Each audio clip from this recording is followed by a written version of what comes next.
Tonight, from Acrisure Stadium in Pittsburgh, it's a special prime time edition of the NFL on EA Sports.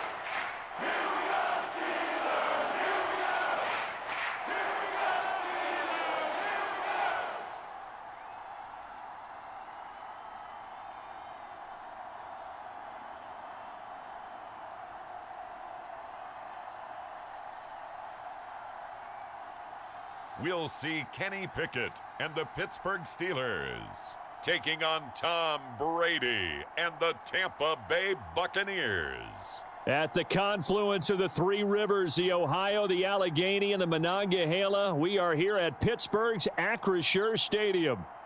Tonight, on this fine Thursday night, we've got a good one in store between the Tampa Bay Buccaneers and the Pittsburgh Steelers.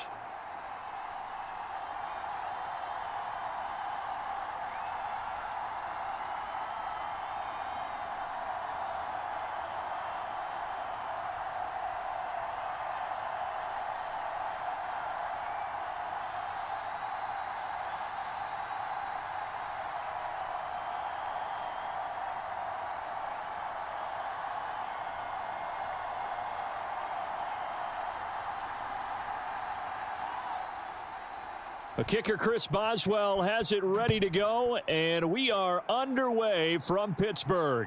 Fields it right around the goal line. And makes it across the 20 as his guys will set up shop at the 23-yard line. Always fun to get a peek at Tom Brady as he gets in place to command this offense for Tampa Bay. And at one point, he announced to the NFL world that he had accomplished everything he needed to and was going to retire, but then reversed that decision. And I think everyone who likes football loves the fact that he's still out there throwing it around and still at the top of his game. In a career that's seen and accomplished just about everything, he figured there's always room to add to that legacy.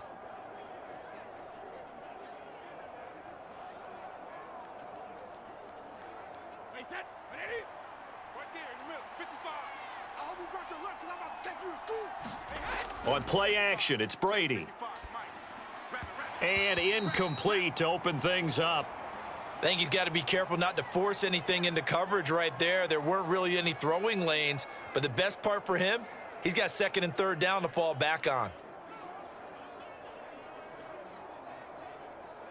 Brady's incompletion on first down leads to a 2nd and 10. They'll look to throw here.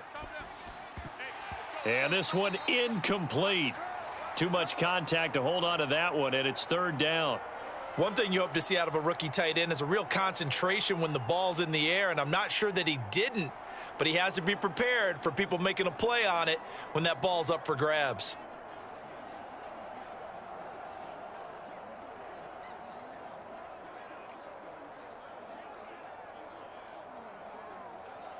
So 2 incompletions have led him to an early 3rd and 10. Brady. And this pass broken up. The contact well timed there, and now 4th down. That was their first third down try of the game, and clearly something was off in the execution of that play. Good news, they've got a whole game left to clean that up and start clicking on those key third down throws. 4th down, so Jake Camarda is out there. Back deep is Gunnar Olszewski. He steps into this one, and this is a rocket. And he couldn't get it to check up. That kicks all the way into the end zone for a touchback. So out come the Steelers now for their first drive. And they will be led out by their 6'3" quarterback. And when you watch Kenny Pickett play, you see a young man who got better every season in college and really blossomed in his final campaign, took his game to a new level, and made him a first-round pick in the NFL. He's the type of kid who can beat you with his mind, beat you with his arm, and occasionally with his legs. A tough, skilled performer. Kenny Pickett, he's got some moxie to him. Pickett leads his Steelers up here with a fresh set of downs at the 20. To the air on first down with Pickett. And that is incomplete. Oh, the coverage a little too good there, and it's second down. No surprise at all. They're looking for the big man early in this one. The only surprise for them, he couldn't hang on to the pass. After the incompletion, here's 2nd and 10 from the 20. I got him. Check 52. Pickett back to throw. That'll be taken in there by Miles Boykin. And he'll be corralled well upfield right around the 40-yard line. That one a gain of 20 and a first down. Well, that certainly has to feel good. And it's not all the time that the play caller should get all the credit. Sometimes I think in the huddle, the quarterback just says, hey, who's going to make a play for me? I just need something right here. And the end result there, nice first down. Drive keeps moving.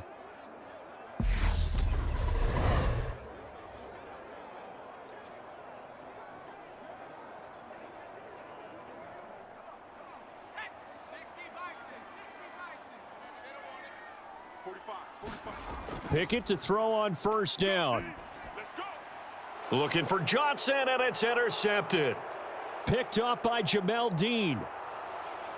And it's a pick six. He brings it back to the house for a Buccaneer TD.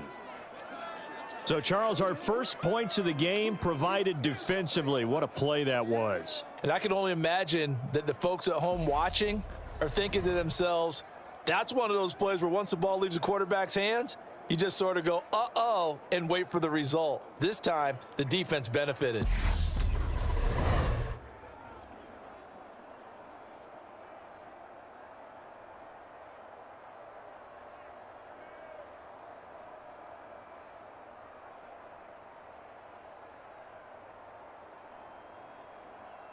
Ryan Suckup on for the point after.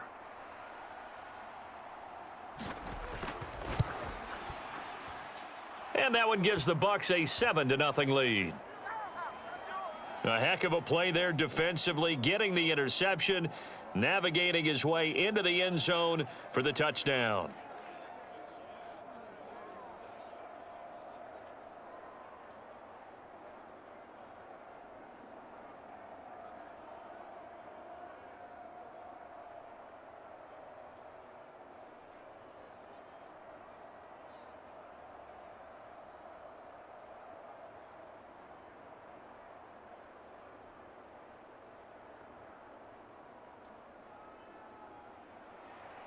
So they'll get another shot on offense following that pick six, and now the kick is away.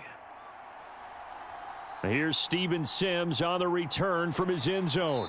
And he's up past the 20 to the 22-yard line.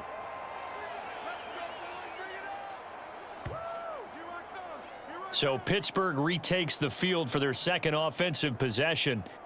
Now remember, they were just out here a moment ago through the pick six, so we'll see if they can take better care of the football this go-around. And sometimes, partner, I think it's almost better that you just throw the pick six and you come right back out on the field. You're not over on the sidelines dwelling for it for very long. You're not hearing everyone say, oh, hey, you'll get them next time. Hey, don't worry about it. All that stuff just goes right out the window. You're right back out on the field with a chance to atone. Hey, 4 down. Switch. After the pick six, here's Pickett to try again. Got an open man, it's Pickens.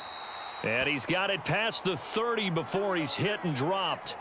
The drive starting with a first down, 11 yards on that pickup. Good throw there to start the second possession, maybe help erase the memory of the interception he threw first possession. Yeah, I think a lot of the time now there's a communication between the head coach, offensive coordinator, quarterback's coach. All right, we got to get him settled. It's not easy after you've thrown a pick six. You might want to just run the football, but I think in most cases you want to give him easy throws that he's comfortable with to get him going again. And it's not necessarily just throwing one or 2 yards. What throws does he like to make? Give him a couple of those and get him going. Definitely looked like one he was comfortable with on the last throw. Yeah, things were pretty stacked up there in the middle of the line. A lot of bodies, not much space. I think ultimately he was fortunate to get anything out of that run.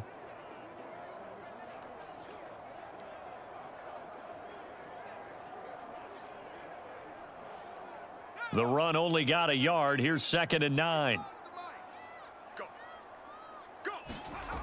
Looking to throw, Pickett.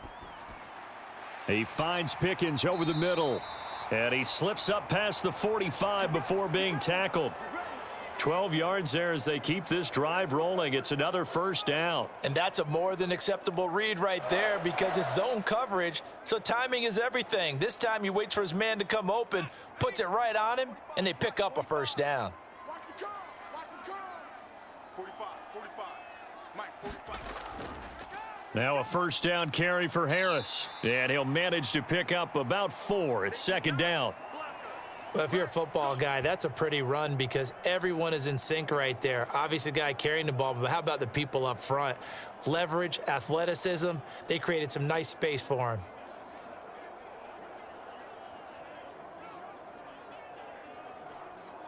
The run got 4. Now they deal with a 2nd and 6. Watch tight. Tight end's right. Watch tight. Tight end's right. Off play action. Pickett. That'll be caught at Steven Sims. And this is going to lead to another first down as the tackle's made at the Bucs' 24-yard line. A good pickup there, 26 yards. I tell you what, it looks like he's shaking off that pick 6 just fine. It's not just defensive backs that have short memories. Quarterbacks utilize that as well. A much more confident throw right there.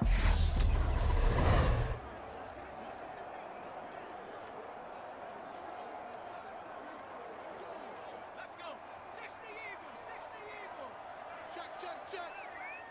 45's the mic. 45. Pickett now on first down. A quick throw knocked away and incomplete. Well, a momentary speed bump there with that throw, partner. The defense had other ideas, and they're trying to mount a small stand before this drive reaches the end zone. From the 24, they'll go again on 2nd and 10. Here we go. Pickett will look to throw it here. That's going to be caught. And out of bounds all the way down at the 3. The end result, 21 yards. But one of the ways that quarterbacks keep all the receivers alive in a play, never lock in on any one guy. Make sure you keep your eyes moving, scan the field. And here he finds the open guy for a nice pickup.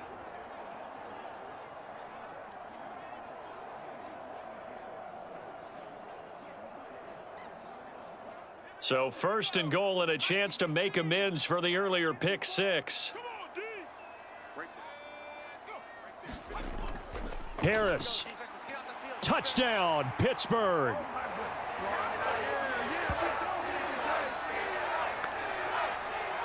So, partner, it was a passing game that drove them down the field, but when they get close, they trust that man in the backfield, and he took them home. And they trust their offensive line as well because so many of these units, they specialize in either pass protection or run blocking.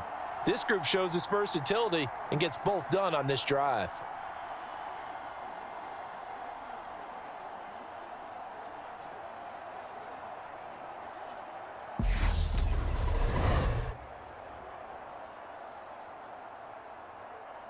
Chris Boswell now for the extra point.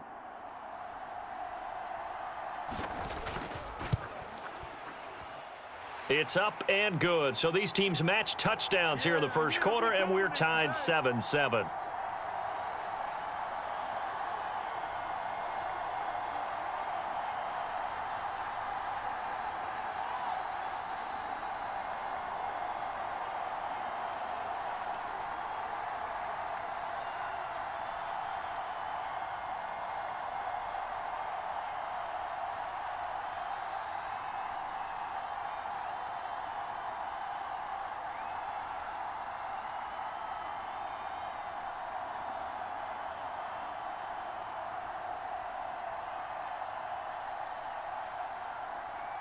So all even at 7 now as they kick it away. Fielded just outside the goal line. And not much happening on the return as he'll get this to about the 23. Tampa Bay, they're getting ready to set up shop here for their second drive. These guys definitely hoping for a better showing than their last appearance. They couldn't really even move the football much beyond the shadows of their own goalpost, Charles. We'll see if they can get a better, more sustained drive going here. Yeah, and every team that we ever talk to says the exact same thing. When you start a drive from that deep in your own territory, the goal is a minimum of at least 2 first downs, because even if you have to punt then, you change the field position, right? You flip the field a little bit. They didn't get that done. This time they want to string together a nice drive and help themselves out. Oh, he catches it off the tip. It wasn't even intended for him. They'll wind up with 3 yards out of that, and it's second down. Sometimes luck is all you need. That was not even the intended receiver on that play. Well, Johnny on the spot, though. Yeah, and it turned into a big play for those guys on offense. They'll take it each and every time. Let's go, D. Tighten up. Let's go, D. Tighten up. Looking to throw again on second down. Brady. Oh, this one taken in by Otten. They had 3 yards on first down, just 1 yard there. As a defense, you're more balanced when you're in zone coverage because you're able to keep your eyes on the quarterback and see the play develop in front of you. They're able to keep the quick pass in front of them and stop it right at the line of scrimmage.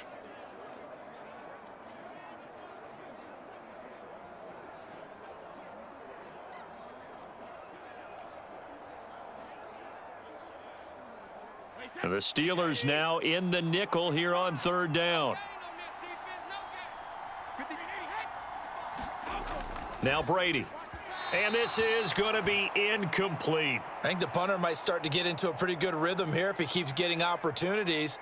But that's the last thing his team wants to have happen, right? The last thing you want to see is your punter feeling pretty good because he's out there all the time. Yeah, first quarter only, but they're 0 for 2 on third down conversions to start this thing. Jake Camarda sent on now to punt this away.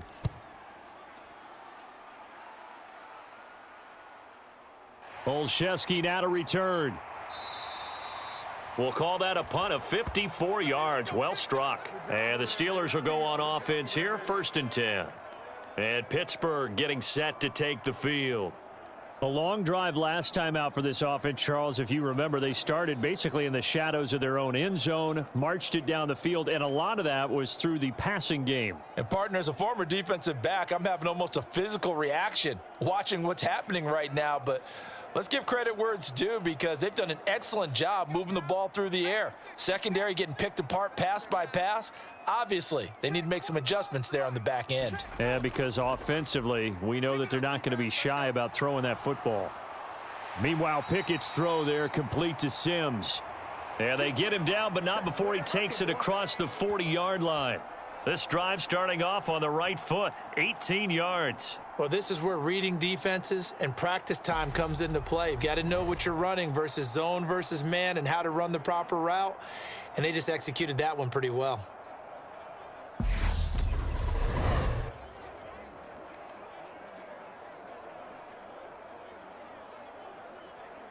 One play has him up past the 40 already, and another 1st and 10. They run the play fake. Here's Pickett. He finds his man Johnson. And they'll get this well past midfield before being stopped just before the 35. It's another 1st down on what will be a gain of 21 yards. Not only have they completed a couple on this drive, but they peeled off some pretty good chunks of yardage, too. Absolutely. Great start. 2 nice plays in the pass game. Now can they continue to feed off that?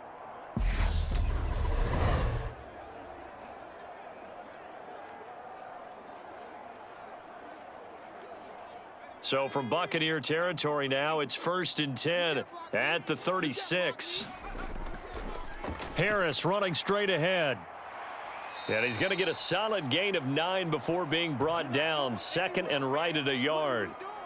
If these kinds of lanes are available, you have to feel like he's going to have a pretty big game on the ground. Yeah, you can tell early on he's got a little burst in his step, and that's a big pickup right there on 1st down.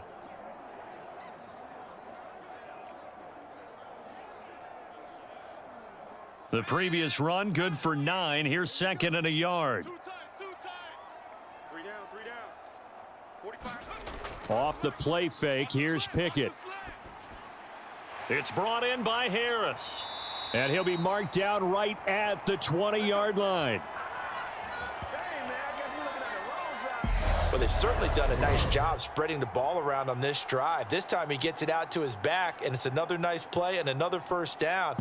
They've got the defense on their heels a little bit. They're reacting instead of being aggressive and making plays.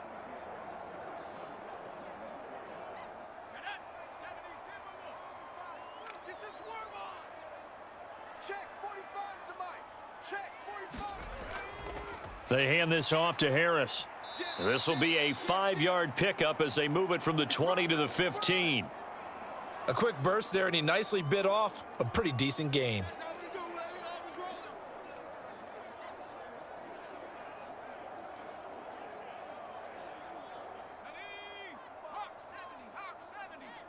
Rip left.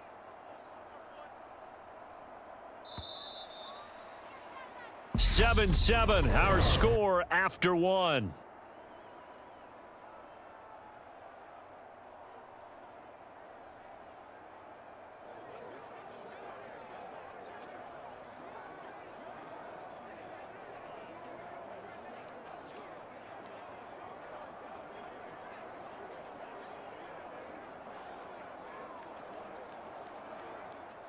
Second down at 5.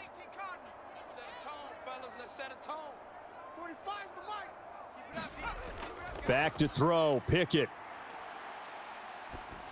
And this throw a bit late as he couldn't reach back for it. Najee Harris, the one he was looking for, and it's 3rd and 5. Not sure what happened out there, but it looked like the timing was a little off on that throw. Well, you know I'm a defender, so what am I going to say? Great defense. I'm darn right. They did something to disrupt that timing. Play number 7 now coming up on the drive. 3rd and 5. Check Mike 45. Check Mike 45. Pickett, he'll look to throw it. And that is incomplete. I think that was a good job there defensively. They did allow him to drive all the way downfield, but once they got their backs to the goal line, they really turned up the pressure. Yeah, they let him get all the way down here. Now the field shrinks. They've struggled to convert, and that last incompletion brings up 4th. So Pickett is off to the sideline, and Chris Boswell is on for the Steeler field goal try. This just 32 yards officially from the right hash. Boswell's kick is good, and they take the lead here now at 10-7.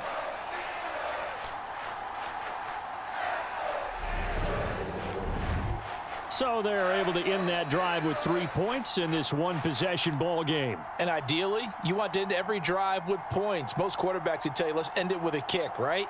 A PAT, that's number 1. Field goal you'll take. Punts, you really don't want to do that. In this case, they'll take the field goal and get prepared for the rest of the game.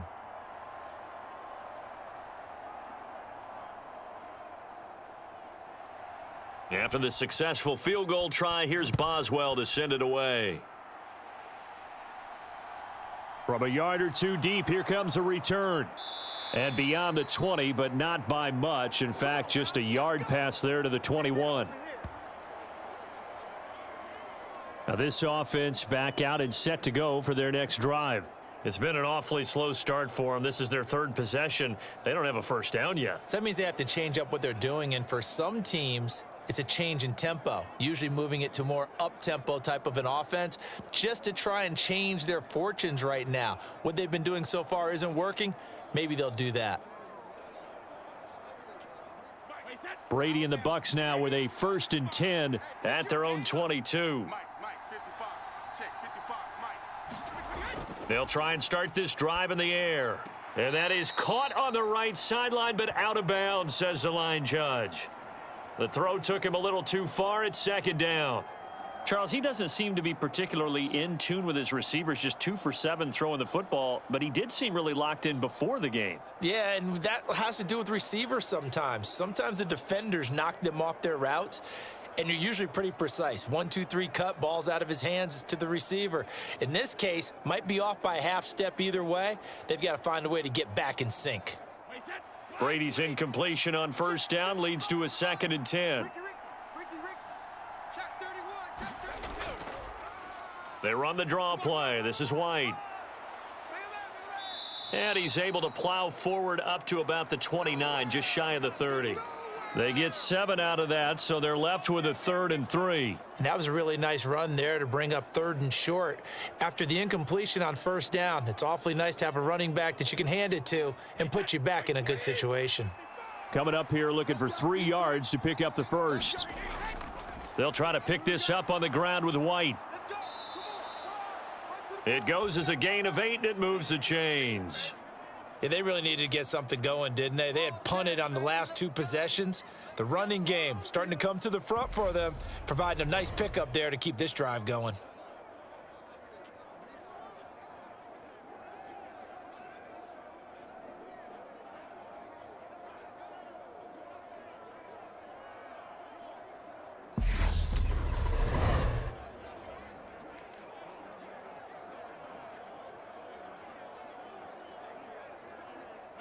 Line of scrimmage, the 37 on 1st and 10. Here's Brady to throw. And his throw's going to be incomplete. A lot of times it's that first read that you have. Maybe you get it in pre-snap, and he locked in on his target, but he was covered quite well, and that one's incomplete.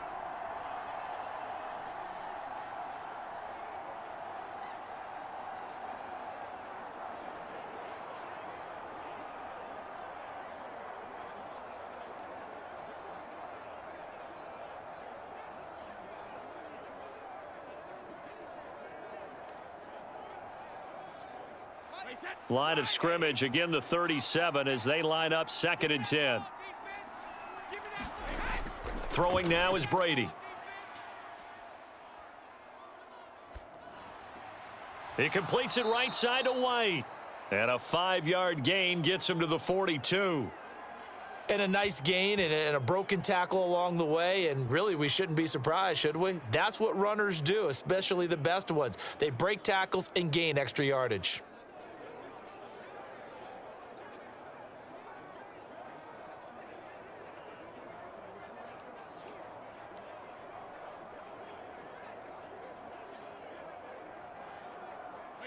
The offense on 3rd down tonight, just 1 for 3 thus far. This will be 3rd and 5.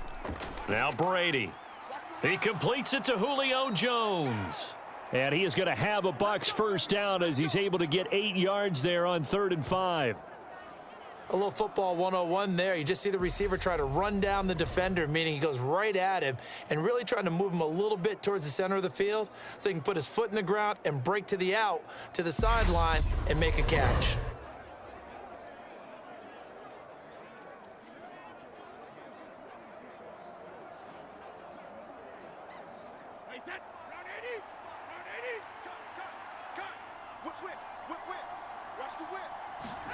From midfield, here's Brady.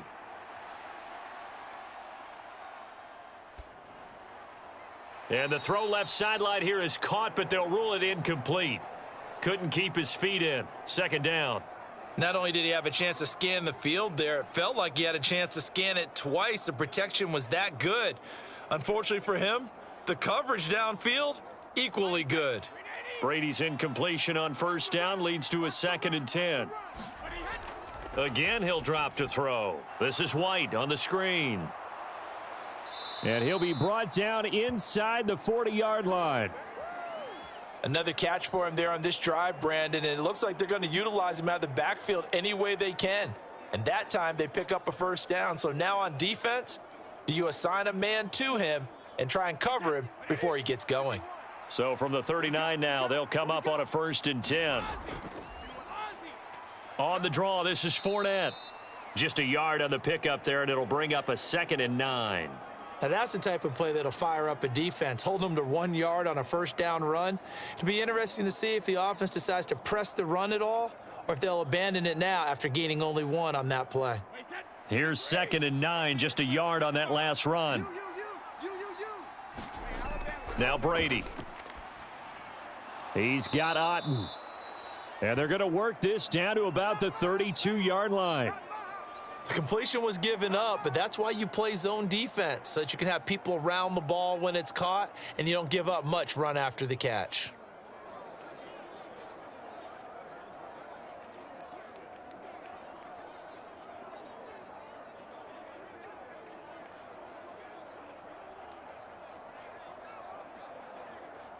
So 2 of 2 on third down conversions on this drive, and now they face a 3rd and 3 here. They'll try and run for it with Fournette, and he will lose yardage back to the 34-yard line. That'll back him up 2 yards and also bring up 4th. With his size, he's a tough man to bring down, but they do a nice job there stopping his progress and not allowing him to get back to the line of scrimmage.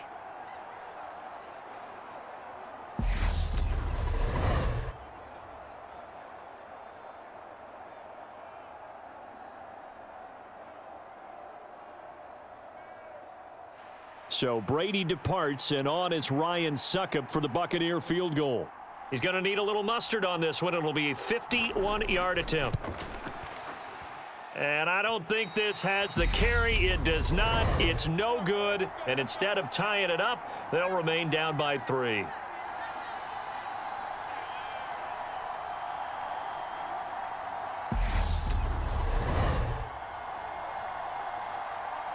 And the Steelers set to take the field.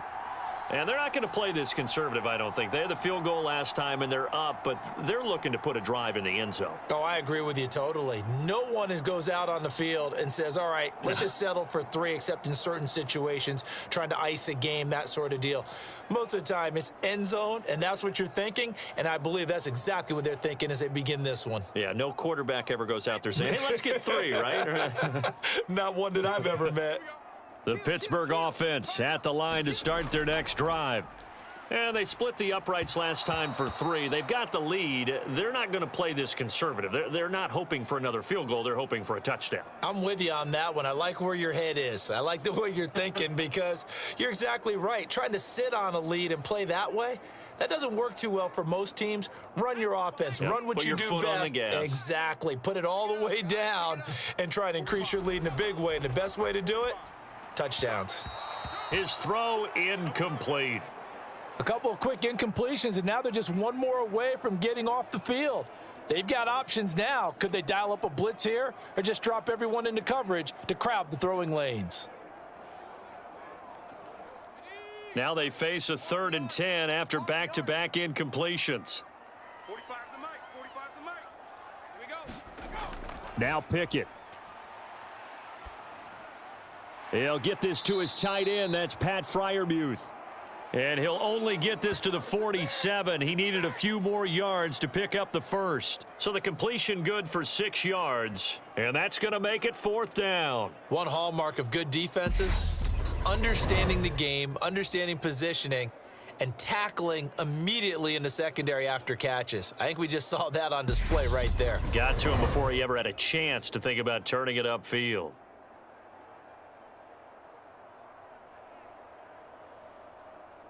On 4th down, here's Presley Harvin on to punt.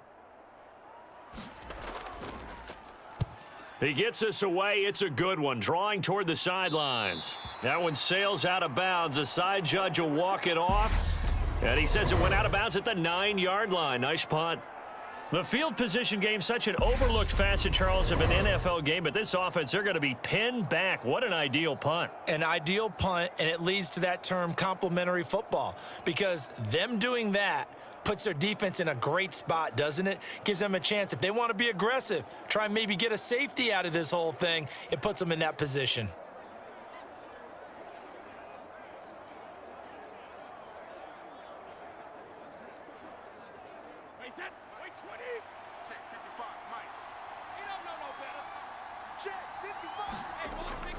They'll start out on the ground. It's Leonard Fournette. And just not much to be had there. 1 yard out to the 10. That felt like a trap because it looked to me like the opposing front was on that play from the get-go. They had everyone crashing the ball carrier before he even made the line, and they hold him to just a yard. 2nd and 9.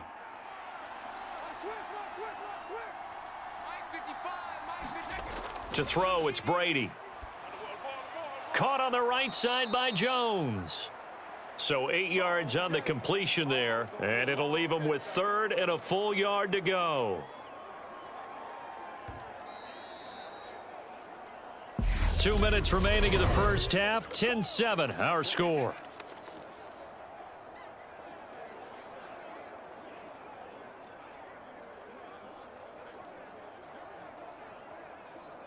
And Pittsburgh with 6 defensive backs in the game here on 3rd down. Here's Brady. And this is going to be incomplete. Well, how about the coverage we just saw him break out on 3rd down?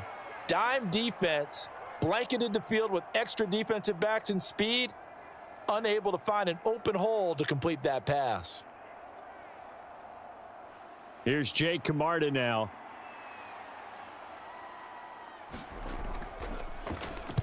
He's been a busy man here in this first half as he gets it away.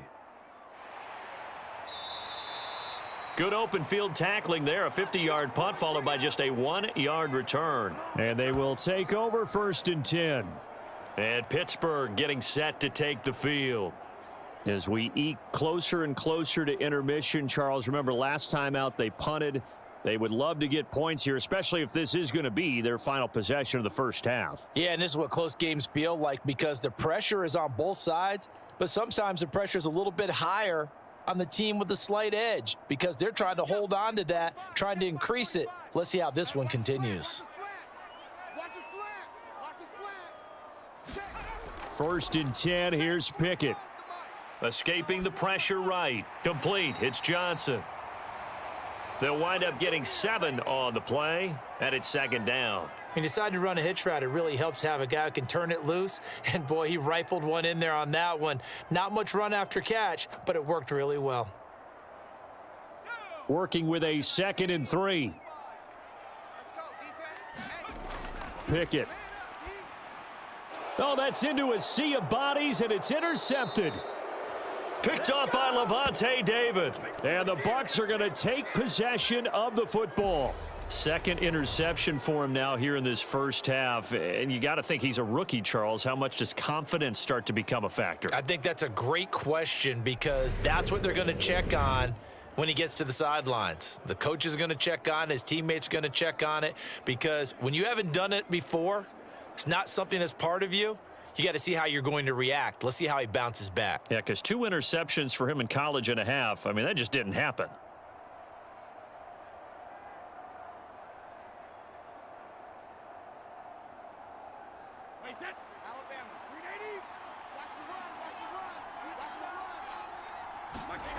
So after the INT, it's Brady. He'll get that out to the flat to White.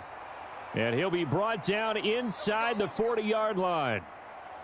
I know it was a gain, but you have to sense probably a little bit of disappointment there because when it's out there in open space, I think they expect to get more out of a play, don't you? Especially when you're getting it to your guy out of the backfield. You're expecting him to be able to create something, be a little more shifty. Yeah, no doubt about it. Good open field tackling held it to an okay gain.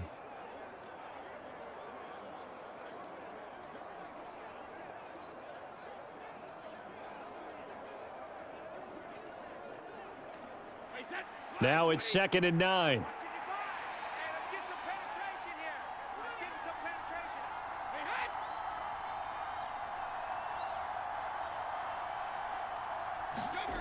Brady going to throw.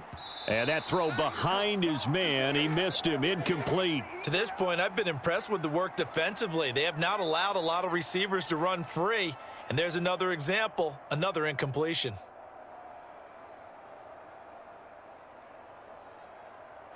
They'll need to get it to the 30 for a first. This is 3rd down. From the gun, it's Brady. And an incomplete pass. That'll stop the clock here with just under a minute to play in half number 1. Oh, that's going to hurt a bit because they needed to come through with a completion there. Now a drive that started with great field position is facing 4th down.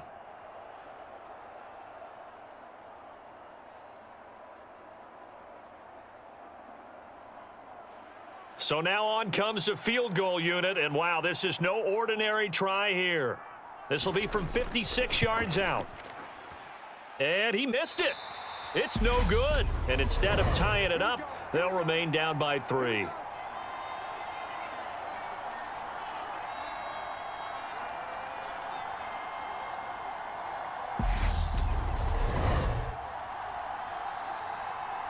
The Steelers taking over now late in this first half.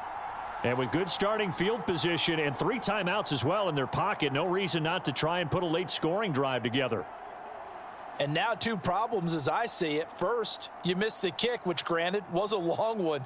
But second, you set the other guys up with great field position and enough time to maybe get downfield and get a field goal attempt of their own. The Steeler offense here about ready for their next drive. So now, Charles, this drive maybe a touch more important, trying to erase the memory of that interception they had the last time out. Yeah, and everyone goes through this because even the best in the game, you're going to have games where it just doesn't go right for you and interceptions result. So, frankly, to me, it's all about how you respond, not just the types of plays that you call, but how you carry yourself, how you show your team that you're still with it, and how you continue to lead.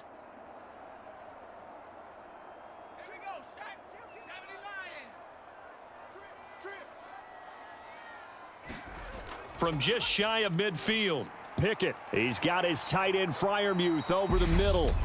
The Steelers signal for the second of their timeouts as they'll stop it with just over 40 seconds to go in the first half.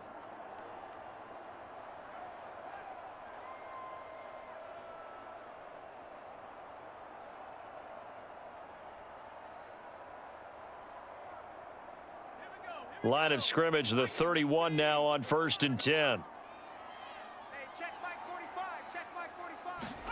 On 1st and 10, it's Pickett. Completes this one to Pickens. And they're going to move it down inside the 25. Fired that one in there, able to make connection on a nice in route. With those faster passes when they're going that fast, any hesitation as a quarterback that the deflection, if you miss, might be bigger and lead to an interception? Yeah, and the deflection works both ways. Maybe a defender gets a hand in the way and it pops in the air. And sometimes you throw it so hard your receiver can't handle it, and he pops it up in the air for the defenders to grab as well. But a moot point there as they were able to connect. Pickett, he's going to throw it again. He gets it to Sims, complete. Now the Steelers going to use their 3rd and final timeout as they'll stop the clock with 12 seconds to go in this first half.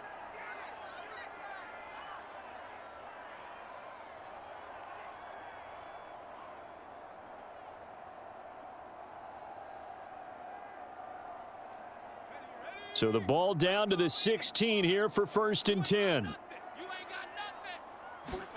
Inside the red zone here, they'll look to throw. A quick throw there going to be batted away and incomplete. Coaches talk about it all the time. Players talk about it as well.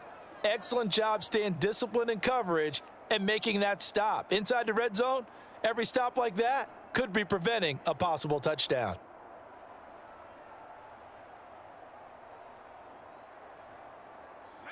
After the incomplete pass, here now is 2nd and 10. Here's Pickett.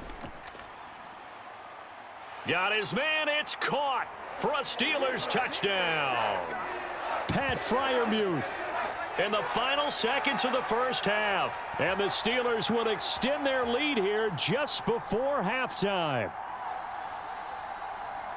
Charles, that's a pretty good response from a rookie quarterback. He's had his struggles in this game, including the interception on the last drive, but there he takes him down the field and puts it in the end zone. I agree with everything you just said right there, and there's a silver lining to all of this, his resiliency, because let's face it, when things are going bad and you're a youngster, they often continue to go bad. But in his mind and his actions, he said this stops right here, and how about the positive play he just turned in? Boswell good with the extra point, and his guys will take a 10-point lead.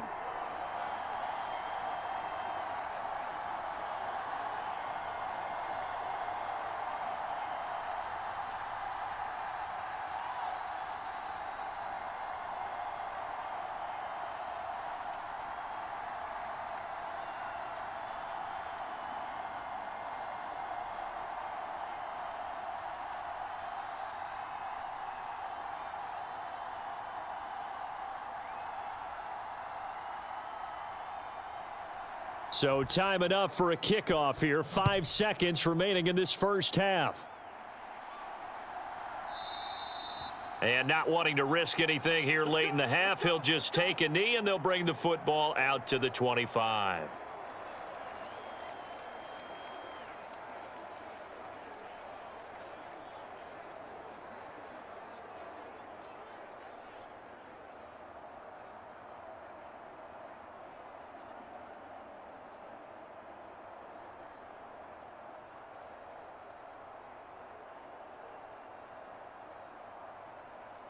Well, the white flag coming out as they line up to kneel on it. And with time running short here, they'll simply take a knee, and that should do it for half number one. So we reach halftime here in a 10-point game. As we'll send you down to Orlando, and we check in with Jonathan Coachman for our EA Sports Halftime Report. Coach. Okay, Brandon, thanks very much, and welcome in everyone to our downtown Orlando studios in this EA Sports Halftime Report. This one has been a hard-hitting affair to this point, and you got to expect we'll see more of the same in the second half. And to bring the action your way, let's get it right back out to Brandon Gaudin. All right, Coach, thanks very much. Fine work as always as we welcome you back for quarter number 3.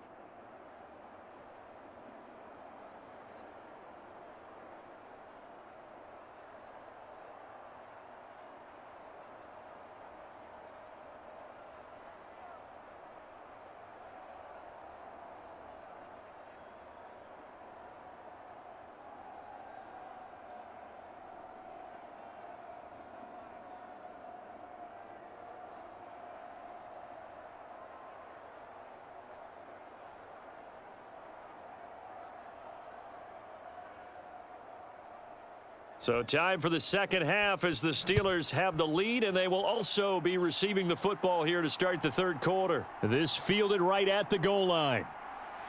A solid return, pretty good field position. They'll start at the 32. The Steeler offense now with a football first here to begin the third quarter.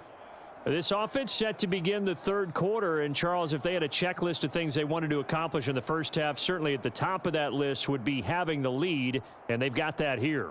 That's always the most important box to check, isn't it? But also, they've had some success in their passing game, so probably an empty box establishing the run. They're on pace for fewer than 100 yards in this one, so now they want to make sure that they get that going so they truly have a control in this ball game, and down the stretch, being able to be balanced, either throw it or run it, and try and win this ball game. And he'll get this one up to about the 39 here. It's a 7-yard carry to set them up with a 2nd and 3. Offensive linemen love creating space for their guys carrying the ball, but when that guy also breaks tackles and creates extra yardage, they almost feel like he's one of them, and they really embrace him. A good run, got 7 on first. Here's 2nd and 3. On the draw, it's Harris. And some room to work. Yeah, he will go out right near the 35-yard line. 56 yards now on the ground on just 7 carries. Well, you certainly have to give a little credit here because they're playing this game now at their pace. This is ball control football, sustained runs, taking their time and making it work.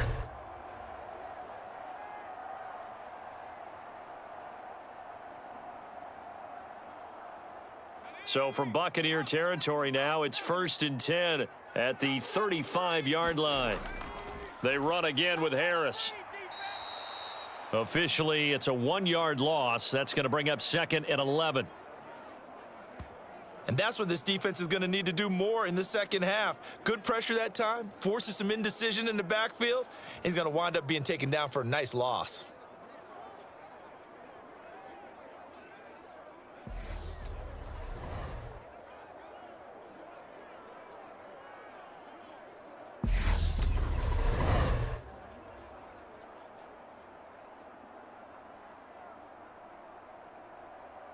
Looking at a 2nd and 11 now after the loss.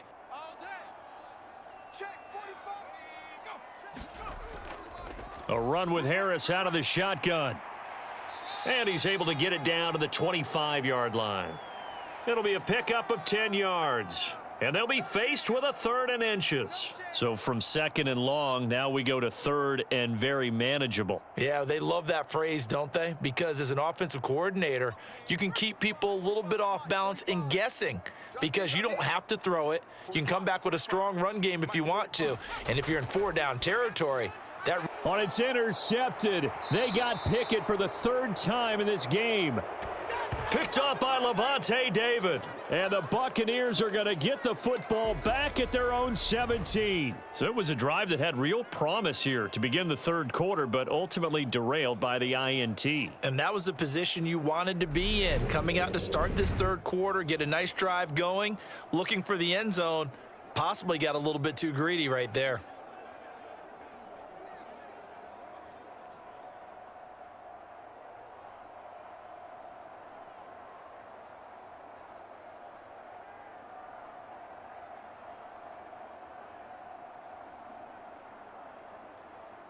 Brady and the Buccaneers here, 1st and 10 at their own 17-yard line. Fakes the give to Fournette. Now Brady. Looking left sideline, incomplete. At this point in the game, in the situation they're in, partner, these incompletions that we're seeing, they need to turn into positive snaps, and soon.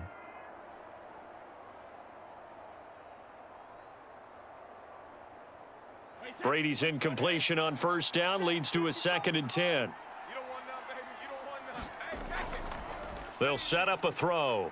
You don't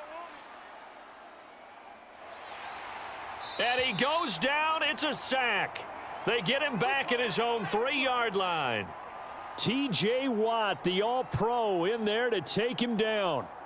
Well, if an offense is going to throw the ball on this part of the field, any pass rusher will tell you that's his favorite part. Gets a chance to get after the quarterback. It's almost like a reverse red zone. They can create points using their defense, and this time they take their man down.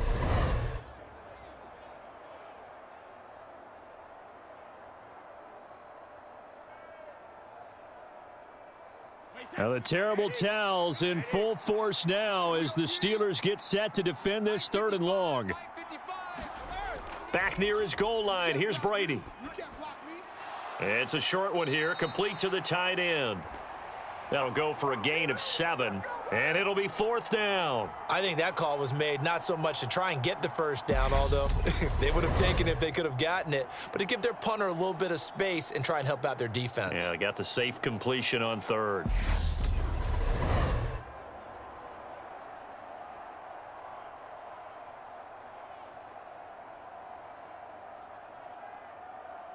Here comes the Buccaneers punter now as the drive goes backwards, so he's on to punt it away.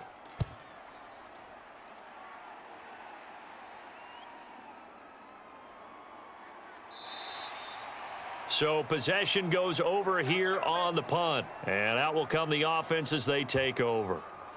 The Steeler offense set to regain possession as this offense takes the field against CD. Remember, last drive, they were moving the football, but then they threw that costly interception, so we'll see if they can right the ship here on this drive. And doesn't that just sum up football? We see it all the time, don't we? The defense goes from losing the battle to making a huge play and stealing the momentum. So you know they're riding high right now, and they're ready to challenge this offense and that quarterback one more time. And we'll see if the offense is up for that challenge here as things start to get more interesting here in this second half. Pickett's throw into the hands of Pickens. And they're going to get this up to midfield. And now we get into the psychology of the whole thing, because a lot of teams with a 2-score lead in the 3rd quarter, they almost become defensive with their offense, just playing not to lose. I think with this team, you got to figure at this point, this is a great spot for them to go into attack mode, really try and put the hammer down and finish this one off.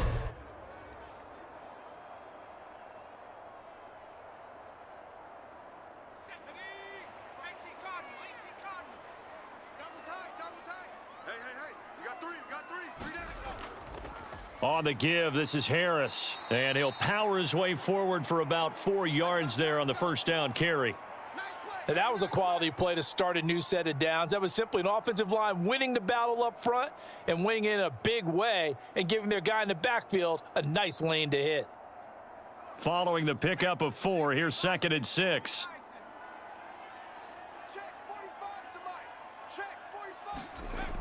Pickett back to throw. And this one almost intercepted. Far too loose with the football. Nearly a 4th pick of the ball game.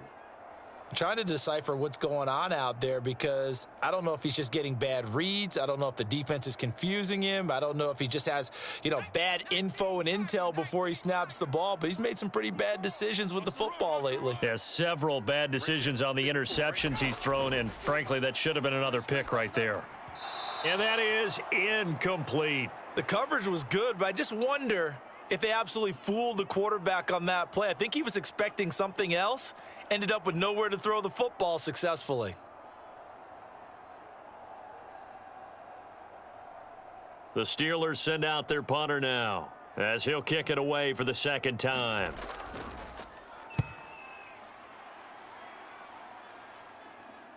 That'll be out of bounds, and how good was that? They'll say the 3-yard line. That's where they spot it. That is how you flip field position. That's an absolute bomb of a punt. Downs it inside the 5-yard line. Absolutely ideal. And from that position, you're hoping to get it down inside the 15, inside the 5. Superb.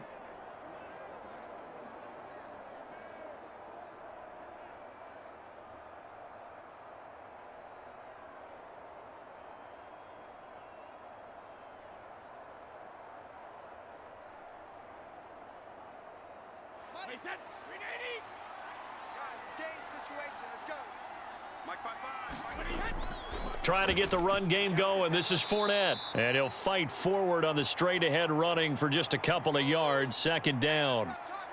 That first down play, all you want to do is wedge out any type of space and try and create enough room that if you have to run the punter out there, he can successfully complete the punt. Yeah, didn't get a ton there, but at least some positive yardage. The last run got a couple. Here's 2nd and 8. Brady gives this to White. And he's taken down, but able to get this up to the 20-yard line. 14 yards there and a Buccaneer first down. When he runs, he seems to do a nice job of knowing when to be patient and find the hole, and then when the hole is there, he goes quickly. You're exactly right. He knows how to just take off, but you know what else? Brings a little thump with him, doesn't he? He does. He packs the boom at the end of the run and finishes it going forward. That's what you want to see out of your backs.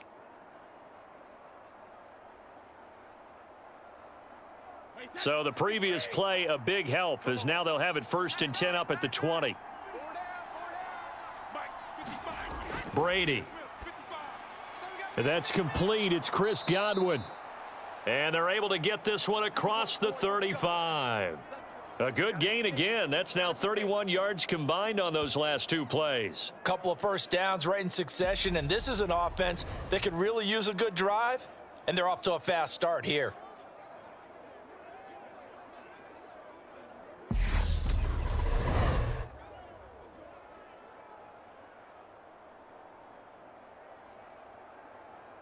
So from the 36 now, 1st and 10. Hey, defense, let's go. Pick it up, D.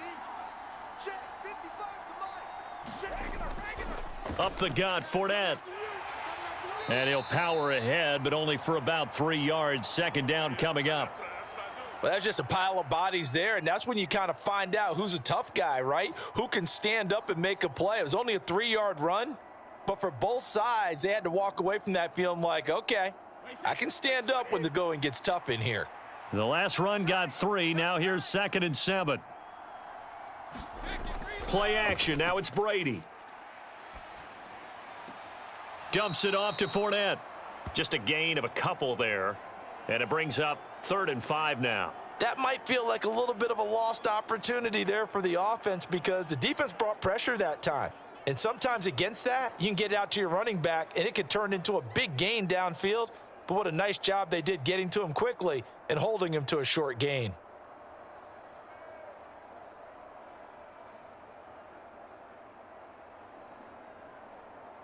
This offense in desperate need of a conversion as they come up on 3rd down.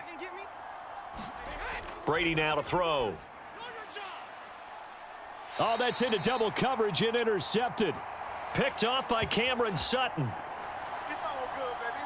Well, this had trouble written all over it from the start. He's got 2 extra defensive backs in the game he's got to deal with. They're in a dime set. So everywhere he's looking, he's seeing a different color jersey. And sure enough, this one winds up being intercepted. The Steelers ready to take over on offense. They'll start in excellent field position following the INT.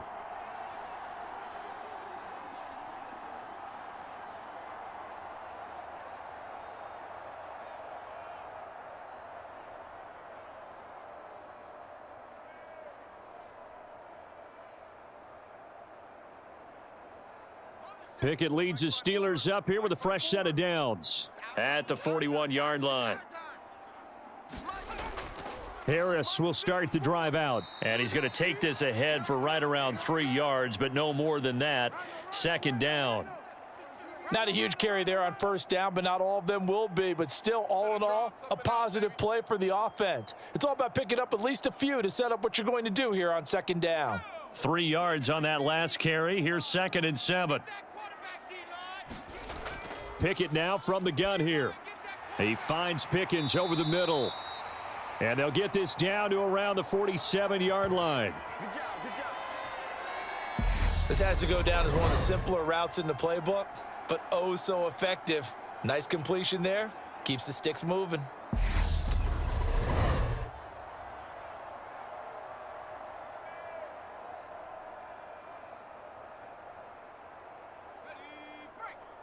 Mike, 45.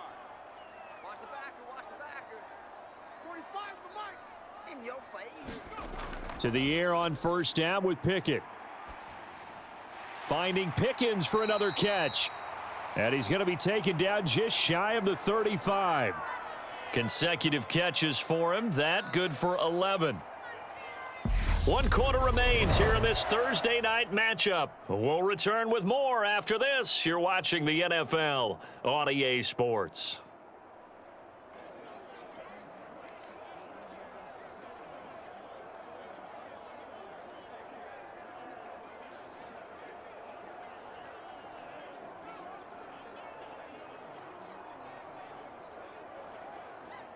So signs of life in what's been a dormant offense in this second half. Here's 1st and 10.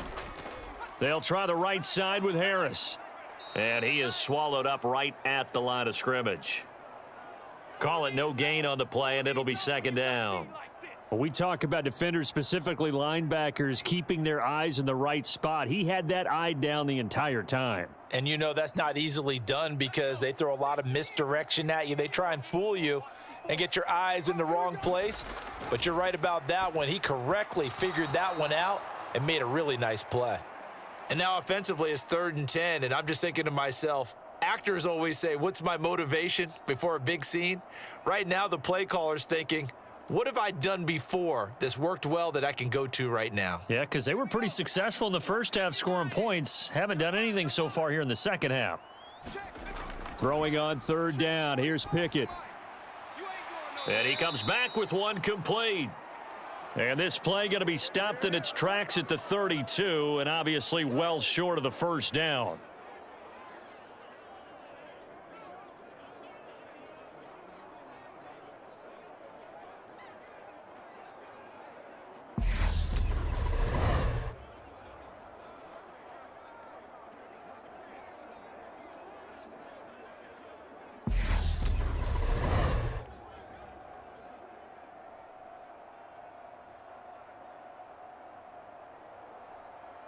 So here we go. On now is the kicker, Chris Boswell. He was true on his first. This a tough one from 49 yards away. Boswell's kick is good. And that will open the lead up now to 20-7.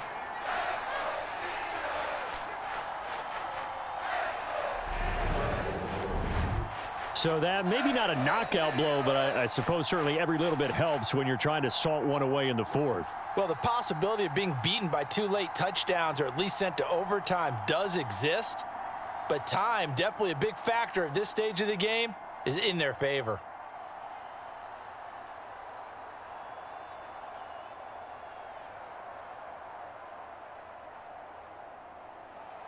After the successful field goal try, here's Boswell to send it away. From a couple yards deep, he'll bring it out of the end zone. And they'll get him down right at the 25-yard line, so the same result, and he opted for the touchback. And Tampa Bay trots out there now. So the offense back out now, coming off its first interception of the game the last time out, trying to reestablish some momentum here, Charles. But they're trailing defensively. Maybe these guys smelling the blood in the water a little bit. Yeah, I think that they probably are, but what they need to do right now is just make sure they don't force the action too much themselves. They've got them on the run a little bit. You just want to be in a position where if they make another mistake, you're there to capitalize on it and take it away from them. Trying to shake off the interception from the last drive. He'll look to throw. Gets the check down throw to White. He'll be dropped after a gain of about 6 across the 30 to the 31. One thing I think that's safe to say defensively, the tackling's been really good. And because of that, it's been very, very hard for them to move the ball because you're not getting the benefits of run after catch. They're tackling them almost on the spot. That means you have to run extra plays, harder to move it. On second down, here's Fournette. A gain of 5, good enough for the first down. And there we saw one of the downsides of blitzing during a rundown because sometimes you get out of your gaps. You don't fit the run quite as well because you're headed towards the ball carrier with abandon. So from the 36 now, 1st and 10. To throw is Brady. And that's incomplete. He started out having some troubles back in the first half connecting with his receivers. Really hasn't gotten a whole lot better. Yeah, he's at less than 50%, and you and I both know that just won't do. So I would think about spreading things out, putting it on the receivers, make them win those one-on-one battles on the perimeter and find their way open. Brady's incompletion on first down leads to a 2nd and 10. He'll look to throw. Complete to Jones. 4 yards the gain, and it'll bring up a 3rd down. Oh, it's time to give a little credit there to the defense. They played that very well because it was a drag route, and he ran it a little shallower than normal as he worked straight across the field. He was hoping he'd get lost behind the defensive line, but once he made the catch, nowhere to turn upfield and gain any yardage. Throwing is Brady on 3rd down, and that is incomplete. So another incompletion there. He's hitting on fewer than half his pass attempts in this one, and that is not a winning formula. Yeah, so let's make sure we give a little bit of credit to the defense here. They've given him a lot to think about, a lot of different looks, and he seems a little bit confused trying to complete passes.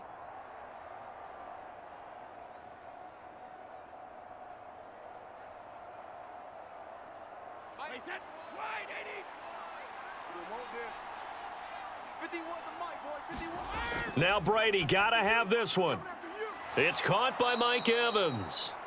And he is going to have the Buccaneers first down as they manage to convert, and that'll keep the drive alive. The time to pull out the stops is now, and they convert there on 4th down. All right, this is the time of the game where they're down a couple of scores, and they've really got to get some yards in chunks, and they know the defense doesn't want to give those up, but they've got to find a way to take them anyway. Now the question is, can they string a few of those together?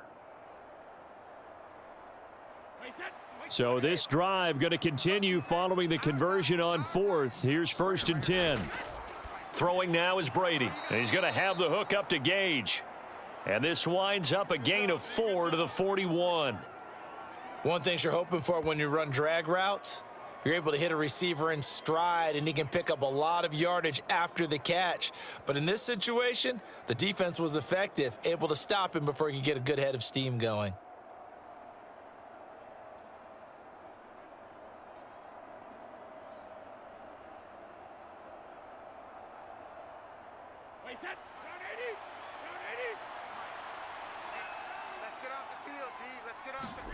From the 41, Brady looking for Godwin, and he's got him complete. And he's going to be taken down at about the 33. Now, correct me if I'm wrong. You're down 2 scores. I don't think you need to rush just yet, but you can't take your time either. Yeah, even if you don't want to commit to full 2-minute offense, you have to up the tempo, up the urgency. Maybe you're starting to call 2 plays in a huddle each time you snap the ball.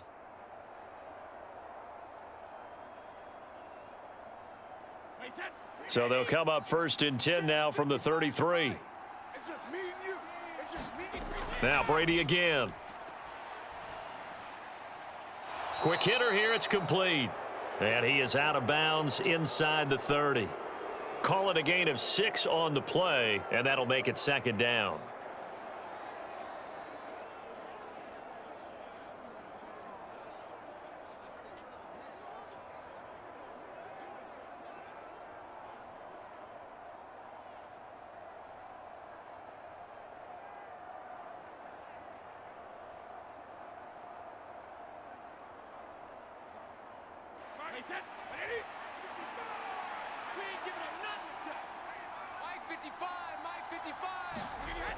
Now Brady.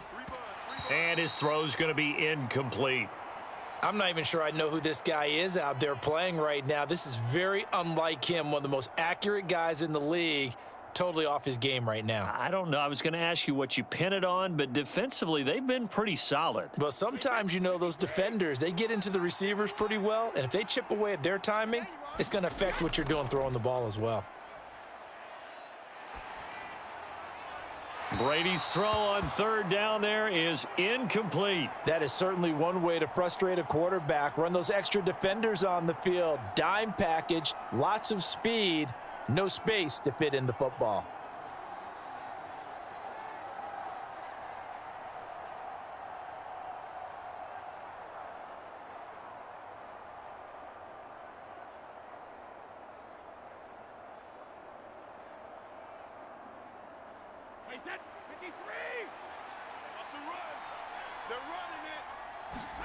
Brady going to go on fourth down. And it's incomplete. They cannot convert, and they turn it over. The Bucs try it on fourth down, but come up empty. And this Steeler defense able to come up with a stop. So still over 3 minutes remaining in this game, but boy, not getting that when that hurt. That's a little bit demoralizing, so they have to be careful about that because still have an opportunity if they can get some things done on defense. But now, since they've taken over on downs, a team with the ball, guess what? Going to 4-minute offense, maybe they can put this thing away.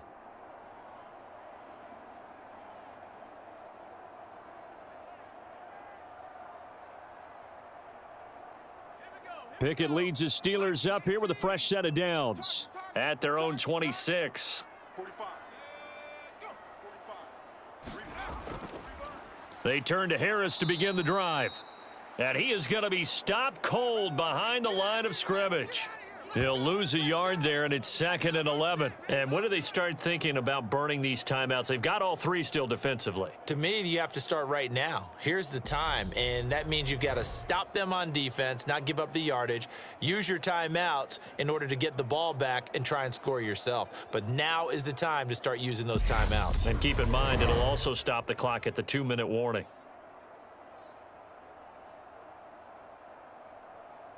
Clock continuing to run. They'll probably wind this all the way before snapping it on second down.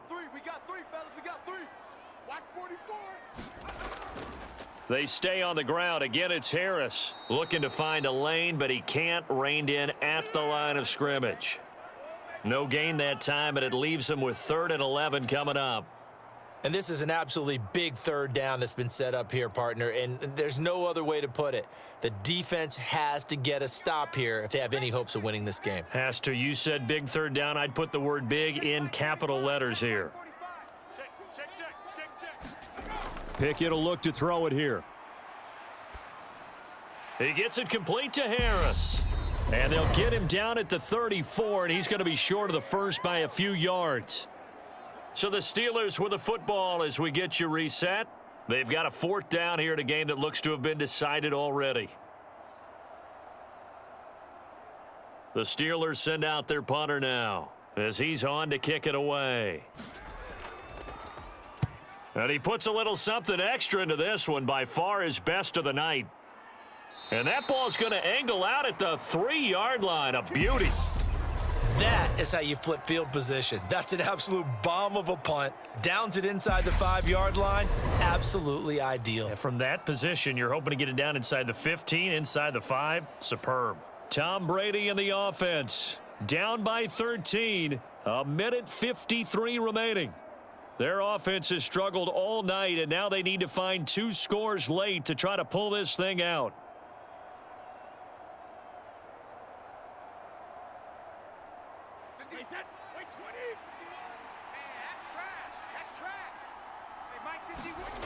Brady now on 1st down. That's complete to Otten. And they'll get him down up past the 15, just shy of the 20. The catch and run there, good for 16 and a first. At this stage, this drive's got to be touchdown or bust because you need 2 of them. And if I'm the offensive play caller, I'm not just looking at my dagger plays downfield. I'm looking at some of my specials, something that can fool them and give you a big play now. With a sense of urgency. No doubt. Meanwhile, Brady's throw complete to Otten. This will be a gain of about 8 to the 27-yard line. That's a staple of this offense. Drag route to the tight end. Yeah, he was unable to use his size to break off much more yardage after the catch, but still an effective gain nonetheless. Clock running. The Bucs try to go quickly and get set. To throw again on second down. Brady. He's got Otten. They call his number again. It's his 6th catch and a first down. I feel for some of these guys nowadays because it is so tough to be able to run with these tight ends. Their speed, their elusiveness, especially when they run across the field, because you're not just running with him, you're trying to run through some traffic as well.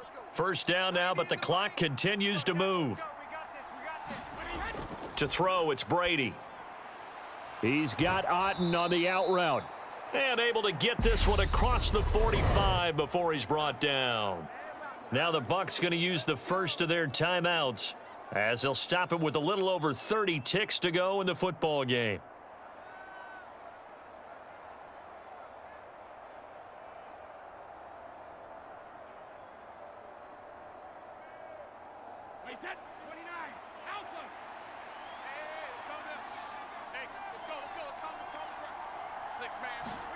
Again, they'll throw with Brady.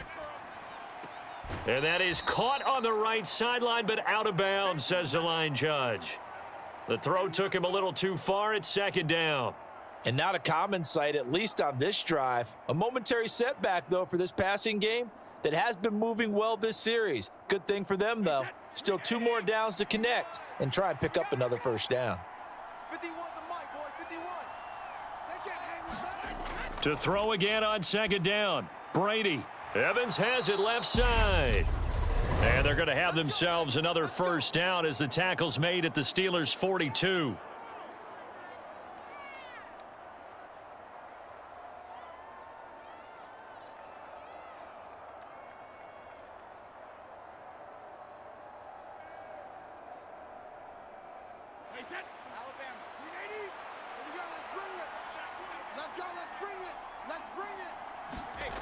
Again, it's Brady. And he's got his man on the out route. The Bucs forced to use their third and final timeout as the clock will stop with 18 seconds remaining.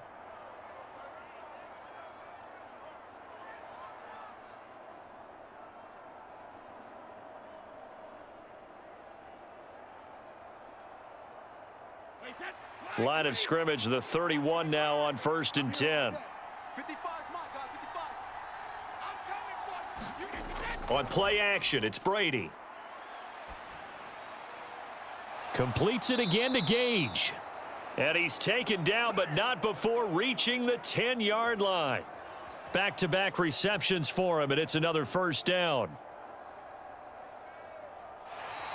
So this one in the win column for the Pittsburgh Steelers. Well, on one side of this, Charles, an impressive victory. On the other, I mean, you think about it, they scored in the first quarter, but then they didn't score in quarters 2, 3, or 4. They're going to have a lot of work to do before stepping back on the field. Yeah, it'll be an interesting tape to analyze, won't it? Because why did it work in the first quarter, but nothing in quarters 2, 3, and 4? So we always talk about adjustments. You don't just wait till halftime. You do it series to series. They'll be working on that in preparation for their next game.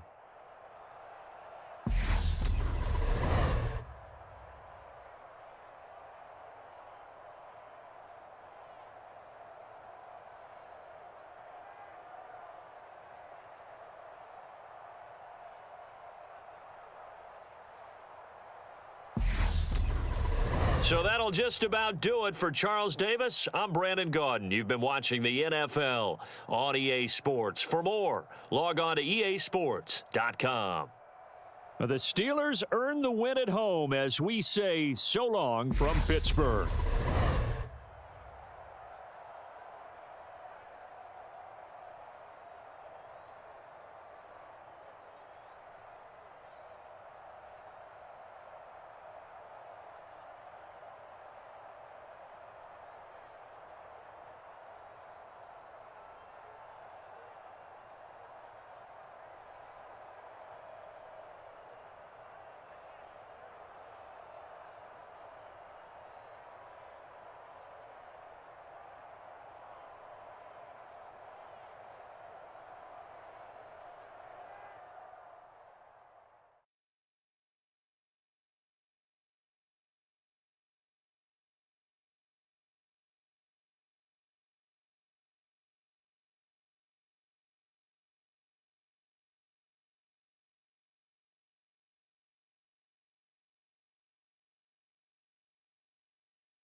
Tonight, from NRG Stadium in Houston, Texas,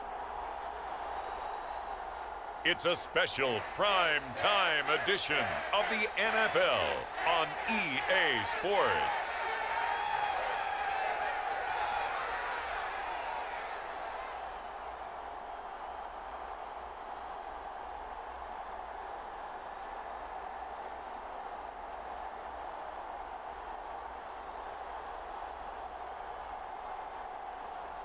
We'll see Davis Mills and the Houston Texans taking on Sam Darnold and the Carolina Panthers.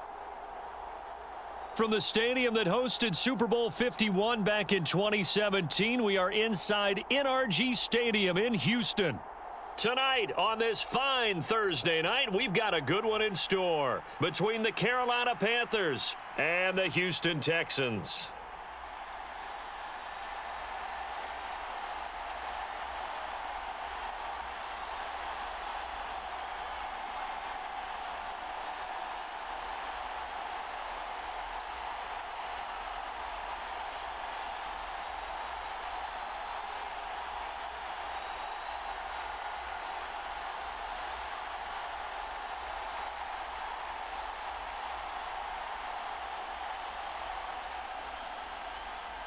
And we are underway from Houston.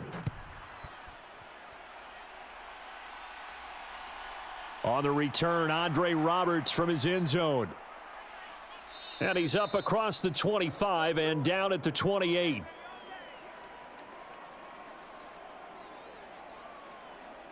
So here are the Panthers now for their opening drive. As we take a peek at Sam Darnold, the former USC Trojan and third pick in the 2018 draft. And the thing with Sam Darnold is we know the skill set is there. May not be the most mobile or strongest arm quarterback in the league, but usually plays with really good poise and at his best, like a point guard in basketball, able to move around and distribute the rock.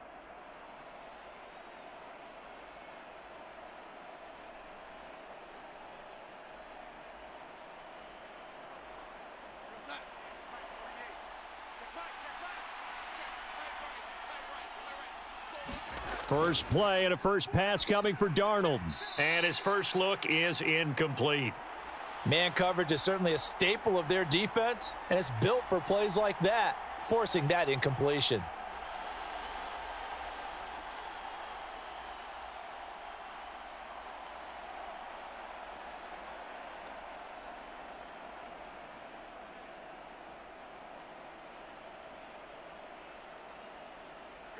So after the incompletion on first, now 2nd and 10.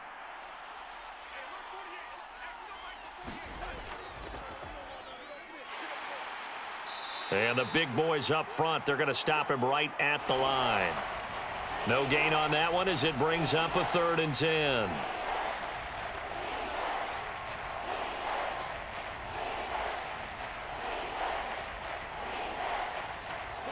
Now, right where this set of downs started, they need a full 10 here to pick up the first down and move the chains. Throwing here on 3rd down, Darnold flushed out right. And Darnold going to slide to the ground here, but not before he does pick up the first down. A good pickup there, 21 yards. Certainly not a positive sign if you're the D coordinator and you see your guys give up that space so early in the game. 3rd down, that's when the clamps are supposed to come out, but his ability to create things with his legs makes things difficult.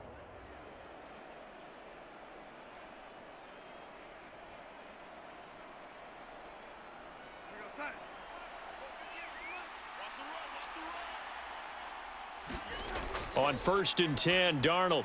That'll be caught by his tight end, Ian Thomas. And he's going to be taken down right at the 40-yard line. When this offense can get their tight ends involved, they can move the football. Here, a nice route, able to look it in, and picks up the first down.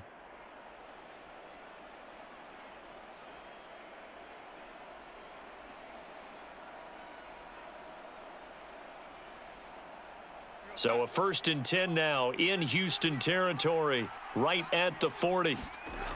Now it's Darnold.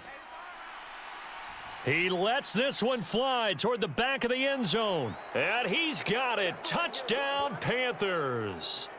Laviska Shenault, 40 yards. And the Panthers put the night's first points on the board as they take the early lead. Not a bad way to start it. And I think that was part of their script, because so many teams script their opening possessions. And whether it's just that possession or even deeper into the half, sometimes it's 15 to 30 plays. That had to be one in there where they call a shot play. Go for the big one, and they got it done. Eddie Pinheiro now for the extra point.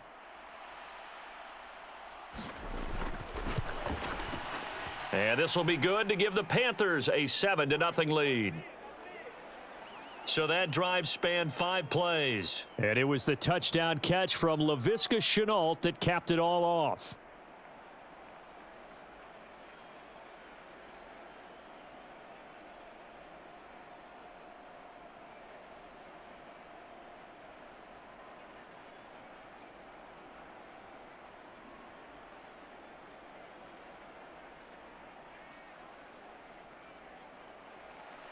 Now after the touchdown, here's Pinheiro to kick it off. On the return, here comes Smith out of the end zone. And they'll get him down right around the 25, actually the 26 officially, so a net gain of 1 there. So here come the Texans now for their first drive. Leading him out, the former Stanford man. At quarterback, it's Davis Mills. And remember, when he came out of college, he left early, so a lot of people weren't really paying attention to this young man, but he was entrusted with a leadership role early in his NFL career and didn't shy away from it. His goal, continue to prove that there should have been one more quarterback that went in the first round of the 2021 draft.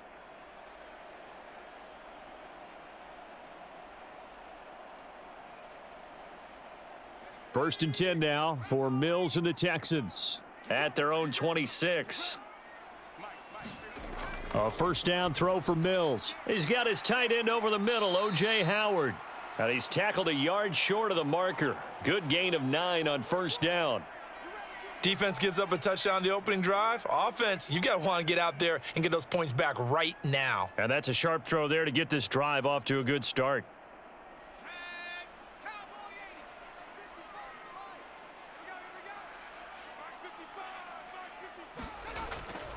Opening carry of the game here for Rex Burkhead. A gain of 5, good enough for the first down. I know what you're thinking out there. I know a lot of you are thinking, take a shot downfield. It's a great spot for it. I'd say maybe later in the game, definitely in the second half. But right now, I think they were just trying to get some momentum built. Get a first down, pick it up, and keep moving.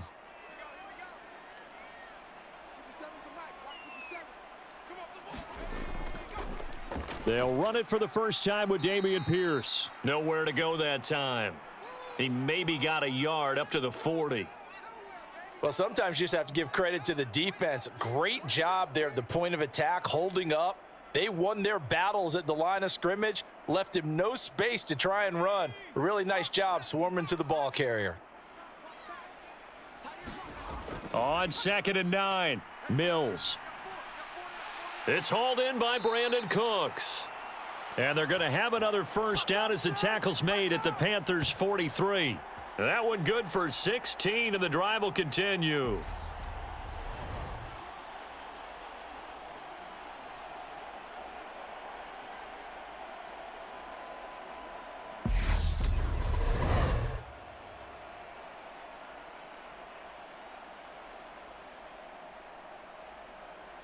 So from Panther territory now, it's 1st and 10 at the 43. Now Mills. That's caught. It's Chris Moore. And he goes down, but not before getting this inside the 25.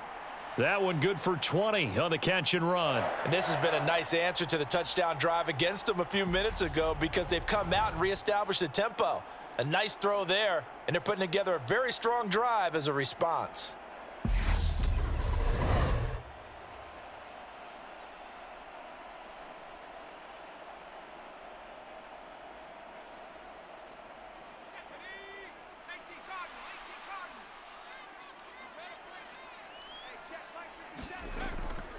First and 10, it's Pierce. And not much. Maybe a yard down to the 23. But not much on that run, Charles. No, that's exactly the way to execute a run blitz there. They guessed correctly that they would move the ball on the ground, honed in on it, and stopped them. Mark that down for a win in the defense's column. Here's 2nd and 9. Mills to throw it. And he's going to go down. They sack him back right around the 30. Yetur Gross-Matos getting in there to make the play. All about the offense so far this drive, putting something sustained together.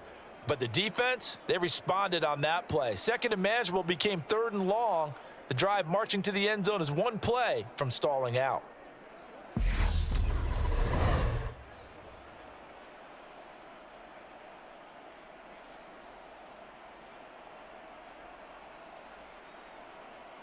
So now after the sack, Mills and the Texans needing to navigate a 3rd and long. Now on 3rd and long, they'll look to throw. That's complete to his running back, Burkhead. And he'll be stopped short of the first down right around the 18-yard line. It'll be a gain of 12, but it will also lead to 4th down. Nice job understanding the situation. 3rd and long, kept the play in front of them and made the tackle. They gave up a good chunk of yardage, but it does force a 4th down.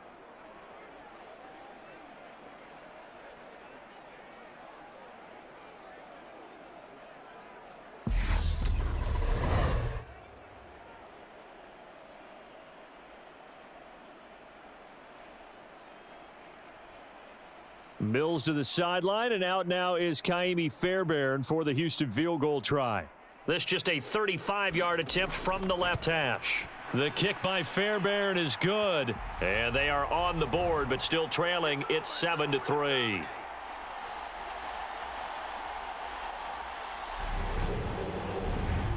So both teams come away with points on their opening drives. Now they still trail. They answered the touchdown with a field goal, but at least able to break that goose egg here early. And that is what's important, right? Because they didn't let that initial touchdown go unanswered. Took the ball themselves, moved it downfield, and put it through the post for 3 points. Game on. Fairbairn now following the made field goal. He'll send this one away. And Roberts choosing not to bring this one out. The Panthers coming back out onto the field for their 2nd drive. This drive here beginning probably with a pair of motivated groups. Remember, the offense scored a touchdown on their last time out, looking to repeat that in Charles's defense. They were very frustrated after giving up 6 the last time on the field. And frankly, it's just a battle of wills in a lot of ways because you know they're both motivated. They both game planned for this drive, and they both have specific outcomes in mind. To me, it just comes down to who can execute better and which side can step up and assert its will over the other.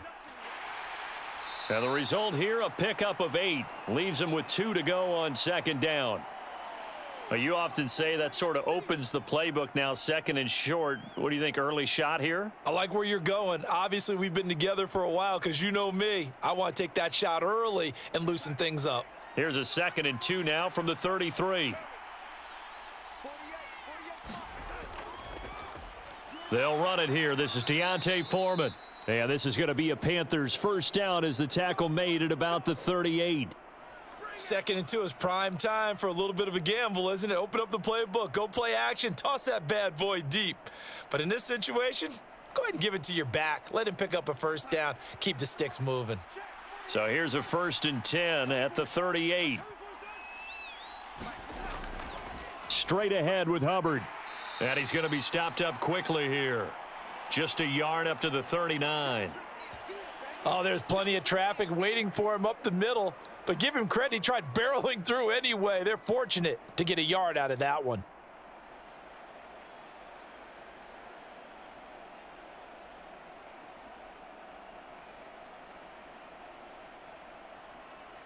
Still 9 remaining on 2nd down.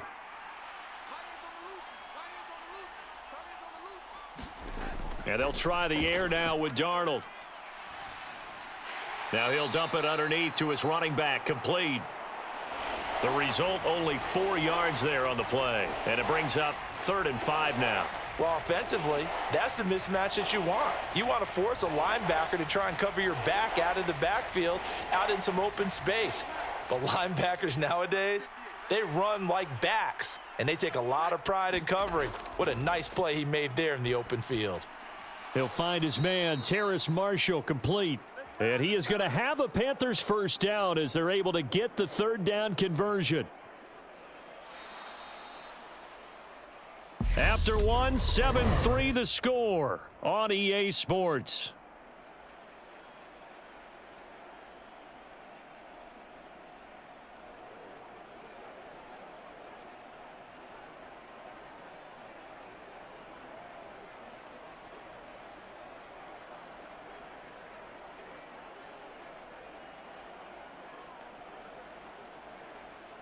So a 1st and 10 now in Houston territory at the 46. Now Foreman. And he can only manage to get a couple. 2nd and 8 coming up. They suspected it was a power play up the middle coming at them, and boy, were they right. That defense got downhill in a hurry and limited them to just a couple on 1st down.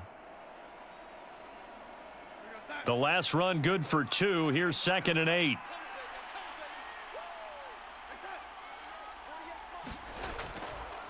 Out of the gun, here's the give to Hubbard. And he takes it down to the 40 with a pickup of 4.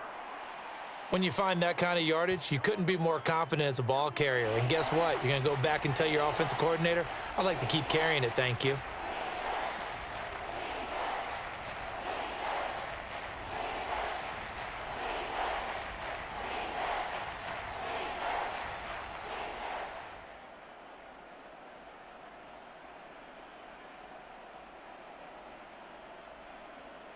This will be the 8th play of the drive here. 3rd and 4. Darnold now to throw. And Thomas has it. And he gets it down a yard or 2 shy of the 30 before he's out of bounds. And they just keep marching right along. 1st down on a pickup of 8 there. Now that's absolutely frustrating for a defender. Had a chance to get him on the ground before he got to the sideline, but what great vision and understanding where he is on the field as he headed for the marker and picked up the 1st down. And they'll run on 1st down with Hubbard. And he's going to get this one down to the 30. Tackled by Jonathan Grenard. A 1-yard gain can look like a disaster, but it all depends on how the game is going. Is it a series of 1-yard gains running the ball? If that's the case, you might have to start thinking about throwing it a little bit more. But if it's just the occasional 1-yard run, hey, congratulations to the defense. They won that one. Come back and get them the next time.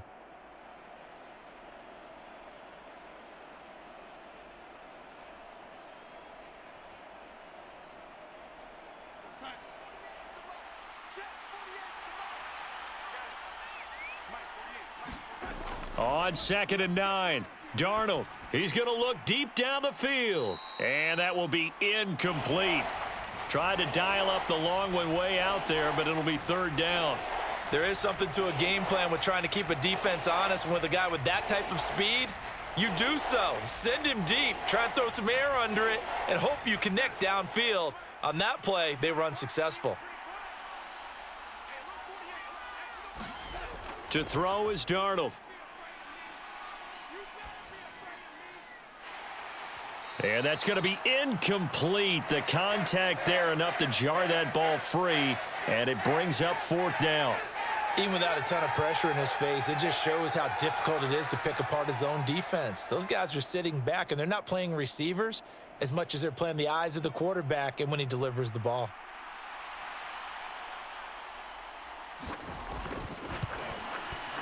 The kick by Pinheiro is good. And they push the lead up to a touchdown now at 10-3.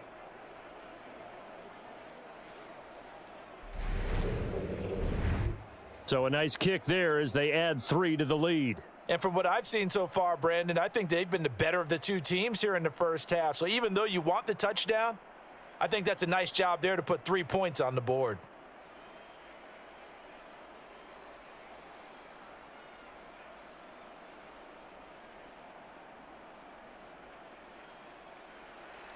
After the field goal, on to kick it away is Pinheiro.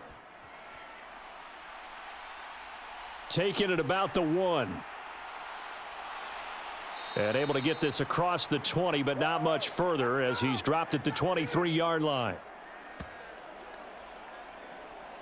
So now we get set to see Houston for their second drive of the ball game. Just a lone field goal for them so far, trailing 10-3 as they come up 1st and 10.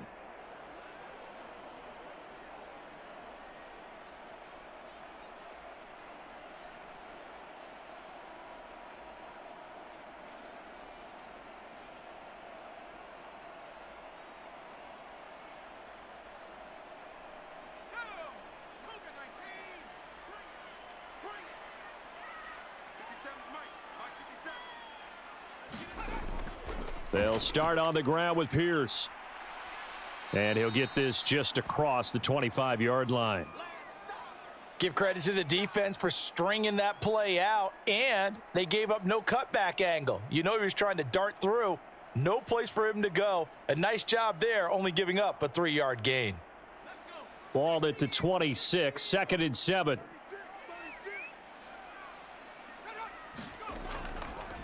Out of the shotgun, a give to Burkhead. Absolutely nobody fooled there. He's going nowhere fast as he stopped behind the line of scrimmage. Now they're staring at a 3rd and 8. That last play backwards a yard. When a draw works, it can be a thing of beauty. But when it doesn't, oh, it can be ugly. And in this case, loss of yardage ugly.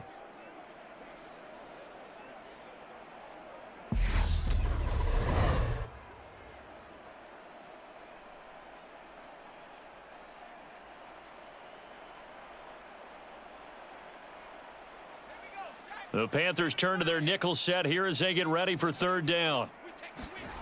Throwing, Mills. Catch made here by Rex Burkhead as running back. And he is going to have a Texans 1st down as they're able to get the 3rd down conversion. I'm not sure that was necessarily a safety valve or a check down throw on 3rd down. Sometimes just try and find the open guy and get him the ball. He did exactly that and found a way to pick up a 1st down.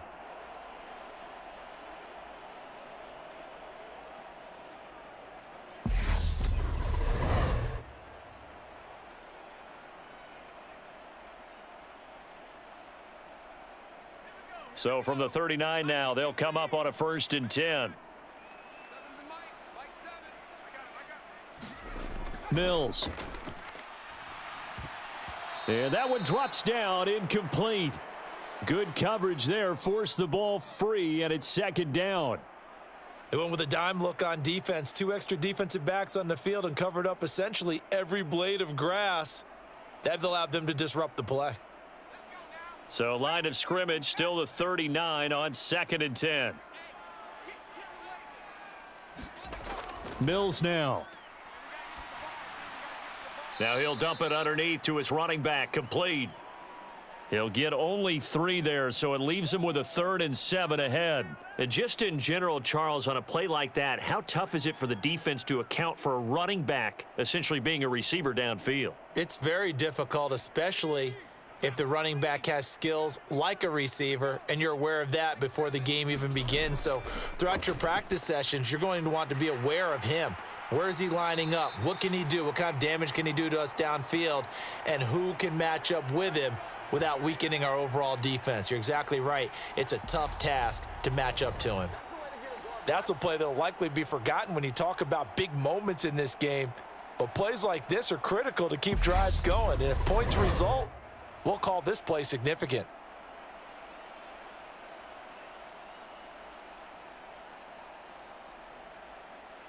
So from Panther territory now, it's 1st and 10 at the 47. Pierce now up the middle. And great blocking downfield as he's got this almost to the 35-yard line. Same exact result as last play, a pickup of 11. There are times on carries like that where he looks a little bit older than his rookie status. How many times have we talked when we've gone out to dinner about how precocious these youngsters are that come into the NFL now? They play at a higher level at a younger age. The stars aren't quite in their eyes as much as it used to be, huh?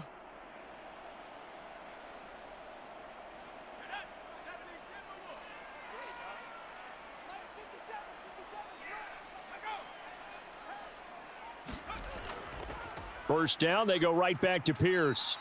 Officially, it's a 1-yard loss. That's going to bring up 2nd and 11. I have a feeling they'll stay committed to running the football, especially on the early downs. They just haven't had a whole lot of success just yet.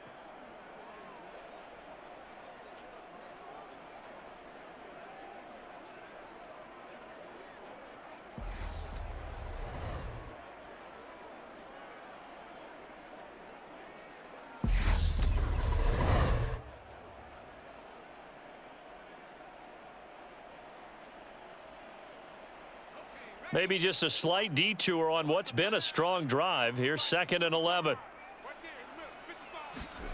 Here's Mills. He rifles one that's intercepted. It's Shaq Thompson here with a pick. And the Panthers are going to take possession of the football. Well, that's a drive killer right there. Not a really confident throw either. This one was kind of up for grabs, and it's going to come down the hands of the wrong team.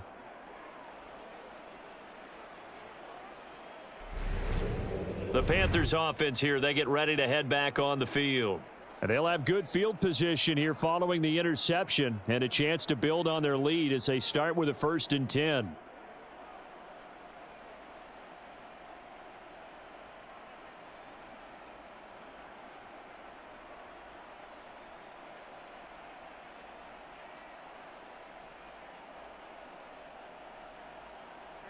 Line of scrimmage, the 37 on 1st and 10. After the interception, here's Darnold.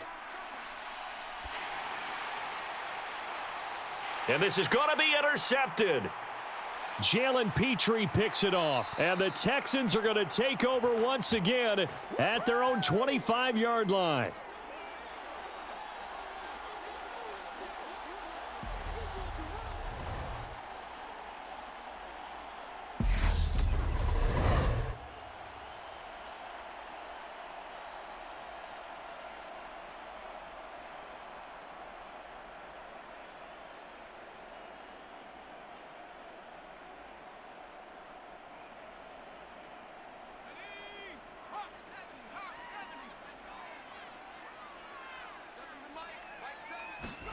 Trying to shake off the interception. He'll look to throw. They dial up the screen here to Burkhead.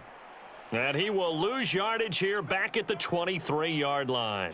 That one unable to develop, never got going. A loss of a couple, and it's 2nd down. You know what the key to a good screen pass is, don't you? But you're going to tell me, good blocking? Well, good blocking eventually. But first is good acting. You want to let the defenders go past you, leak out to whichever side or even in the middle where you want to set up the screen, and then you do your blocking. How about the read, though, by the defensive guys? They weren't fooled at all and actually ran with the lineman to where the play was and smothered it for a loss of yardage.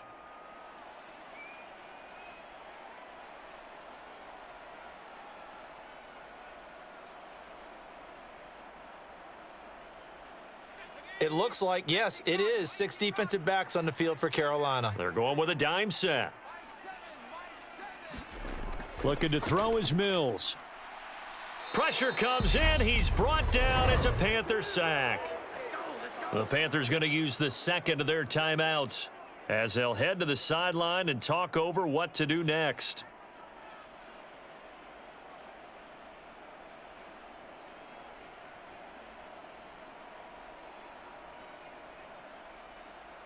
Now on 4th down, it's Cameron Johnston on to punt it away. Back deep here, Andre Roberts.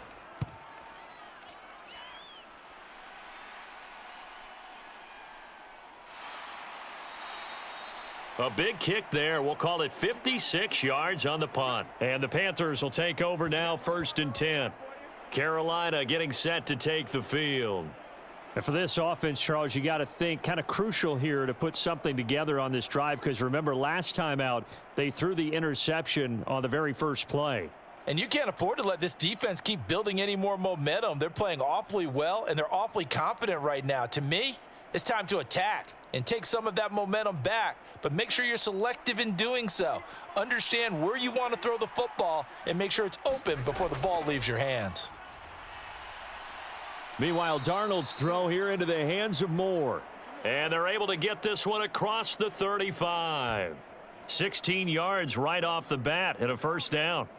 Forget height and catch radius. When you run the fade really well, run down the defender, kind of take him a little bit towards the middle of the field, and then fade to the sideline and give your quarterback some space, it can be executed that well, just as we saw.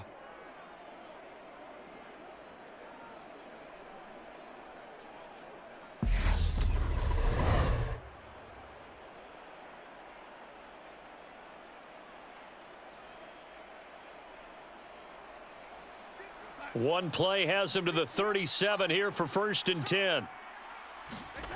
Here's Darnold. And that is incomplete. Oh, the coverage a little too good there, and it's 2nd down. He did a fine job there of not hitting him before the ball arrived, and I've got to tell you, you can often mistime that play because of the angles of approach. When you're going to get him, sometimes you panic as well and think, I've got to be there right now.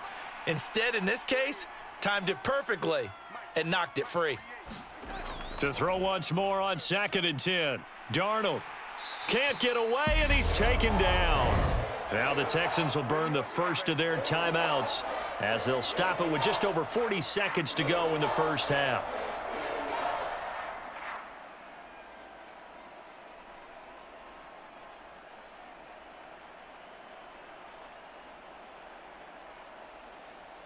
Now following the sack, Darnold and Carolina left with a 3rd and long. A carry for Foreman.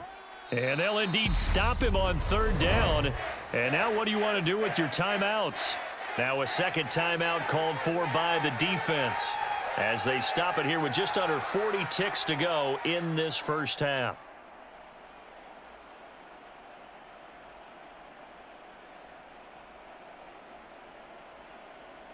So on 4th down, here's Johnny Hekker to punt it away.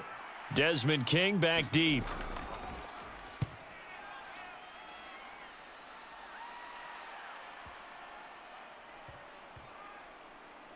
And good hustle here as this is going to be blown dead right at the 9-yard line.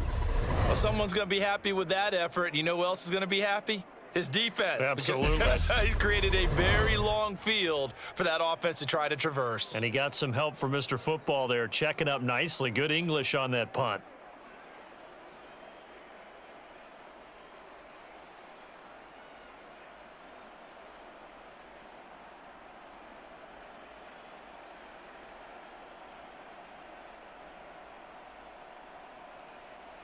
.30 seconds remain in this first half as they come up here 1st and 10. To throw, Mills. And this turns into disaster. He's not going to get forward progress. That'll be a safety. I have to think the sooner halftime can get here for them, the better, because that first half has been rough. And that safety, it only adds to their issues. The other sideline, though, I think they're fine if we just skip the break and keep playing.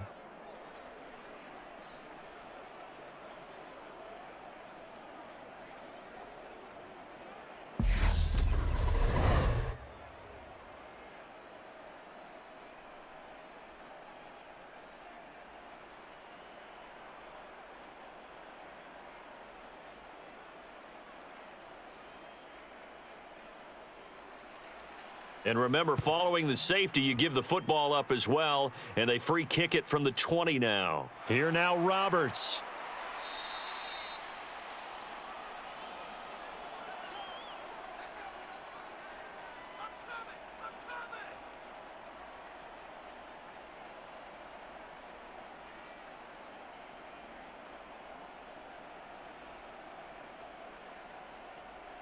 The Panthers out there and ready to begin their next drive.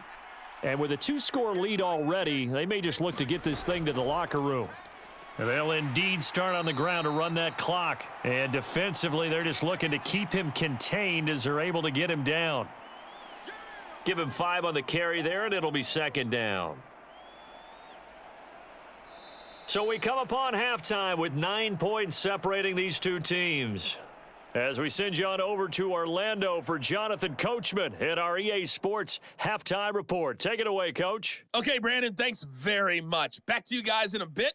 But first, we welcome everyone to our EA Sports Halftime Report. This game's had a little bit of everything thus far, and certainly plenty to look forward to, as the teams are right back out there for the second half. So we'll get right back out there as well, as we'll turn it back over to Brandon Gaudin.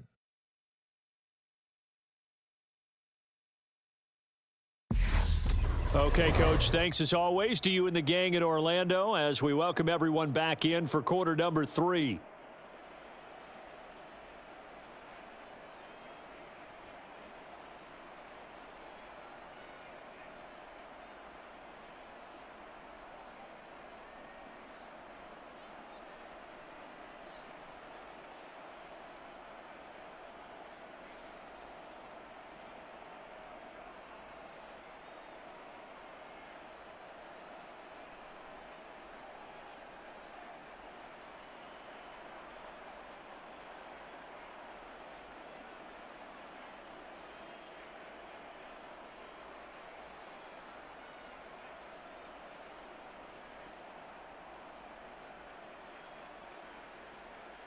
The Texans down on the scoreboard, but they do get the first crack here as we are back underway in the second half. Fields it right around the goal line. And up to about the 26-yard line, just across the 25. And the Texans getting ready to go here to begin the third quarter. Charles, it'll be interesting to see what adjustments this offense made in the locker room. Haven't really been able to get anything going offensively, virtually nothing in the ground attack either. So certainly something has to change here in quarter 3. And I'm pretty sure their friends from the defensive side of the ball told them exactly that, because those guys, the stop troops, they've been playing pretty well, and they've kept them around in this game. Now they've got some time. The running game struggled in the first half. Opposition knows how to focus on defending the pass here. They've got to re-energize that ground game and maybe open things up for a comeback here in this half. Yeah, this will leave them a yard short. Nice pickup of 9 yards on first down. First play of the drive, let's give credit all around. Excellent blocking, but the guy carrying the ball, he was the finisher. A really nice run. The last run got 9. That leaves them with 2nd and a yard.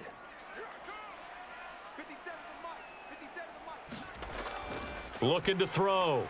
Mills throwing over the middle, and it's incomplete. Brandon Cooks, the receiver he was going after. And it's 3rd and short. Well, that's a defensive coordinator's got to be happy with that result. They took away all options downfield and forced the incompletion. This offense in desperate need of a conversion as they come up on 3rd down. Pierce will try to pick it up.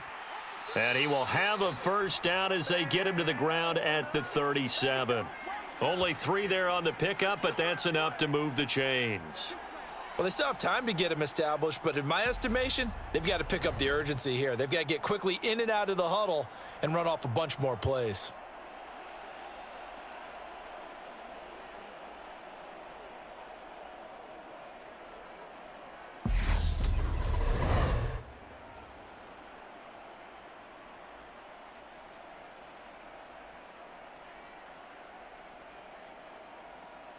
Line of scrimmage, the 37 on 1st and 10. Back to throw. Mills. He'll get this into the hands of Nico Collins. And they're going to get this up to midfield.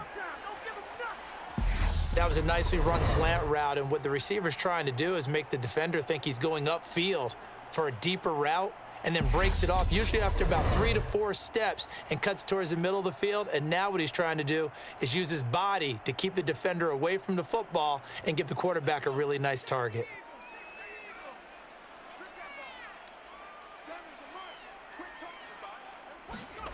Mills now from the 50.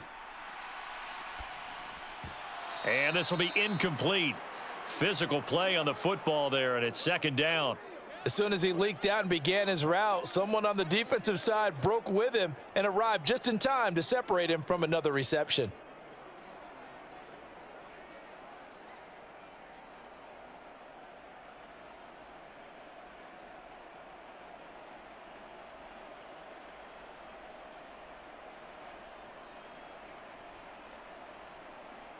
An incomplete pass on first down. That leads to a 2nd and 10. Operating from the gun, Mills. And this one taken in on the right sideline, but not in the field of play. They say it's incomplete. The throw led him a little too far. It brings up 3rd down. His back has been a dependable safety valve all game, so he went back to him when his first read was covered. Just unable to connect, so the play results in no gain. Now play number 7 of the drive as they're looking at a 3rd and 10. From the midfield stripe, they'll look to throw. And the throw there going to be incomplete. That's not the first time they've gone his way on this drive, and they were obviously keyed into him because they were there to help break that pass up.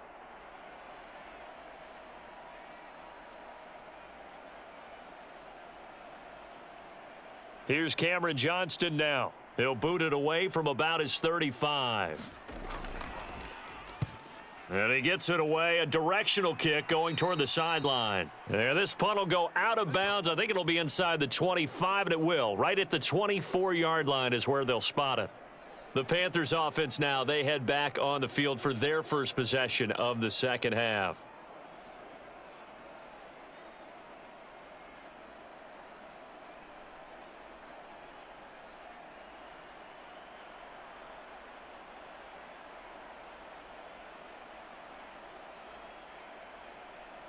Darnold and the Panthers now with a 1st and 10 here at their own 24.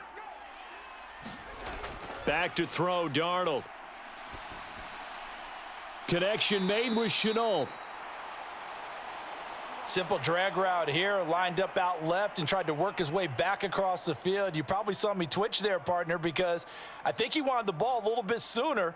By the time he looked it in, defender was right on him. 6 yards left on 2nd down.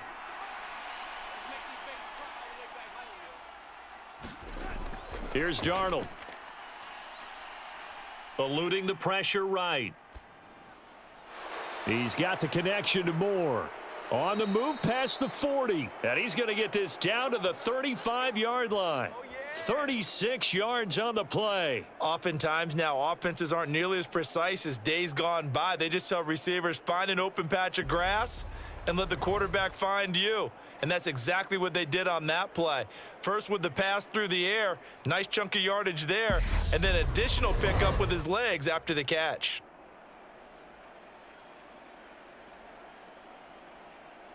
So that changes things a bit. Here's a 1st and 10 all the way down at the 35.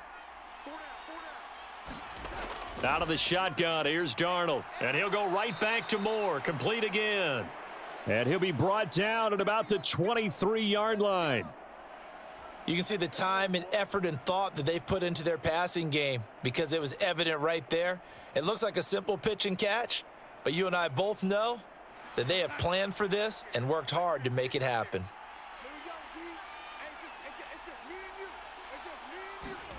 Throwing again is Darnold. Open man left side. It's the tight end Trimble. And he'll go out of bounds in the red zone just inside the 20. It'll go down as a gain of 6, and that will bring up 2nd down. If anyone ever has any doubt that tight ends are primary targets nowadays, just watch this play. He's back in the pocket, finds his guy, and they get a nice gain out of it. Yeah, simple little completion out into the flat. Here's Foreman. And they'll bring him down at the 13-yard line. 4 yards the pickup, 1st down. Now that's the way to do it. Hand it to someone with vision and good footwork, and add in a little bit of power, and you find a way to pick up 1st downs. From the 13 now, they work on 1st and 10. They run again with Foreman. And he'll be taken down here at about the 11. Give him a couple on the carry there, 2nd and 8. Defensively, we always know that he is tough in run support, and I think the way that he gets there is he understands what an offense is going to do before the ball's even snapped. A great job of scouting prior to the game, then reading, reacting, and taking the right path to the ball carrier. Throwing on 2nd and 8, Darnold. And that is incomplete. A lot of force bearing down on him there. He could not hang on. It's 3rd down. He was trying to get that one out to his running back out of the backfield, but that one was read and timed perfectly, and they were able to break it up.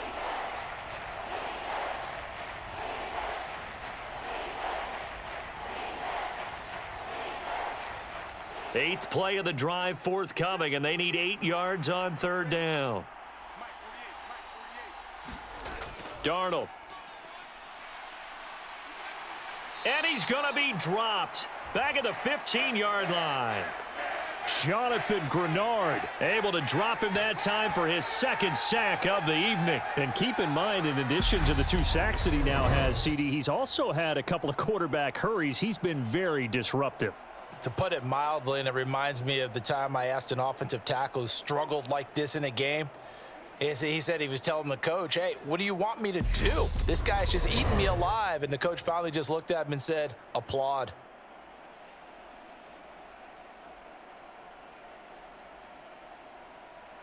Now for the field goal try, here's Eddie Pinheiro. This from 32 yards away. This is up and good from Pinheiro. And that's going to bump up their lead now to 15-3.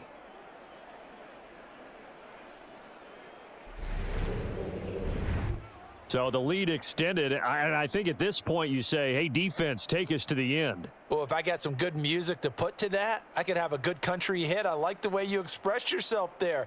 I think the offense has done enough so far. But like you say, if your defense is only giving up 3 points, makes it a lot easier to settle for field goals on this side of the ball. After the field goal, on to kick it away is Pinheiro.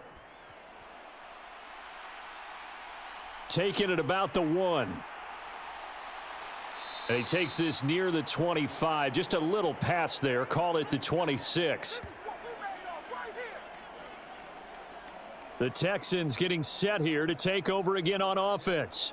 The last series for them, a little disappointing, forced to punt.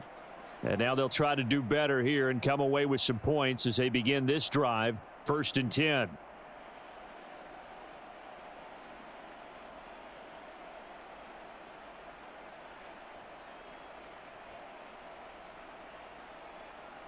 First and 10 now for Mills and the Texans at their own 26. They'll get things started with a carry by Pierce. Yeah, boy, this defense again really making things tough on him as they stop him for no gain.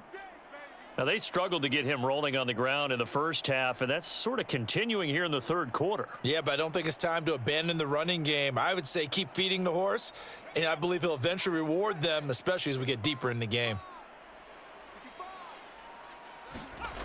Throwing on second down, Mills. He's going to find his running back. It's complete.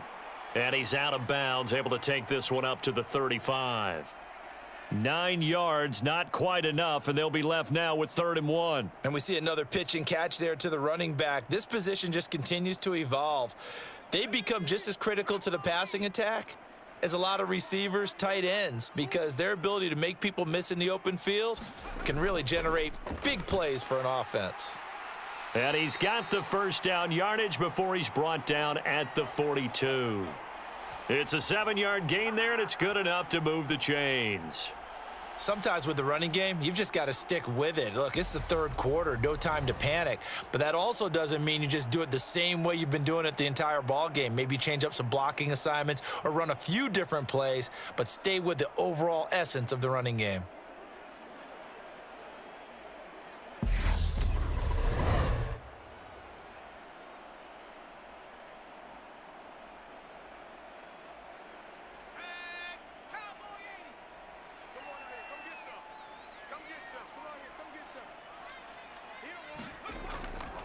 Another carry for Pierce. And he'll be pretty well stopped in his tracks. Give him a yard up to the 42. Well, they're hoping that the second half is better for him than the first half. They've got to find a way to get him going. He's a big part of their offense.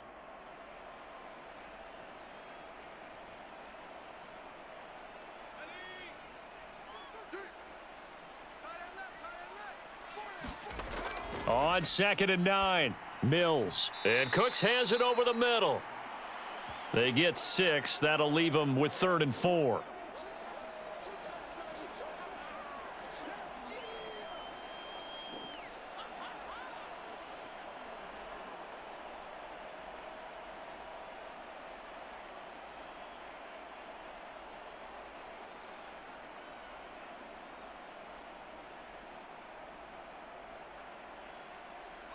in search of 4 yards here to pick up the first down.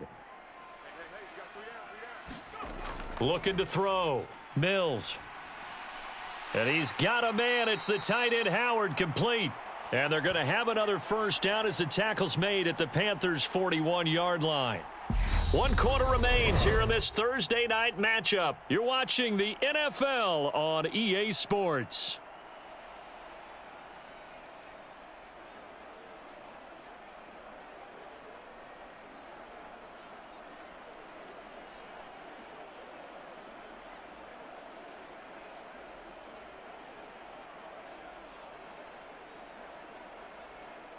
So from Panther territory now, it's 1st and 10 at the 41.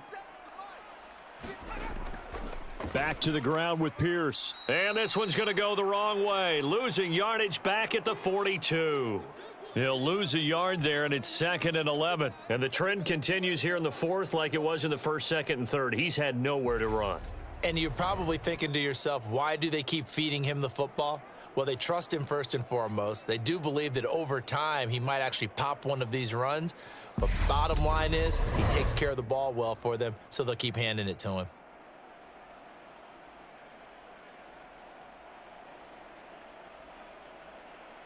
So after the loss of a yard, they'll look to push forward here on 2nd down and 11.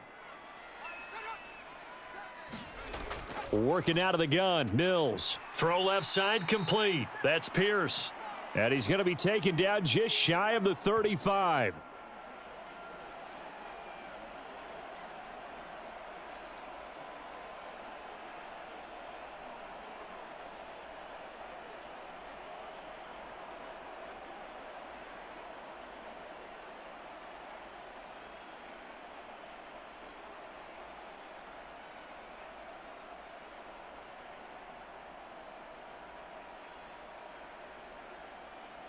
Already a pair of 3rd down conversions for them on this drive, but right now they need 5 yards on this 3rd down try. Back to throw. Mills. Yeah, this pass broken up. Excellent coverage there on 3rd down, as that was not an easy one to hold on to. From a defensive perspective, they had exactly what you want anytime they want to throw the football. There was pressure on the quarterback. They were getting after him, and they tightened down on the receivers and forced the incompletion.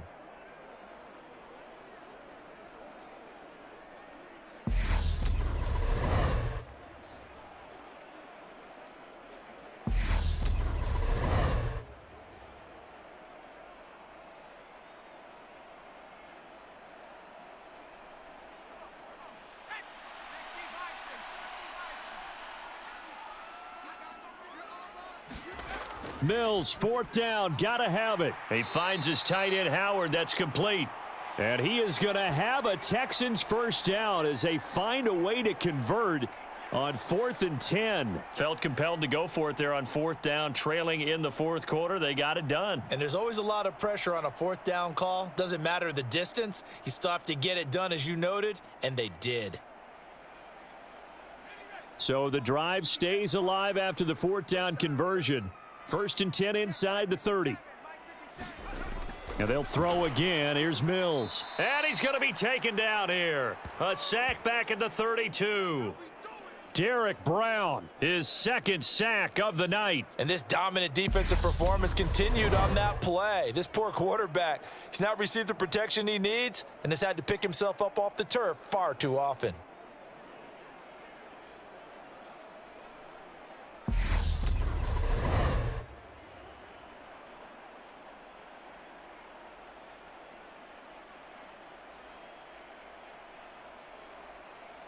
Pass protection has been a problem all night long as they come up facing 2nd and a bundle. Another try after the first down sack. Mills. And they're going to move it down inside the 25.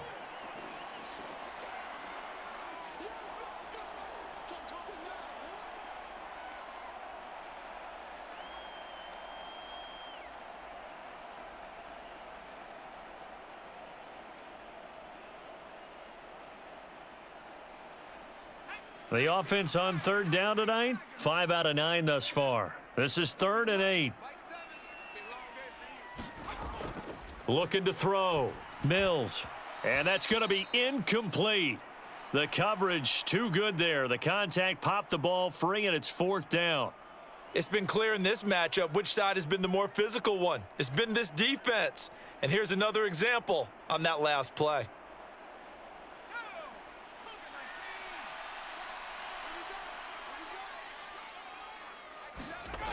Fourth down, Mills. Throwing the out route incomplete. That's Howard.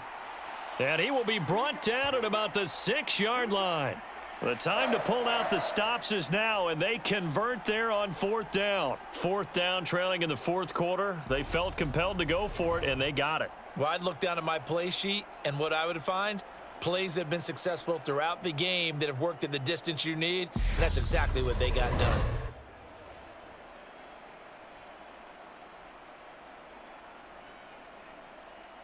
First and goal, and they got to be thinking a chance to get right back into this football game. They'll look to throw again. Open man is Cooks. He's got it. Touchdown, Texans. It's a 6-yard touchdown pass, and the Texans have made it a one-score game again here in the 4th.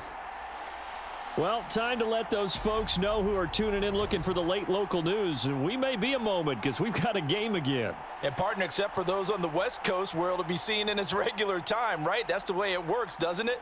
But how about that? Big-time drive right there. If they're going to have any chance, they needed a touchdown there, and they went right down the field and worked their way into the end zone. Kaimi Fairbairn on for the extra point.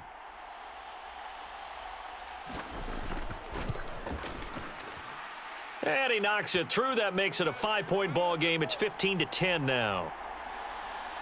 That drive, a long one, spanning 15 plays. And the result, a Houston touchdown.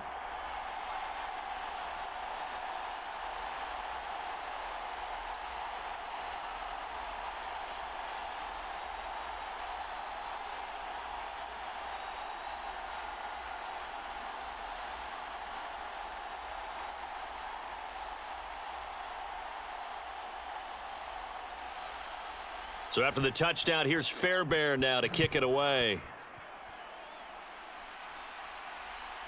Here's Roberts to bring it out of the end zone. And ultimately, he stopped right where he would have been if he had simply gone down to a knee at the 25. Here's the Carolina offense as they get ready to take over here. That last touchdown has made this really tight. They're clinging now to this slim lead. Second half, they only have a field goal. This offense needs to kick it into gear. And right now, I'm looking directly at the field general, at the quarterback, because to me, he's got to take over right now. By word, pumping his team up, and then, of course, by deed with his play. My high school coach used to say that all the time. Laddie, take over by word and deed. And deed means action. Exactly. They'll start the drive with a give to Foreman, and he'll take this ahead for about 4. Second down coming up. I'm guessing you'd say this is kind of the key here. Grind out some yardage, work on that clock, see if you can continue to tick it down. Definitely. You want to bleed things out at this point, right? Continue to possess the football, gain some yardage, and put the onus on the defense. Do they have to use timeouts? What are they going to do to stop you? You're taking charge. Now a throw here to his running back. And he's able to take this one up to the 35-yard line. 6 yards the pickup, and that's a first down. One of my old teammates called me the other day when he was watching the game. He's like, man, trying to watch an NFL game and trying to account for their passing game, that's difficult. And just when you think you get everything covered, here comes a back out of the backfield. And in this case, he picks up a first down.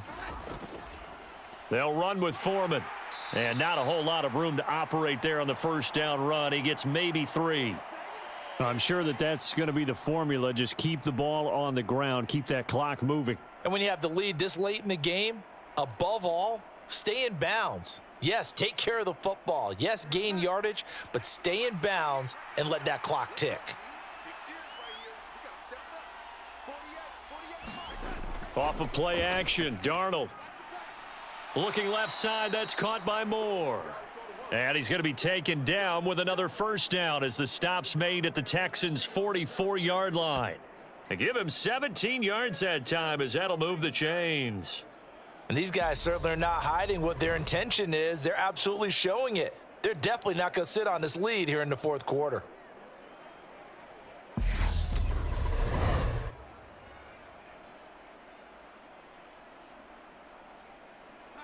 So a 1st and 10 now in Houston territory at the 44-yard line. A shotgun snap for Darnold. And that is incomplete. He couldn't hold on through the contact. Brings up 2nd down. And partner, to me, that one was all about timing. If he's there too early, it's going to be a pass interference call. If he's too late, it's a completed pass. He was Johnny on the spot on that one. So now 2nd and 10 after the incompletion on 1st down. Darnold from the gun. For Marshall, that's complete. And he's going to be taken down with another 1st down as the stop's made at the Texans' 28. A solid gain of 15 yards and the sticks move. Tell you what, he's been able to put the ball in some tight spots all game long. That throw, no different. Yeah, a lot of people would call it a gutsy type of a throw. I think he looks at it as, I can do it, so it's not that big of a deal to me, and I'm going to keep firing.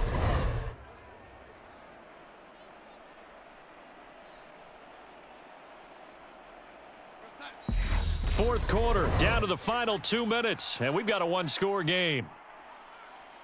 So it's Panther football as we welcome you back. They've got a 1st and 10 as they look to try and finish this one off. And not totally home free yet, but it's looking good as they come up 1st and 10. Now a handoff up the middle. Foreman. And now we'll see a timeout used on defense as they stop it right out of the break with 1:57 to go in the ball game.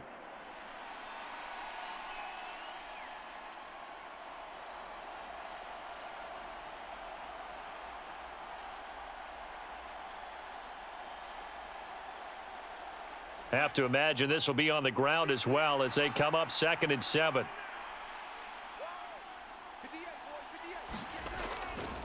Again, it's Foreman. And he's going to have to protect the football and take his lumps here at this stage of the game as they stop him behind the line. Now the Texans will use one of their 2 remaining timeouts. That'll leave them with just 1 remaining in this fourth quarter of play.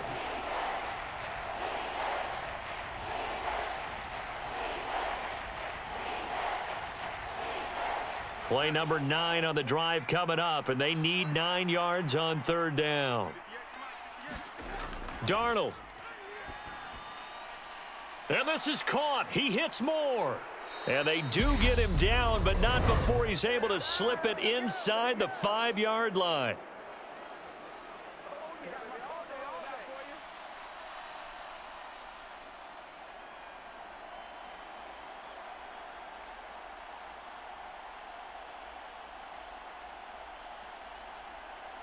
It's 1st and goal, and a late touchdown at this stage could officially salt this one away. And they'll indeed take a knee.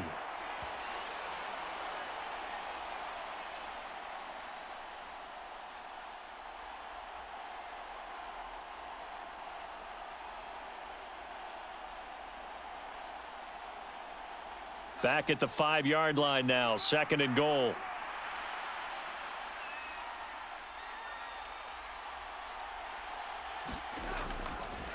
Now Foreman, and he is met in his tracks behind the line of scrimmage. That'll be a loss of a yard, and it leads to a 3rd down. And this is where the mental part of the game comes into play. Defense is out of timeouts. Just hold on to the football. No sense really trying to score. They should be able to run this one out.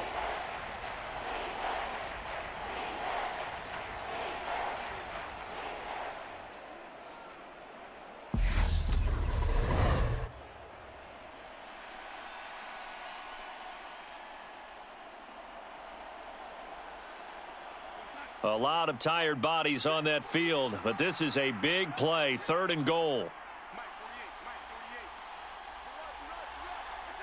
Darnold is going to take a knee, and that should just about do it.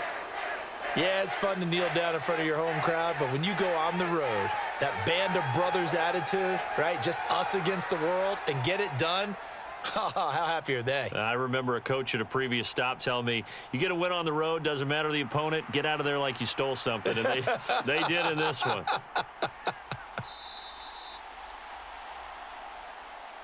Well, this ball game was close throughout. Remember, it was neck and neck at intermission, neck and neck at the end, but a great job to come in here in a tough environment, Charles, and get the victory.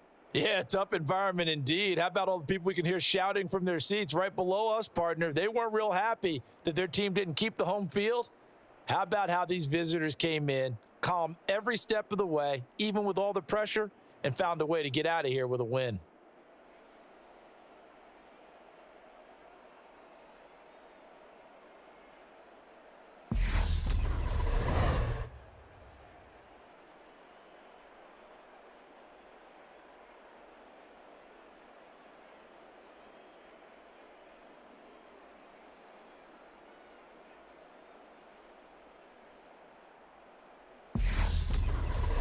So that'll do it for us. For Charles Davis and all our crew, I'm Brandon Gaudin. You've been watching the NFL on EA Sports. So long, everybody.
Tonight, from Gillette Stadium in Foxborough.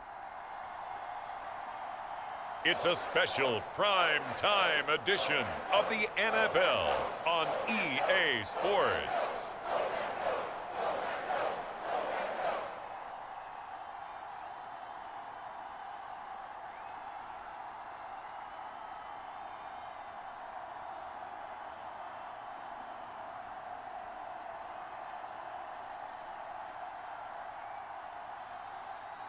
As we'll see Bailey Zappi and the New England Patriots taking on Andy Dalton and the New Orleans Saints. Just a beautiful fall night for football here in the Northeast as we are inside Gillette Stadium in Foxborough, Mass.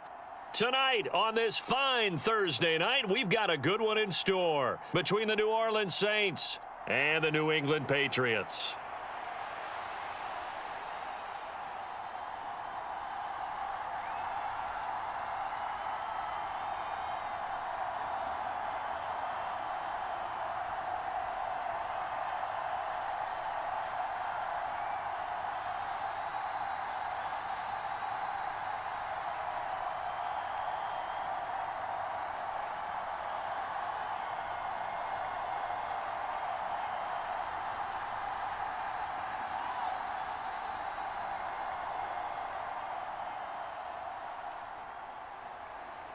There's Nick Folk ready to put this one in the air. And we are underway in Foxborough.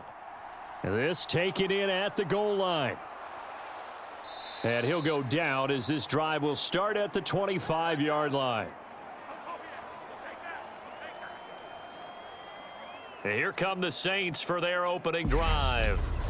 They'll be led out by the former Texas Christian University Horned Frog, Andy Dalton. I love his football IQ. I love his ability to have people rally around him. And as he likes to remind me all the time when I get ready to call one of his games, I can run it a little bit too. A nice presence to have on your team.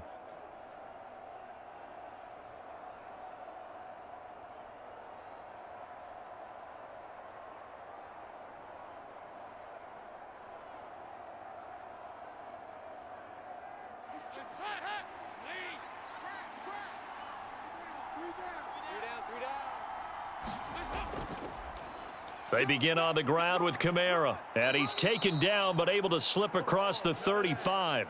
11 yards there on the first play from scrimmage. And that's how you get started and open up a game. Really well-blocked play, picked up a nice chunk of yardage. And if you're the offensive line, that's exactly what you've talked about all week long in your meetings. Establish the line of scrimmage and take control, and they gave their running back plenty of room to rumble.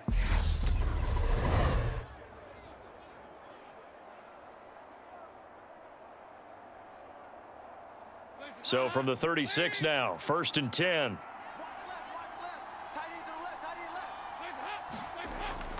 Again, it's Kamara. And he maneuvers up the middle for 3, and it's 2nd down. Yeah, I don't know if it's exactly a win-win, but if you're on offense, you'll take that kind of a run, all right? It was kind of stacked up, found a little bit of yardage, and frankly, they're pretty close to staying on schedule on offense. The playbook is still open for the coordinator.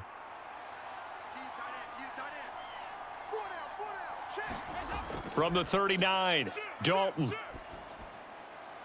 Out of the backfield, that's complete to Kamara. And he'll be out of bounds after getting this one across the 40.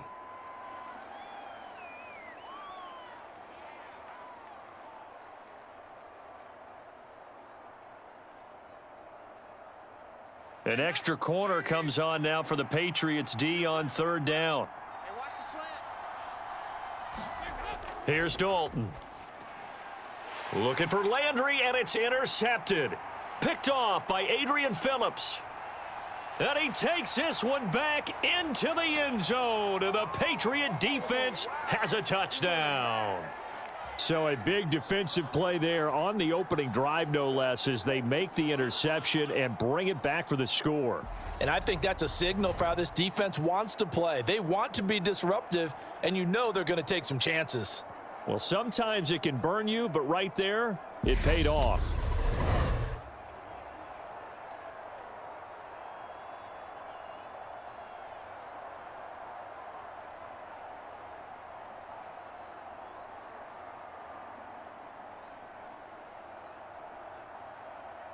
Nick Folk for the point after.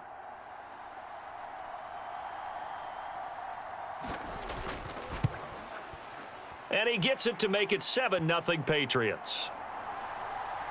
So the defense creating some points, not only getting the interception, but then returning it to the end zone for the pick six.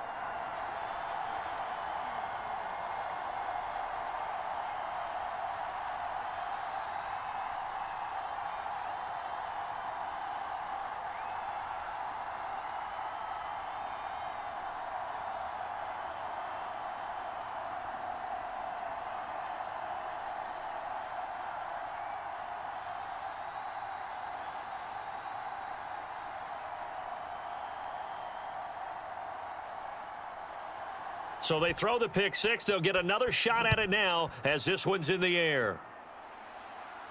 Fields it right around the goal line. And a nice return sets him up pretty good here right at the 30-yard line. New Orleans Saints, they get ready to set up shop for their second drive.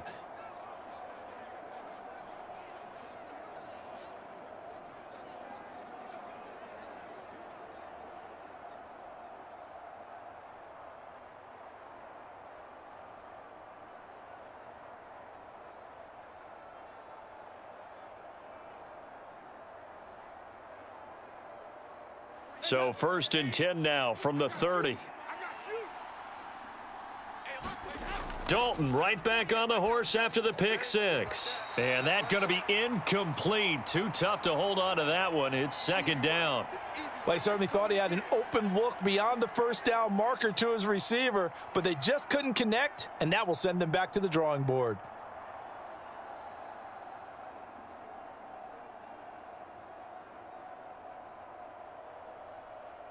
Ball on the 30 as they come up 2nd and 10. So Dalton now. And he's got the hook up to Landry. They get 7 out of that, so they're left with a 3rd and 3. And I think this is a route we'll see more of as this game goes on, because with his speed, they want to get him the ball in space on drag routes just like this. They want him to get the ball and run after the catch. Good job there, though, holding him for a short gain.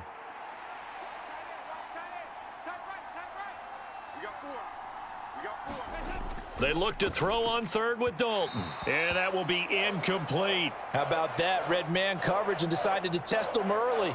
But it proved up to the task and forced the incompletion.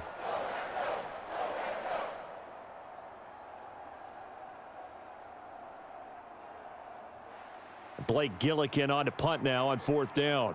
And deep to return it is Marcus Jones.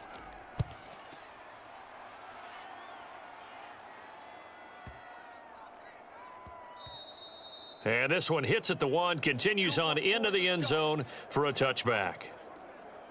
So here come the Patriots now to take over on offense.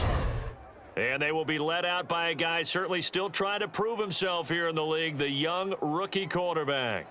And he's a young man who's always believed in his talents. Didn't have many offers out of high school, ended up at Houston Baptist and put up monster numbers. Decided to take the next step and go to Western Kentucky, and he did it again. Set NCAA records for passing touchdowns and passing yards in a single season. Now the big jump to the NFL, this guy's like a very skilled point guard, knows how to deal and put the ball in the proper place with every throw. Zappi fakes a handoff, looks to throw it. And it's incomplete. Took a shot, couldn't connect. Not a great start dropping his first target, but let's face it, it won't be his last chance because he'll get opportunities to make up for that one throughout this game. After the incompletion, they'll try once more from the 20-yard line on 2nd and 10. They'll run with a former member of the Crimson Tide, Damian Harris. And he'll be tackled at the 23 after a gain of 3. Well, that's a good start to this drive on the defensive side of the ball. Force the incompletion on 1st down. Then you're able to shut down the running play on 2nd. Yeah, I wouldn't be surprised now. A little bit of pressure going at the quarterback in an expected passing situation. So 7 yards from the 1st down here as they come up to the line of scrimmage. Zappi on 3rd down. They set up the screen for Stevenson. And he will have a Patriots first down as they're able to get the third down conversion. I like the screen being called here early in the game, especially on the opening drive, because, Brandon, when guys come out of the locker room, especially those pass rushers, they are so amped up to get to the quarterback that you can use that against them, and a screen pass is a great way of doing it. A lot of teams against good pass rushing teams, they want to run the screen 10 to 12 times in a game. So 1st and 10 now from the 30.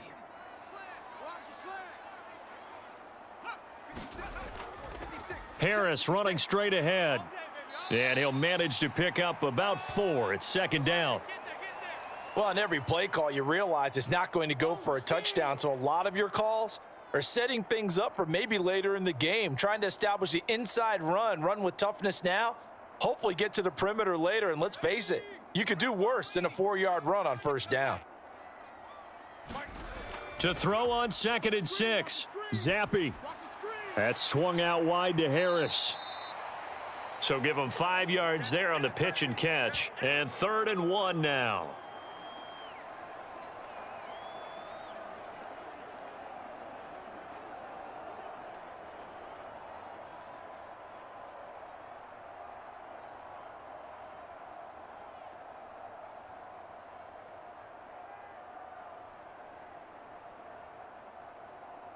So they just need 1 yard here to pick up the first down. Trying to pick it up on the ground with Harris. And he's got the first down yardage as he brings this up to the 47. Call it a gain of 7, and it gets him a new set of downs. I don't know about you, but that almost felt like old-time football there. 3rd and 2 is not necessarily just a running down anymore. A lot of times they want to throw the ball. They went back to the roots and powered forward and got the first down.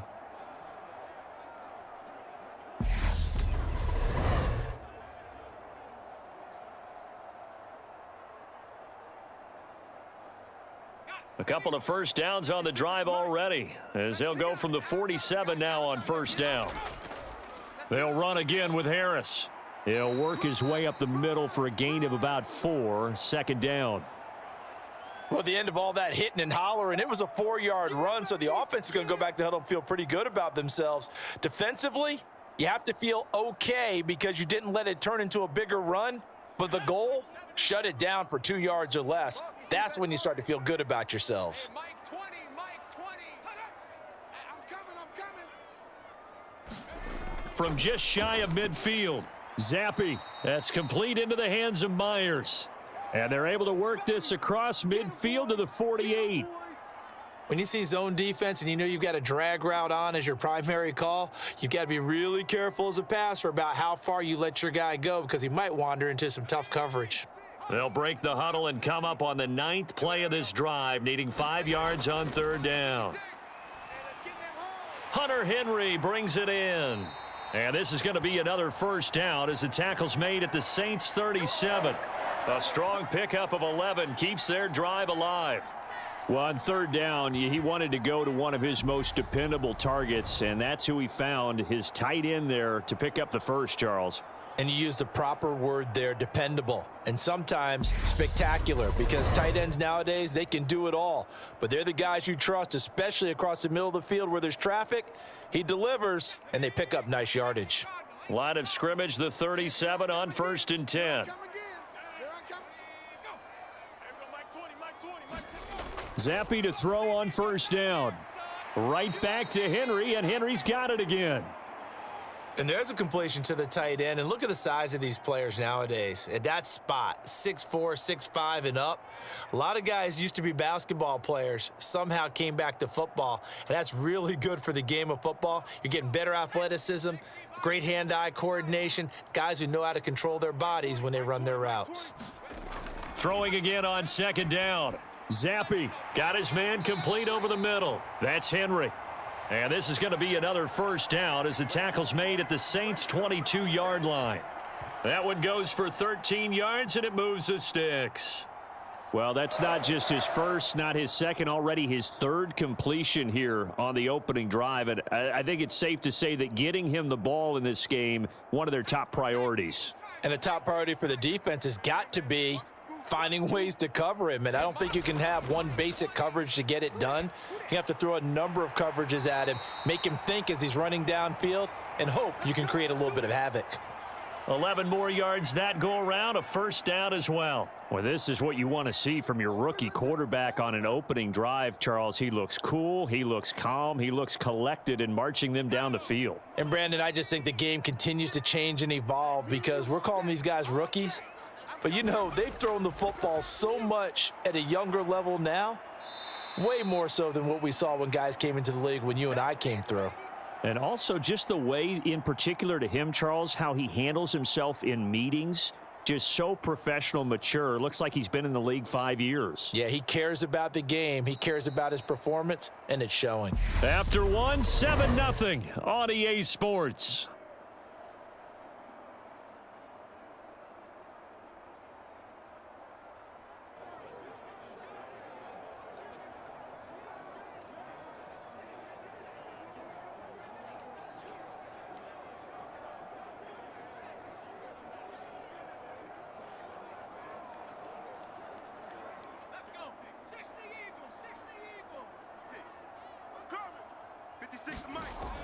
Harris going to get it again on second down.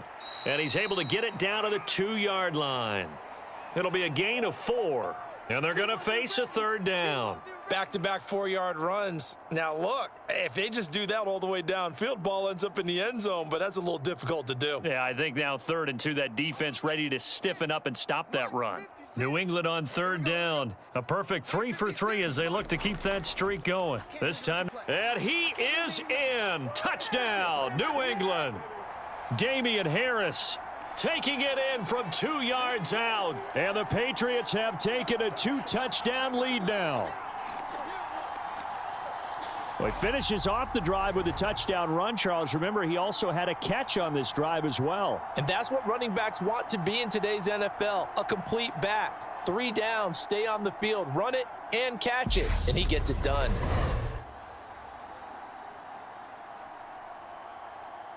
Now Folk for the extra point.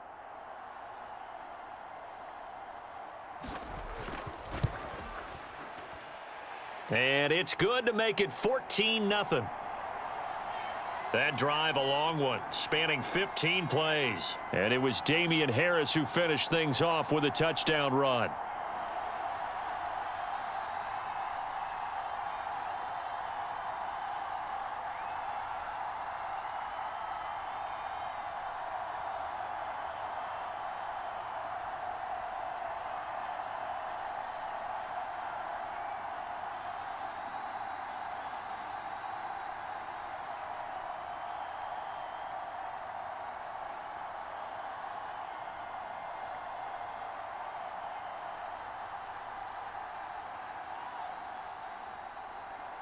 Folk now set to boot it after his guys put 6 on the board.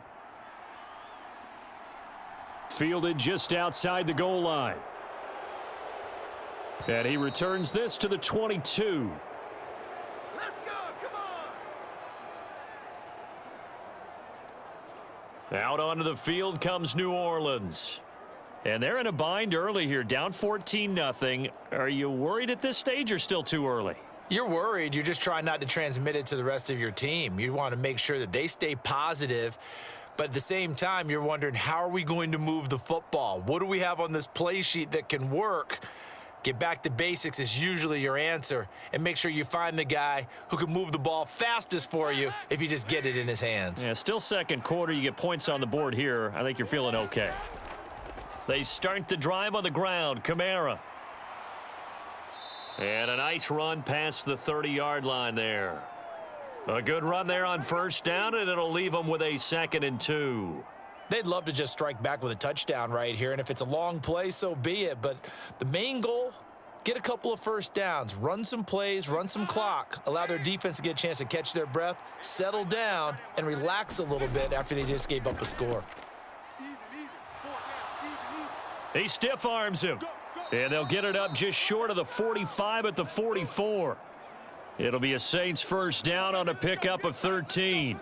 We use the word relentless a lot with guys who are aggressive on the field. In this case, it really fits, doesn't it? How about his ability to break tackles and his feet never stop moving?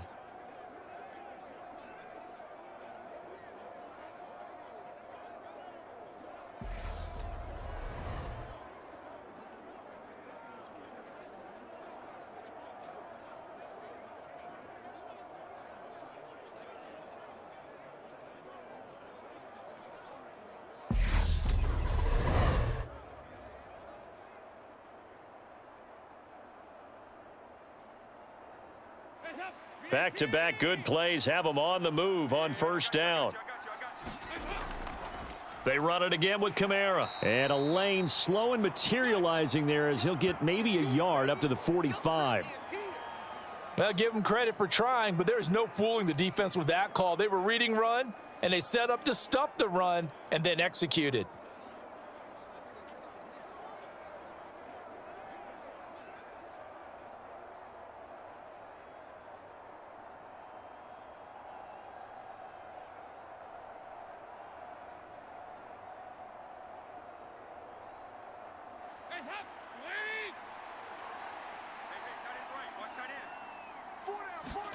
And now to the air, Dalton.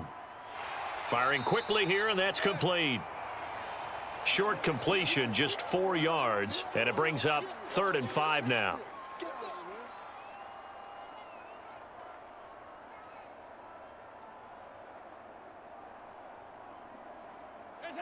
They'll need 5 on this play to move the sticks. Dalton. And this is going to be incomplete. Problems on 3rd down so far in this first half. Relatively small sample size, but they're now 0 for 3. And the average in the league, somewhere around 40% on 3rd down for offenses. So what's the answer to this? Either convert them or don't get to 3rd down in the first place. Get your big chunks of yards on 1st and 2nd down. Blake Gillikin on to punt here as he'll send this one away. This is away and a very good kick angled for the sidelines. So back onto the field come the Pats for their 2nd drive.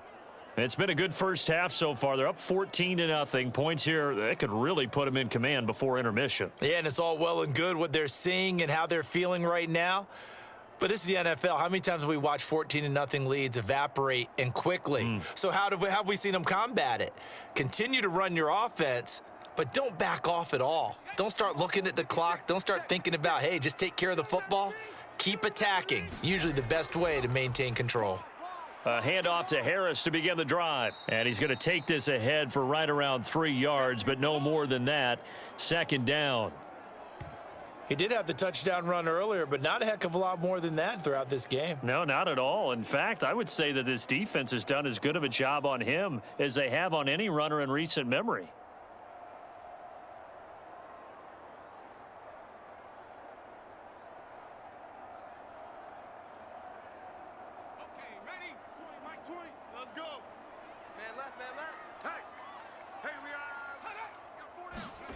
From the 24, Zappi, and caught by Henry. That one a 1st down pickup of 8. And the tight end is certainly a position built to move the chains because they can control space underneath. If they've got good hands, then, of course, they're a dynamic target. But one other thing is they're right in the sight lines of a quarterback on just about every play, and that makes it easier for the quarterback to pick him out and deliver. 1st and 10, Zappi. And his throw is incomplete. I see the surprise in your face there, partner. That is a rare incompletion from him. He's been on point this entire game. He has percentage completion-wise way up, not that time.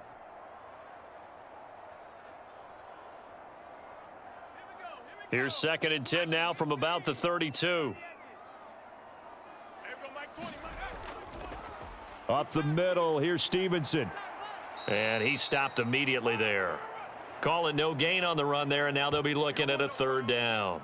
This defense could use a few more plays like that right now. It certainly could, but think about it from an offense's perspective right now. They've got a lead, but they don't want to throttle down too much and stall themselves. Still want to move at a nice pace. And for the Saints here on third down, an extra defensive back on the field. Mike 20, Mike 20, Mike 20. Looking to throw, Zappi. Open receiver here, complete, it's Parker. And this is going to be another first down as the tackle's made at the Saints 39. That one nearly 30 yards, 29 officially. Well, things are definitely going right for them here in the first half. Pick a down, any down, even third down, no problem. They get a connection there and pick up a fresh set of downs, continuing to move the ball.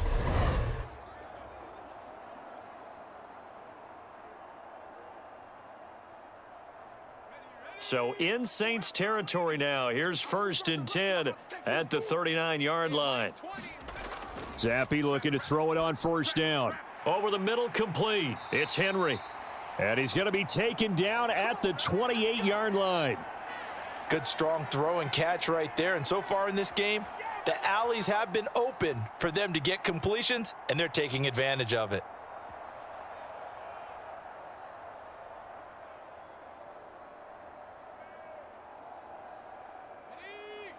Mike 20. Big stop, G. Big stop. Let's go. There we go, Mike 20, Mike. Go. On first down, here's Zappi. He completes it to Henry. And he'll be brought down at about the 23-yard line.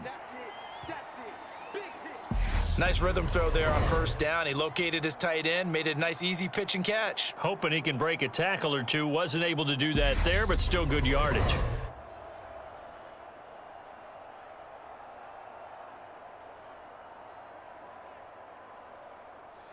They don't need to run another play here before the 2-minute warning. Let's see if they do it anyway. Looking to throw again on second down. Zappi setting up a screen for Stevenson. And he'll be marked down right at the 20-yard line.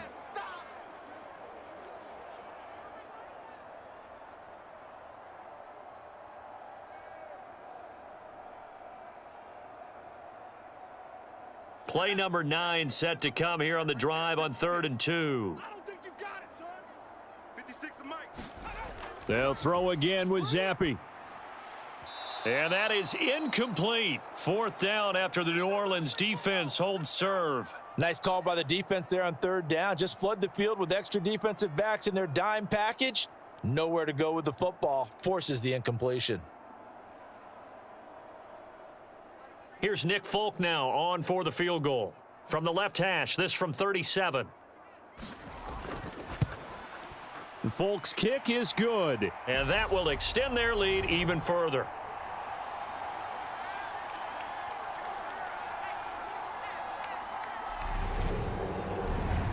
So no problems at all on that one. And you know, there's virtually no wind. This is a kicker's dream here tonight. It absolutely is, isn't it? So to me, with no wind, it should be a passer's dream as well, Yeah. right? But in this case, the defense held out. They had to force the field goal.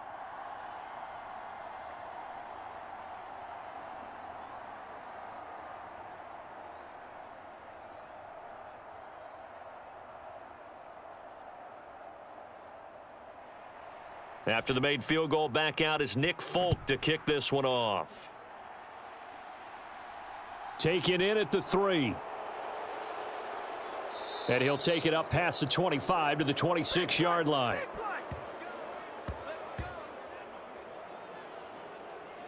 The Saints coming out now to take the field.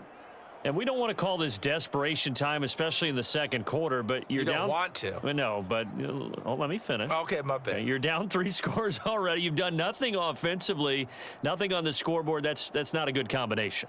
I think you Now just you called can it. go. I think you just called it desperation time. I think did. you did. But Yeah. let's face it. You mentioned this to me in a break earlier in the game. The energy level hasn't been there right from the start. We've noticed that they've got to find a way to get on their toes and start punching instead of retreating to use a box. Looking for Landry, and it's intercepted. Picked off by Juwan Bentley. And the Pats are going to take possession of the football. Boy, we've seen a lot of mistakes here in this first half, and another there on the interception. Yeah, they're certainly starting to pile up, aren't they? Because, let's face it, we expect a miscue here and there, but they're already down 3 scores and still giving the ball away. If they want to get back into this one, they've got to take care of the ball because right now the way they're playing doesn't say a whole lot for their chances.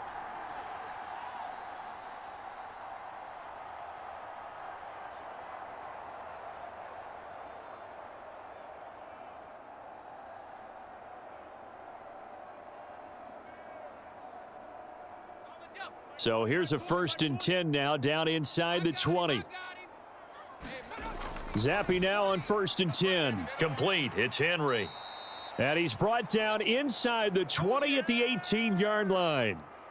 It's vitally important to wrap him up immediately, because if you let that big guy get ahead of steam up, boy, then you've got real trouble trying to get him down. But they're able to hold him to a short gain on 1st down.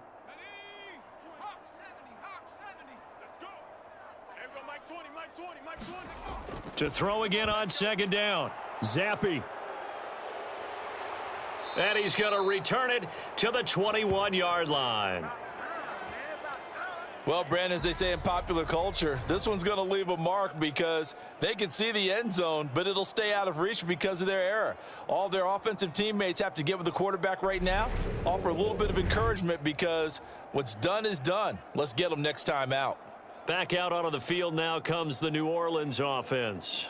Charles, we'll see what they can do here. Not a ton of time left, but enough certainly to get points out of this drive, and they need them right now because they're trailing. Yeah, and this is exactly why you practice a 2-minute drill all through camp, and at least one practice each week before a game. A minute left, more than enough time to string a few completions together, reach the end zone, and then make that walk back to the locker room just a little more animated. They go back to the air here after the INT on the last drive. And he's going to get a solid gain of 9 before being brought down. 2nd and right at a yard. The Saints going to call the first of their timeouts, as they'll stop it with just over a minute to go before halftime.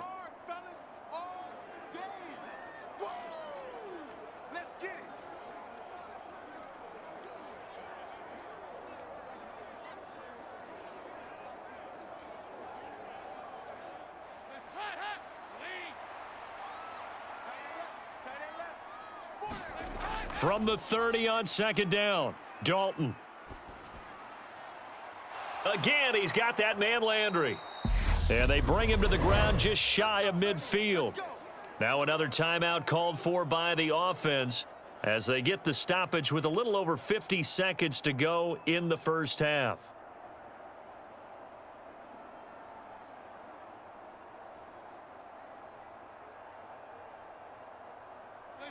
First and 10 here, and you know, if they could just get 3 out of this, there's something about narrowing it to a 2-score game at half that makes it feel like much less of an obstacle.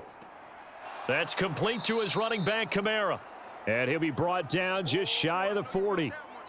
A good way there to have him bounce back from the interception last drive. Something underneath, a little bit of rhythm going. I know the best ones in the league have supreme confidence, but every now and then you need a little booster, don't you? This is their way of protecting him and bringing him back, and then they'll turn him loose later, I would think. This will be Dalton again. Over the middle into the hands of Michael Thomas. And they'll be stopped at the 28 on a play that started at the 14. They pick up 14. Now a timeout signaled for, and they'll get it with 10 seconds to go before halftime.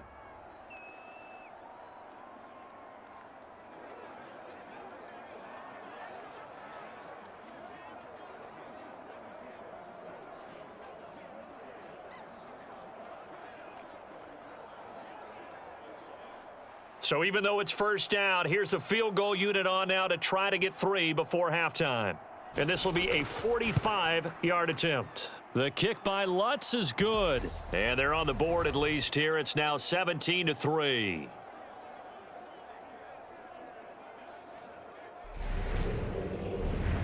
So, Charles, they get to them with their first turnover of the game and then make it hurt a little bit extra with a field goal. And anytime you give the ball up, what's the first thing a coach tells his defense? Don't let them score off of this. You've got to put out the fire. In fact, in 2021, that's what one NFL coach termed his defense, the firemen. Go out there, guys, and don't let them put some points on the board. Maybe time for one play on offense. 7 seconds to go in the half as the kick is away.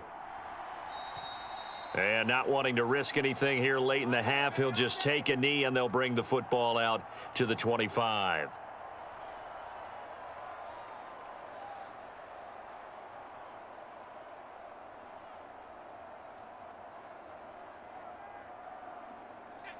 The Pats at the line, ready to go. And with 7 seconds remaining, not much time to really do anything.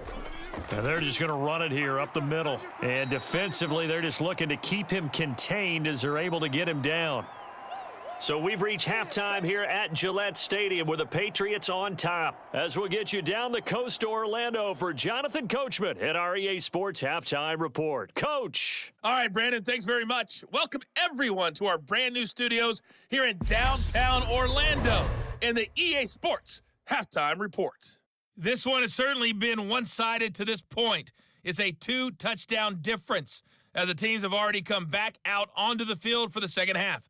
So let's get you back out as well to Brandon Gaudin and Charles Davis. All right, Coach, thank you very much as we welcome you back for quarter number 3.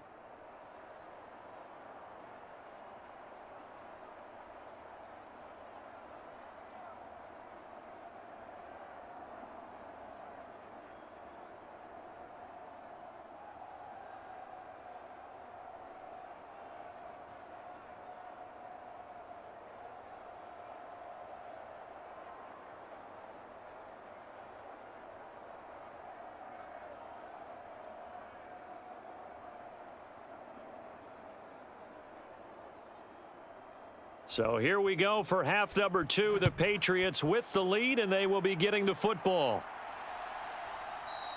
And we will not see a return to start the half, as this will be a touchback. The Patriots taking over to start quarter number 3. And Charles, they've got the lead. Put your coaching hat on here now. What's the game plan for the second half? I think getting the running game going a little bit more, because I thought in the first half they didn't get it moving the way that they would like. They had success throwing it, but I think these first couple of drives, they'll want to get those running backs going and give them more opportunities, and I will guarantee you that those guys were lobbying for them in the locker room at halftime. They'll start the drive with Harris. Trying to find a lane, but instead he'll get back to the line of scrimmage and no more. Officially no gain on the play, and it's second down. If this defense wants to stay in this ball game, they've got to start ending some drives. That helps. And they have to look ahead at what they expect the offense to do, and right now with that lead, that's run the football. So you don't just stack the line of scrimmage. You have to get upfield and try and make some plays in their backfield. Officially nothing on that last run. They'll try again, 2nd and 10. Now Zappe. Throwing the out route, he's got Parker. And they work this well upfield across the 45. Last play, they got stuffed at the line. Different story here, over 20 yards.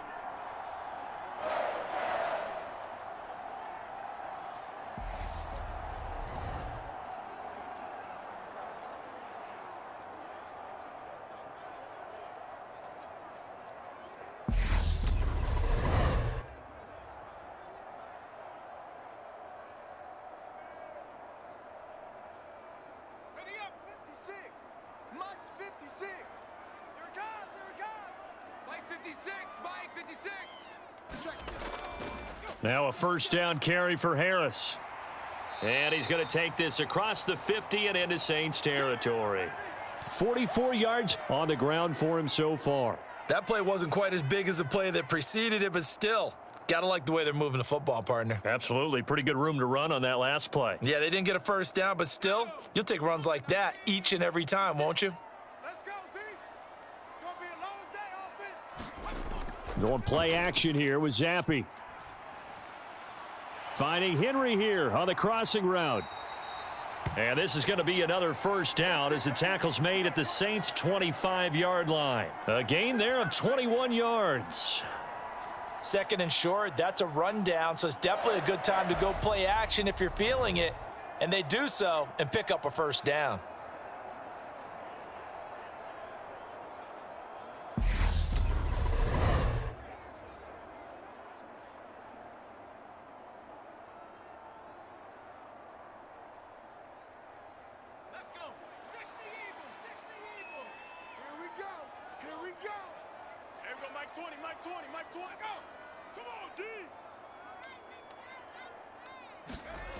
Play fake, and now here's Zappe.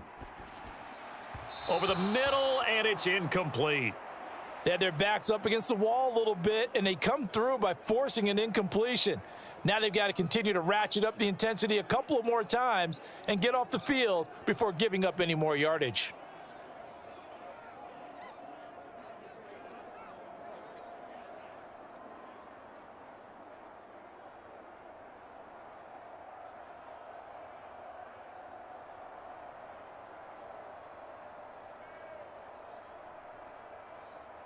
An incomplete pass leads to 2nd and 10 from the 25.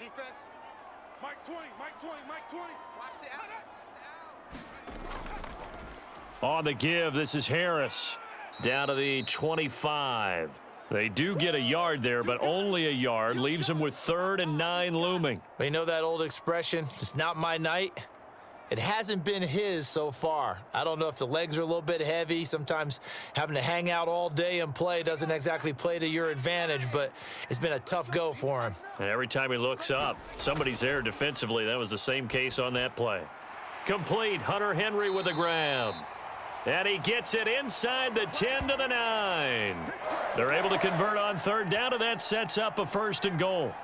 A lot of deflated looks on that defense. It seems like they just cannot find a way to get a key stop on 3rd down. Here's another conversion, and now this offense, they're in a position to go up even further as they've got it 1st and goal. Here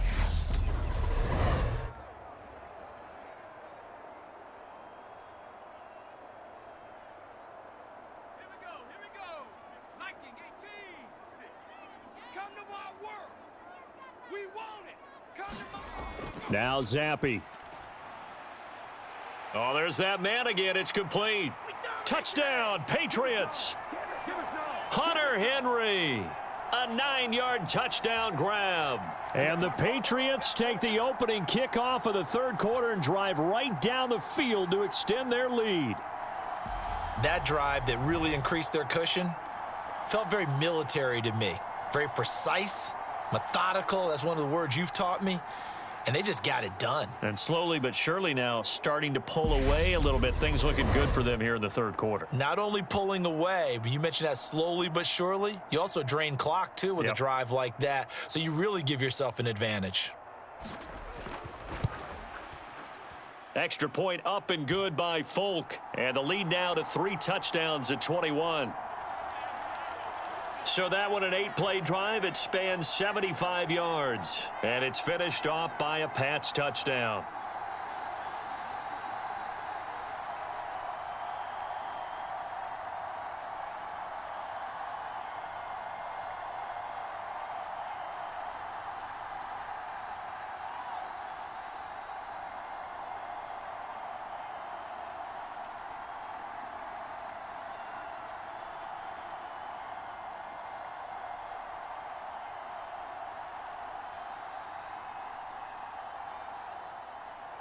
Folk now set to boot it after his guys put 6 on the board. Taken in at the 3. And able to get this out to the 25. Let's go. Let's go. Let's go. Come on with it, man. Now the attention turns to the Saints offense getting ready for their first possession of the 2nd half. And their halftime hole now even deeper, and they need a big drive here just to answer the first touchdown of the 2nd half scored against them. They were down at the half. Now, as you mentioned, they're down a little bit bigger, but no time for discouragement. Just got to get back to it, right? Put your shoulder against the boulder and start pushing and try and get back to where you were to start the half. Hey, 4 down. Dalton, 1st and 10. They'll set up the screen now to Kamara. And he's going to get a good gain of 9 here up to the 34. And a really nice play call there to start the drive, especially if you're a team that has a little bit of a reputation for throwing it downfield. You come out and you think maybe you can catch them off guard a little bit, and they did. Little screen pass, backdoored them, and that time worked well for a solid gain. Strong left. Strong left. Strong left. We got 4. We got 4. On 2nd down, Kamara. And this defense able to plug him up there as he'll get a yard to the 35. Oftentimes we praise an offense for their variety of being able to hit people with the run in the pass, but in this game, how about what we're seeing from the safeties? They are all over the field. Doesn't matter if they threw it or if they're trying to run it. I don't think we've ever awarded an MVU, most valuable unit, but you're right, it might go to them in this game. I like that, MVU. Well done. Here's Kamara trying to run for it. And I don't think Kamara got there. Looks like they stopped him short. Tough sledding. They lose a yard there on third. I see a shake of the head as he gets up, and you've got to imagine he's thinking, guys, you got to help me out. He's hoping his team can read his thoughts because he definitely needs some assistance.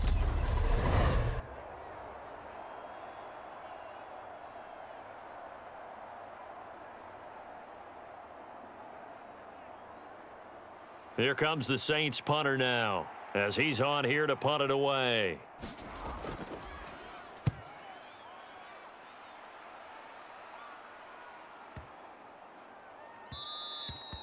And he didn't quite have the backspin on that one. It hits at the 4 and continues into the end zone. It's a touchback. Out comes the New England offense to see what they can do this time.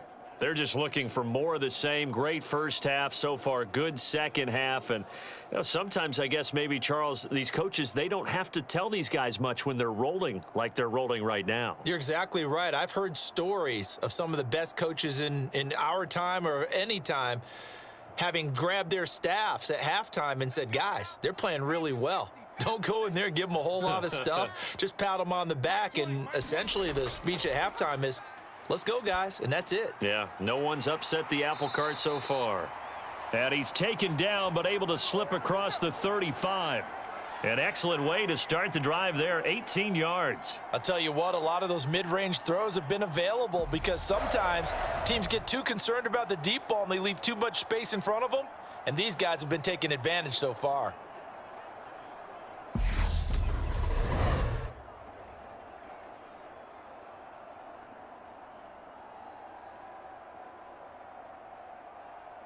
From all the way up at the 38 now after a good start to the drive. Let's go. Hey, Mike 20, Mike 20. Zappe looks to throw it. And over the middle, this is Parker. And they're going to get this up to midfield. This is just more of the same. This defense has had no answer on a lot of these throws. They've let these receivers run wild, and here's another completion for good yardage.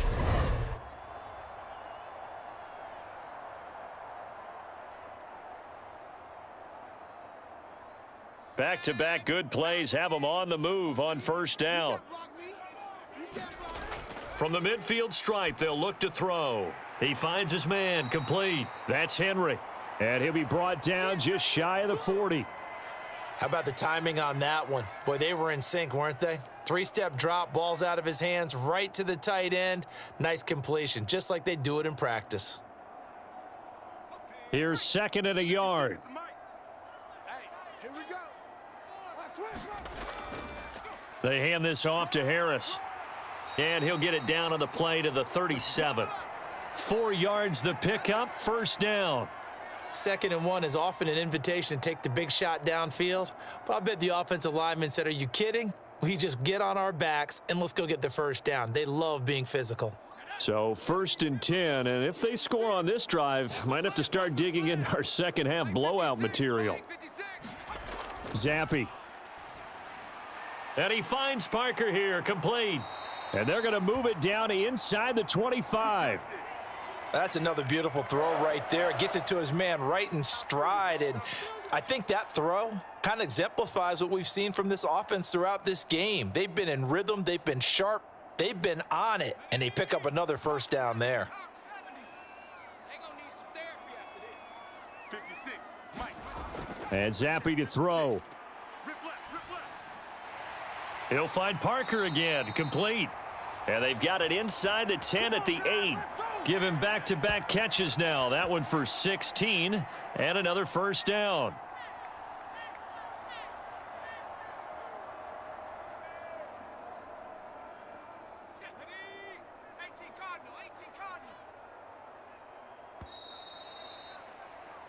One quarter remains here in this Thursday night matchup. We'll return with more after this break. You're watching the NFL on EA Sports.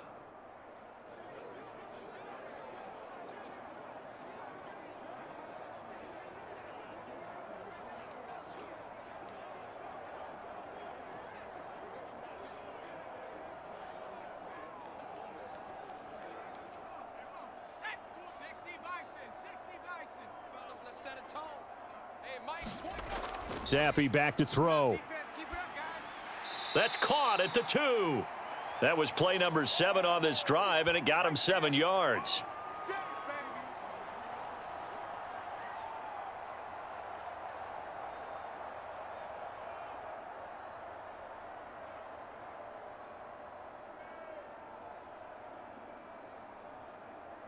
Good yardage on first down. Now can they punch it in on 2nd and goal?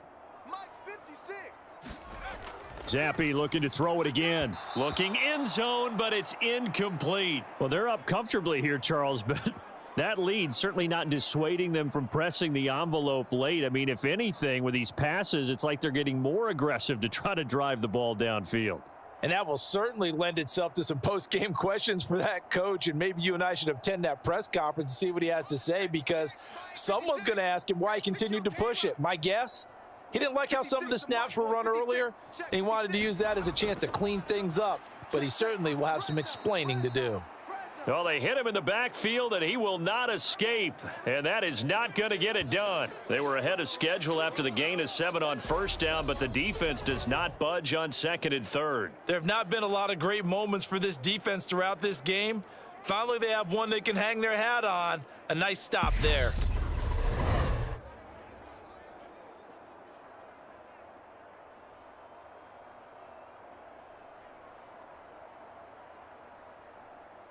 Here's Nick Folk now on for the field goal. From the right hash at a bit of a tight angle. Folk's kick is good, and that will extend their lead even further.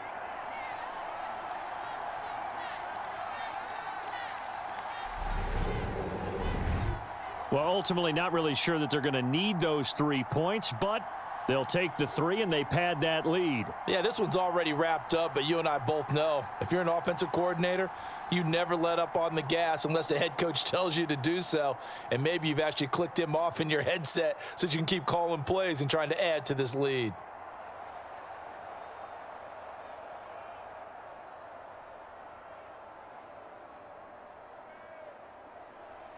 After the made field goal, back out is Nick Folk to kick this one off. And here comes a return from just beyond the goal line. And his guys will get the football right at the 20-yard line. The New Orleans offense set to take over. And Charles, a very uninspired effort the last time we saw them out there. It was a quick 3 and out, then they punted the football. Yeah, and you never want to get stopped so soundly during a series, but what would be even worse now is letting it happen again right here. They've got to get going.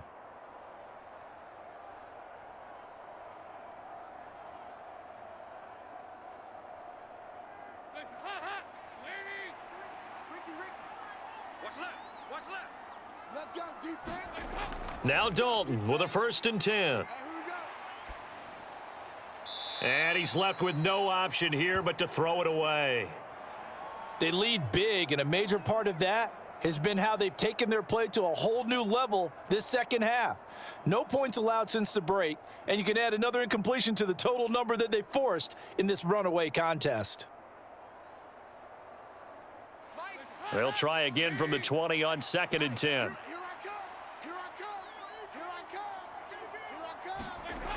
Dalton now to pass.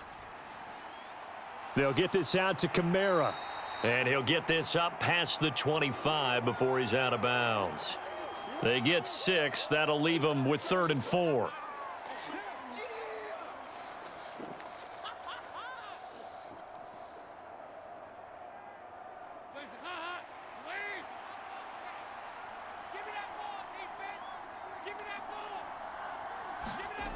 From the gun, Dalton looks to throw.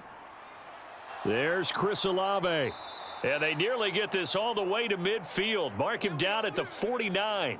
That 3rd down conversion good for 23. Well, I can put my defensive cap on right now, and I know they're saying don't give up any big plays now. They've controlled this game throughout, and all they want to do is see it through to the end. I think they let their guard down a little bit with that last completion. Sometimes when you're trying not to give up bigger plays, you don't react as fast as you should on other throws.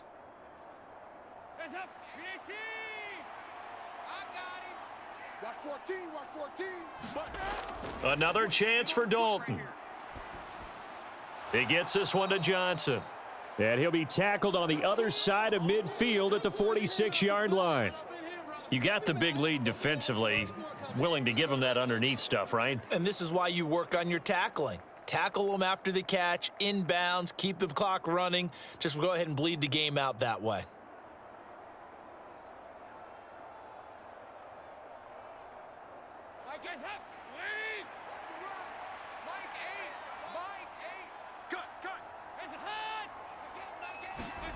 Throwing again on second down. Dalton, that's to his running back. It's Alvin Kamara. And they'll get this down to the 42-yard line.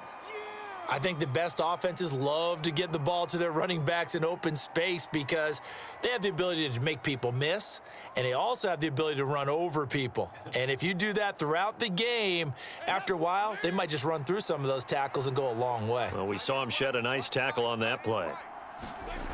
They look to throw on third with Dalton. Open man is Michael Thomas. And he is going to have a Saints first down, and he'll have it by plenty as they're able to keep the drive alive on 3rd and inches.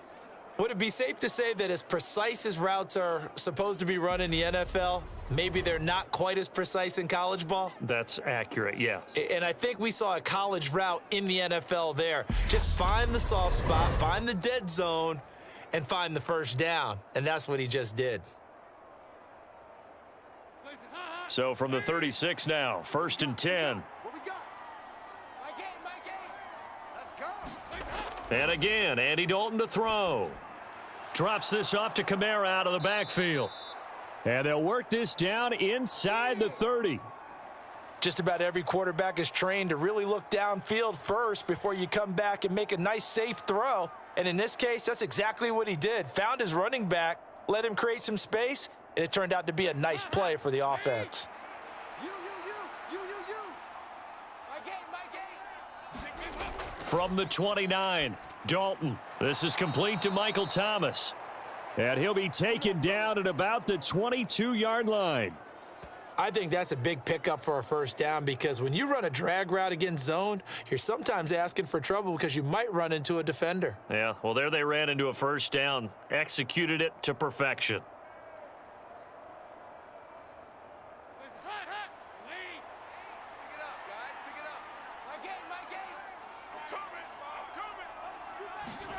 And it'll be Dalton again. And oh, he almost had his second pick of the game. Probably should have. Yeah, he's frustrated as it falls incomplete. And that's another play that's painted the picture of this game overall. It's been a blowout. It's been continually fueled by big turnovers and stops for one side and an inability to advance the ball from the other. Another look for Dalton on 2nd and 10. He'll get this one underneath to Kamara. And they're going to get this down inside the 20.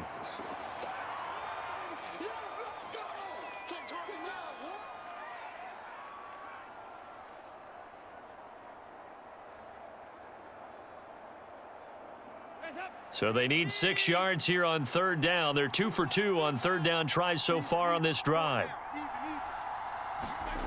Passing, it's Dalton. Got an open man, it's Olave.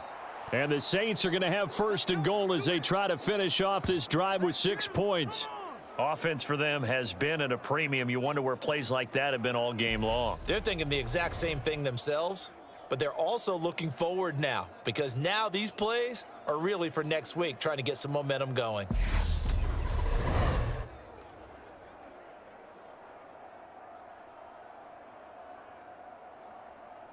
So another 3rd down conversion, and now they've got a 1st and goal. Kamara is not going to get back to the line of scrimmage as they'll tackle him at the 3. That's going to go as a loss of 1 on 1st down.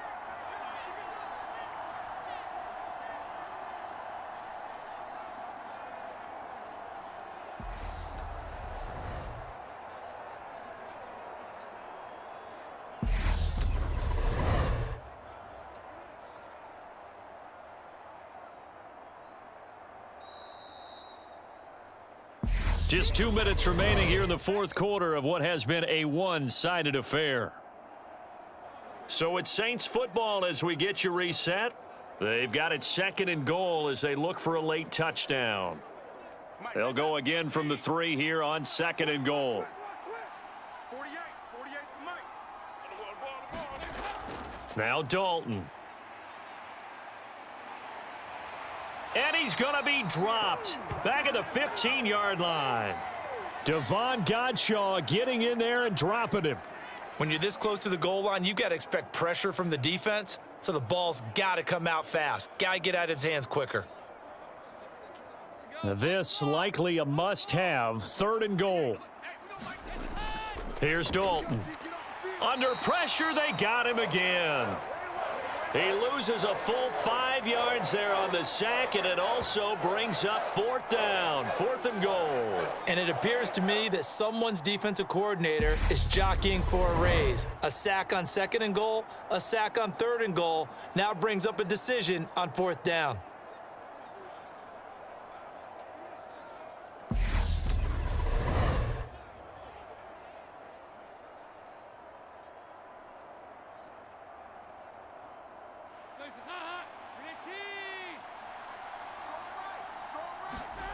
Big fourth down here. It's Dalton. And this is going to be intercepted. Picked up by Jonathan Jones. And the Patriots are going to take possession here. It's a touchback, and they'll take over at the 20-yard line. Well, I mean, field goals probably aren't going to cut it at this point. This was touchdown or bust, and unfortunately for them, it turned out to be bust. Yeah, they're feeling like they've got to force the issue here. Maybe take some chances they wouldn't have earlier in the game. But give credit to this defense. They've really stood tall throughout, and they come up with the interception in the end zone. We get another look at Devontae Parker and the Patriot offense. And I know that they've double-teamed him a couple times, but not a ton. Whatever they're doing isn't working. He's up over 100 yards. We'll see how they adjust. And when they do that, they weaken their defense in other places as well. And how many times have we done games where we've seen a guy have a big game like this, but it's usually not by himself, is it? Right. Usually it opens it up for other people to have big games as well. They'll start on the ground with Harris. And he's going to get 7 out of this before being taken down at the 27. That's it. That's what you want. Straight ahead positive gain. Just keep that clock ticking.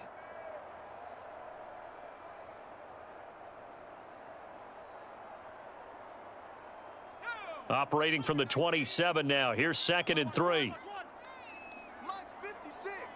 Mike's 56. Let's go. They run again with Harris. Not much room here as he only gets it to about the 30. Pretty good job defensively. Thought he was going to get it, but they knew where that marker was, and they stopped him just short of it. What it does is emphasize that strategic football and situational football is not just played on the offensive side, is it? Defense understanding, as you noted, where the first down marker was and making sure they didn't get there. So this will wind up a victory for the New England Patriots. And it was their defense that really made the statement after the break. They pitched the second half shutout. Yeah, think about the team that just got vanquished. They did score in the second quarter. Do you think they thought at all that that would be their last points of the game? No, but what a second half. The adjustment, whatever they did in the locker room, it certainly worked. It certainly did, and you're exactly right. Whether it was an adjustment, whether it was just more focus on what they planned to do going in, whether they just played better, whatever it was, it all came together in the second half, and no points were allowed. That's a great way to close them out.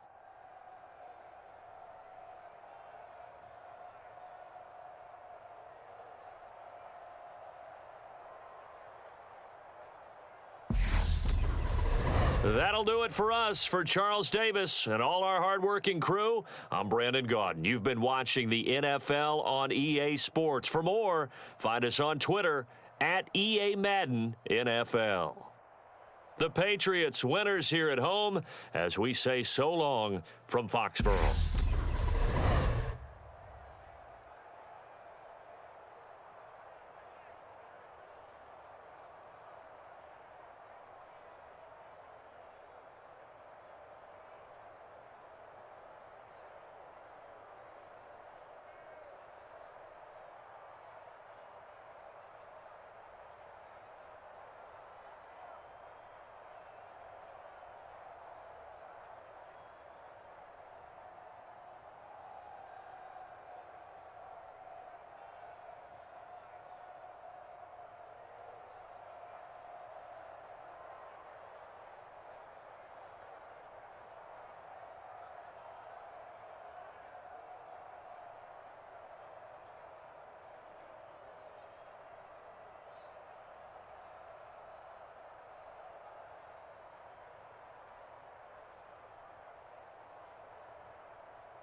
Tonight, from Lucas Oil Stadium in Indianapolis, it's a special prime time edition of the NFL on EA Sports.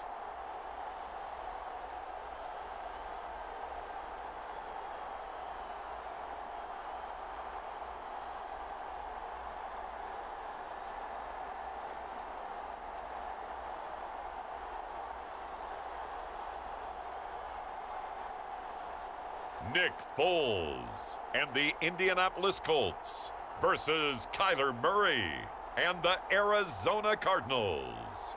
These folks in the Circle City, they love their Colts, and they have packed the house tonight as we welcome you to Lucas Oil Stadium in downtown Indianapolis.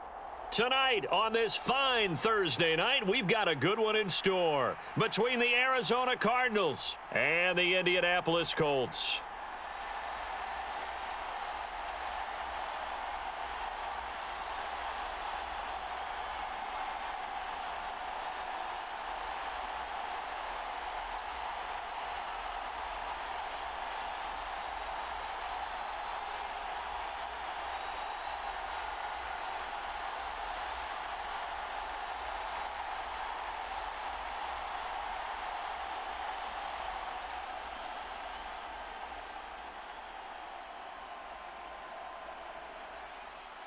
Here's the punter, Rigoberto Sanchez, on to get us started. And we are underway from Indianapolis.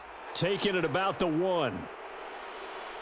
And he won't quite make it to the 25.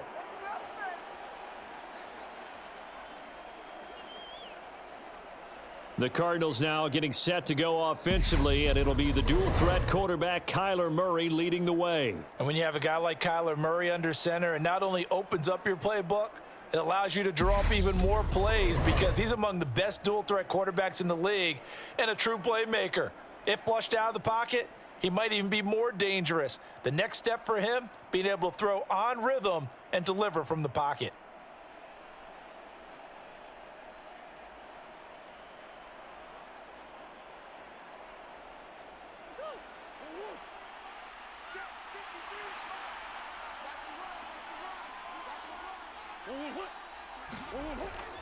They'll start out here with a jet sweep. And a short gain there as he'll get it up only to about the 24. He'll wind up getting a yard on the game's first play at second down. Defensively, they had that one pretty well figured out. Yeah, one of the things about this play, it can be even more effective when you run a lot of motion and there's plenty of times you don't hand it off.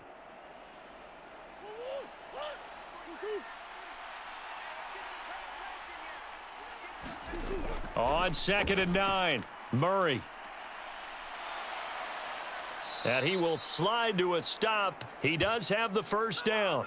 15 yards that time, and the Cardinals move the chains. This early in the game, it's all about making steady progress downfield, hoping to lead to early points. And you can do it with your actual play calls or sometimes something a little more improvised, as we just saw there.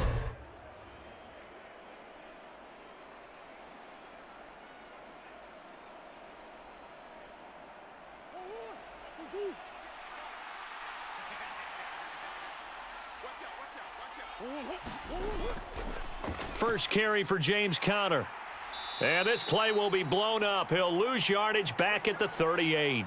That play was all Bobby Okereke as he got there and dragged him down for the loss. Well, that was not what you would call straight line pursuit for a middle linebacker to make this play. He's got to work his way through the clutter to get to the ball carrier on the outside, and he does exactly that. That's called avoiding the trash.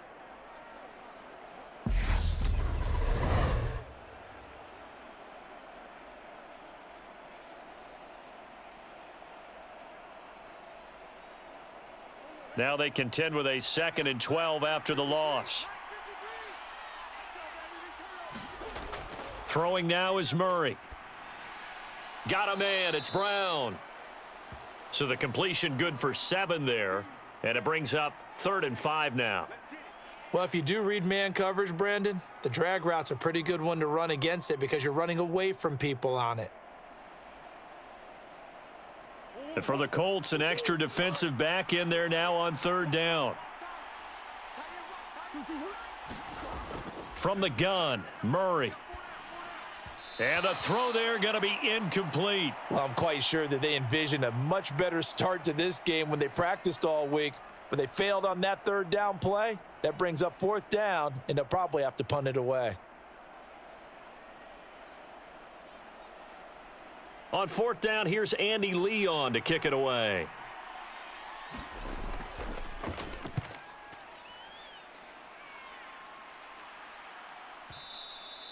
And this is going to hit the goal line and continue on into the end zone for a touchback.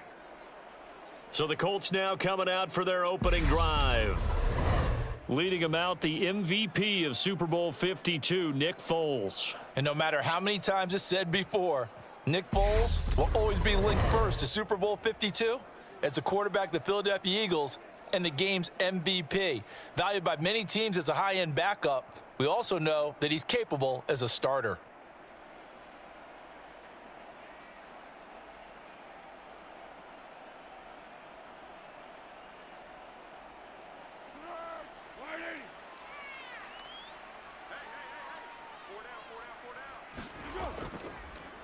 They'll run with Taylor to begin the drive. And he'll take this ahead for about 4. Second down coming up. Nice chunk of yards on first down. It really opens up your options for what you want to do on second. You go right back to him and hope he explodes, or sucker the defense in before throwing over the top. They'll come up 2nd and 6 now from the 24. Now Foles. This will be taken in by Michael Pittman. 7 yards there and a first down. Many teams, as soon as they spot man defense, if they haven't called a hitch, they'll get to it as fast as they can. They want to put the ball in the hands of one of their best playmakers and hope that he can break a tackle on the outside and go for big yardage. Line of scrimmage, the 31 now on 1st and 10. Here's Foles. He gets this into the hands of Taylor. And he's going to be out up around the 45-yard line. A 14-yard gain for Indianapolis and also move the sticks. Well, I think when they look at their offense, they think to themselves, weapons, weapons everywhere, and they want to move the ball around. They want to spread it to different people. But you absolutely know they want to get this man involved as well, and that's what they just did on that play. 1st and 10, Taylor now. And he'll get it across midfield and down into Cardinal territory. It's a 6-yard gain on the ground, and that'll make it 2nd and 4. They've created a nice sustained drive off of plays like that. A nice strong run there that keeps them advancing the ball.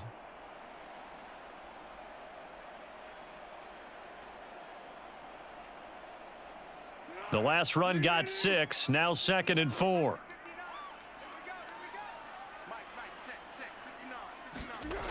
Foles. This one completes Alec Pierce. And he's got this down a yard or 2 shy of the 40 before he's out of bounds. They just keep marching right along. First down on a pickup of 8 there. Well, from their point of view, this game could not be starting out much better, could it? Force a punt on defense, and now they're moving it crisply on offense. Crisply, I like that. Yeah, moving it very, very well. Looks like the defense on their heels a little bit. You put a score in here, long way to go, but you're right, that's a heck of a start. Yeah, and I think this is where the play caller is looking at his play sheet and saying, do I have that dagger play? Do I have that play and just finish them off right now? Because I think they'd love to gain that big advantage early. Well, they clearly wanted to come out, Charles, and be aggressive throwing the football, and they've been pretty efficient along with that aggressiveness. He's now 4 of 4 on this opening drive. Yeah, and that's led to a fresh set of downs. I like what he's doing back there. You can tell he's at ease, feels good about what he's doing. And I think if I'm the play caller, I'm reading that, and I'm continuing to let him throw the football.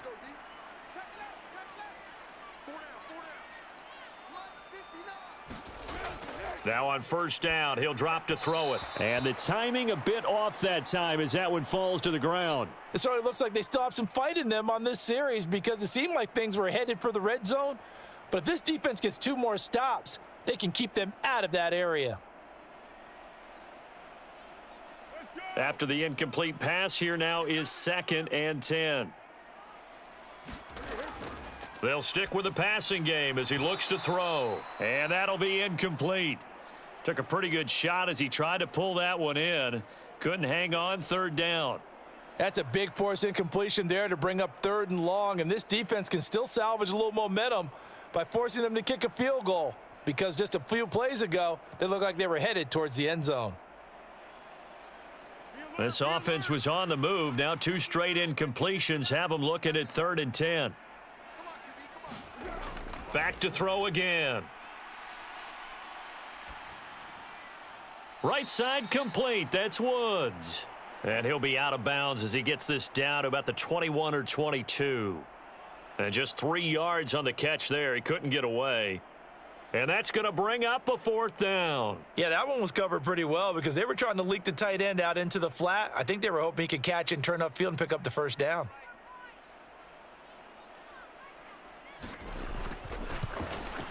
And his kick is indeed good. And the Colts hit the scoreboard first. It's 3-0.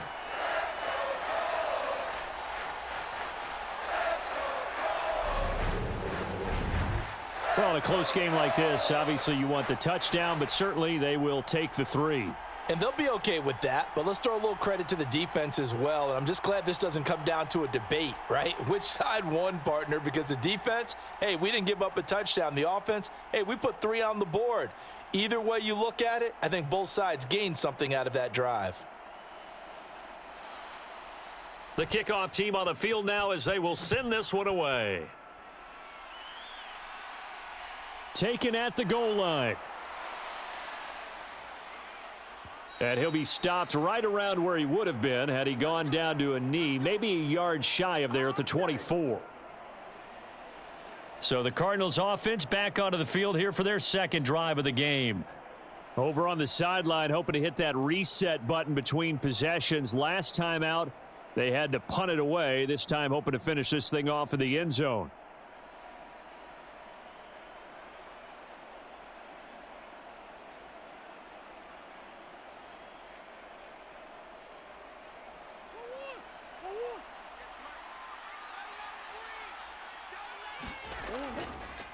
The drive will start with Connor, and nothing much materializing there on the 1st down run. He'll get a couple, and that's it. And the big fella stuffed that one up in a big way. I think doubling him has to be a priority because you can't move up to the next level if you don't take care of him first.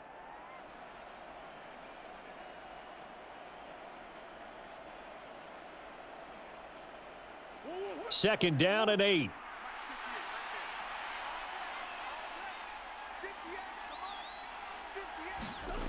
Here's Murray. Ertz over the middle. Now 3rd down is looming. A pickup of 2 on 1st down and just 1 yard there. They gave up the completion there, but this is what zone defenses count on. Catching the ball and not much run after the catch.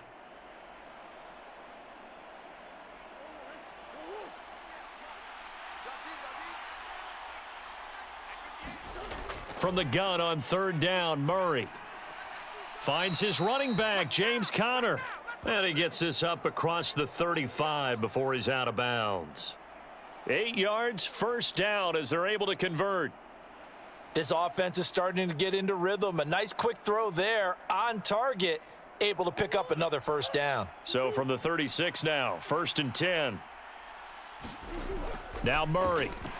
And that one drops down, incomplete. Good coverage there, forced the ball free, and it's 2nd down. I think that's how this defense is going to need to play these tight ends. They got to get right up on them and stay physical. And that paid off on that play, helping force that incompletion. So after the incompletion on 1st, now 2nd and 10.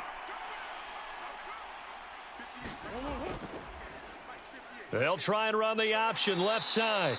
He'll wind up getting 3 on the keeper there, but it leads to a 3rd down.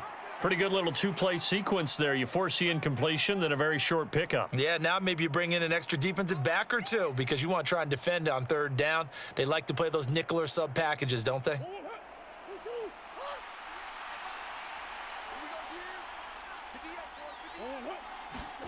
Murray going to throw. That's complete to McBride. And they're going to mark him down short, maybe by about a yard, if that.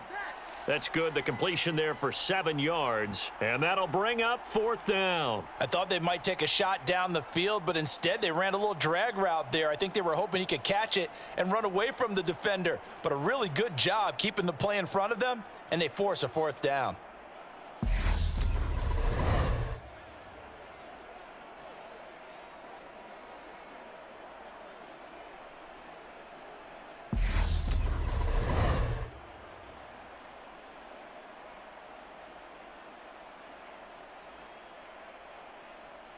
Now Andy Lee will come on to punt this one away. And the kick's away as he angles this one for the sideline. And this one will not be returnable as it sails out of bounds. Second drive coming up here for the Indianapolis Colts. They've got a 3-0 lead and the football as they start 1st and 10.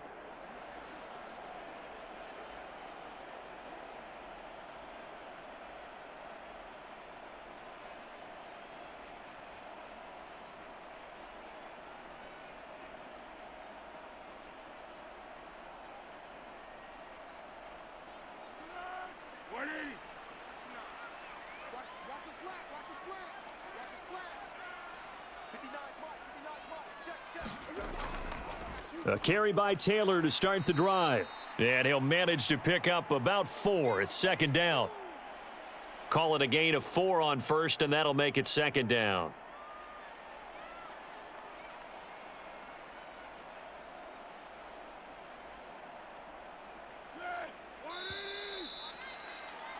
Three 3-0 after 1 on EA Sports.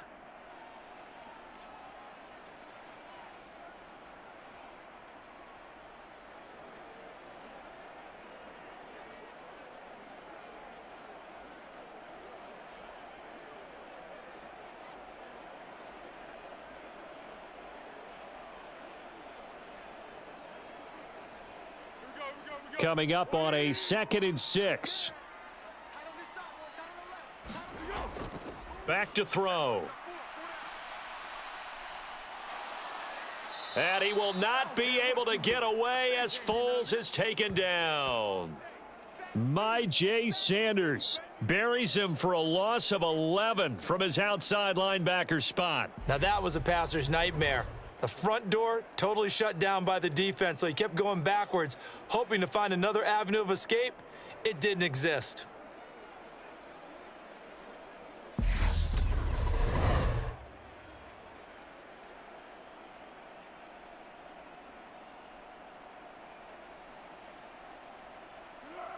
And some secondary help here for the defense in the nickel on 3rd and long. He'll drop to throw. And pressure coming, and they got him once again. Myjai Sanders drops him again for the 2nd straight play, and it brings up 4th down. Okay, I'm not sure you could actually draw up a better pass rush than that one right there. Nowhere to go outside. He had to keep backing up and backing up and backing up. Eventually dropped for a huge loss.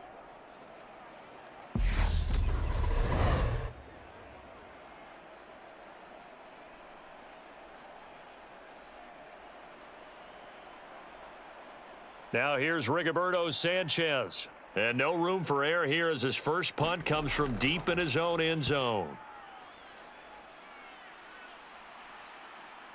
Here's Moore on the return. That'll be a 49-yard punt, 6 yards there on the return. And the Cards will take over 1st and 10. Arizona getting ready to go as they take the field. The crowd may be losing just a little bit of the edge after back-to-back punts. They want some big plays. They want to see some offense. They want to see somebody break away, whether it's through the air or on the ground. Now it'll be interesting to see where the patience is on both sides. Each head coach, can you hang in there and not try and force something that could put your team in some jeopardy? Murray and the Cardinals with a 1st and 10, just shy of midfield at the 48. He'll start the drive with a give to Connor. And he can only manage to get a couple. 2nd and 8 coming up. Certainly a nice job there by the defense rallying to the football and getting him on the ground, but I think the play gets made by the defensive front, because if they can't get upfield, their job is to go ahead and get low, almost get into a ball sometimes, stack things up, and make it difficult for the runner to find a hole. Here's Murray from midfield. This will be caught by Brown. And they'll get this down to around the 47-yard line. Well, there wasn't much there with that hitch route. They didn't gain what they expected, but sometimes when you call a hitch, you really don't have an alternate to go to. You don't have a second route to throw it to, so sometimes you have to rifle in there and hope for the best.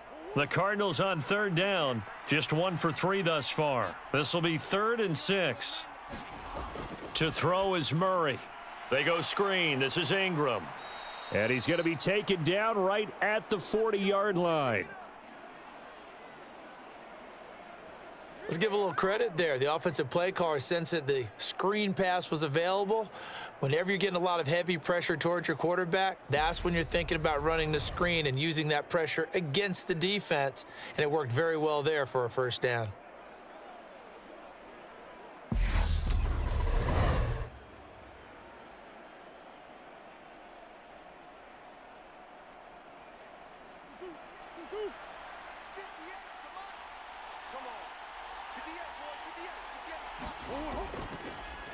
And they'll let the quarterback keep it here on 1st and 10. And they're going to stop him right at the line of scrimmage. Just no cutback lane to be found whatsoever.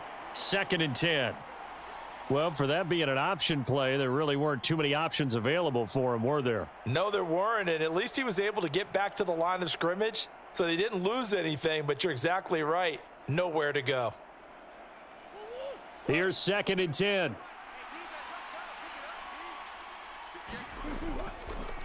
Murray giving to Connor on the draw. He'll get only 3 there, so it leaves him with a 3rd and 7 ahead.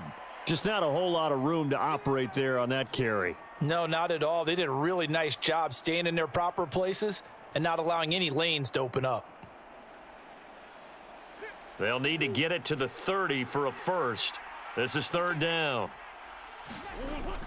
They'll stay on the ground with Connor again. Oh, he's got a little daylight. And he's taken down, but not before reaching the 10-yard line. They're able to convert on 3rd down, and that sets up a 1st and goal.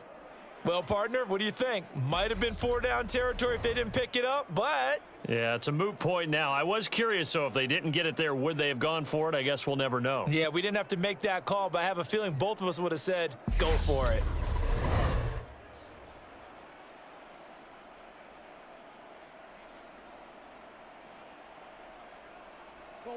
This offense finding its legs now. Here's another 1st and 10. To throw, it's Murray. And he slides and covers up at the end as he's going to be able to pick up decent yardage. Nice work to get 7 out of that, and it's 2nd down. I think the defense surprised him there with that blitz on 1st down, but give him credit. Stayed cool under pressure and still found a way through the extra rushers for positive yardage. Well done. So the ball position now at the 3. Here's 2nd and goal. Connor will struggle to get to the line of scrimmage as he'll be tackled back at the 4-yard line. It'll go as a loss of a yard, and it'll set up 3rd down. That's a really alert defense there because they saw the heavy look come in from the offense, countered it with extra linebackers who brought a little bit of speed and heft, and able to really make a big-time play for their defense.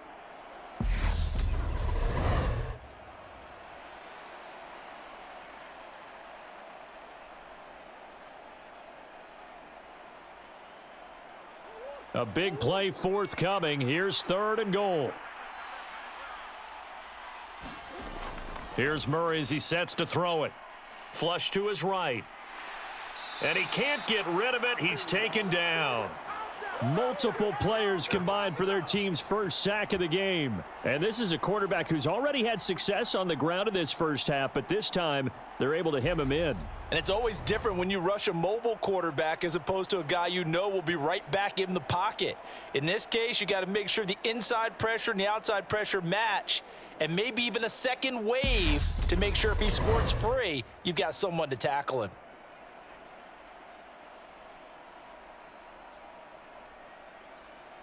Fourth down, Murray off, and the Cards field goal unit and Matt Prater out there now. From the right hash, and this one just a chippy. And the 38-year-old vet able to split the uprights, and that will tie us at 3-3.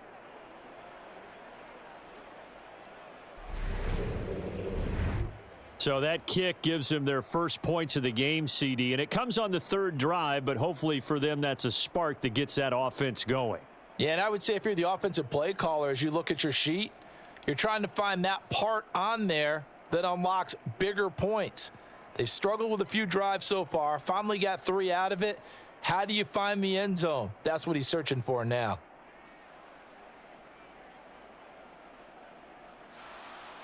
Field goals all we've had so far. 3-3 now as the kick is away. Fields it right around the goal line. And they will wrangle him down a couple yards shy of the 30.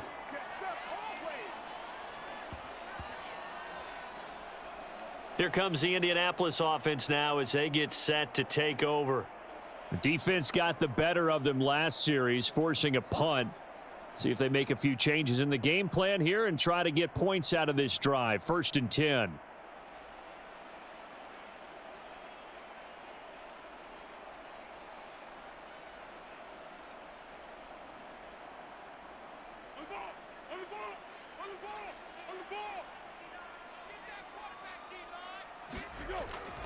They'll start on the ground here on 1st down. And he'll wind up picking up about 4 as that is going to bring us to the 2-minute warning. It's a pickup of 4 and it'll bring up 2nd down.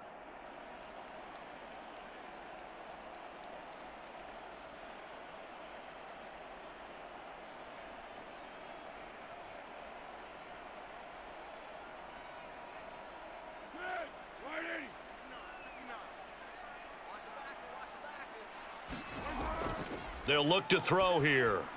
Throwing over the middle, but it's incomplete. Trying to get that one to his tight end, and they've been trying to get the ball to him, but as of yet, unable to successfully complete one. But you know there's usually a nice comfort zone in throwing to the tight end. Great sight lines, usually right in the middle of the field.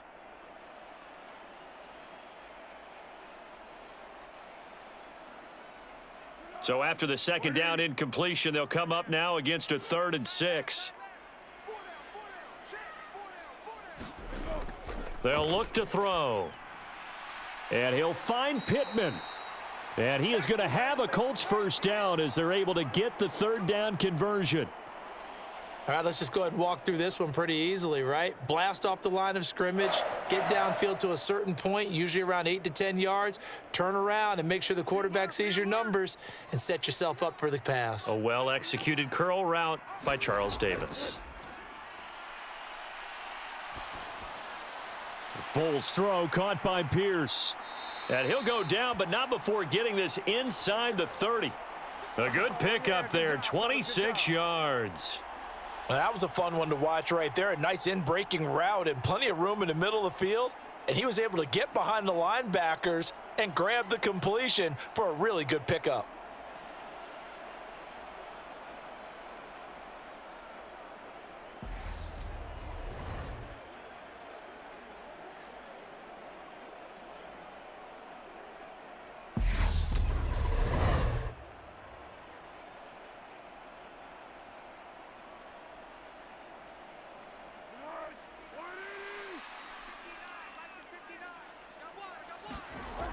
They'll look to throw again. And he's going to be taken down back around the 35-yard line. The Colts going to use the first of their timeouts as they'll stop it with just over a minute to go before halftime.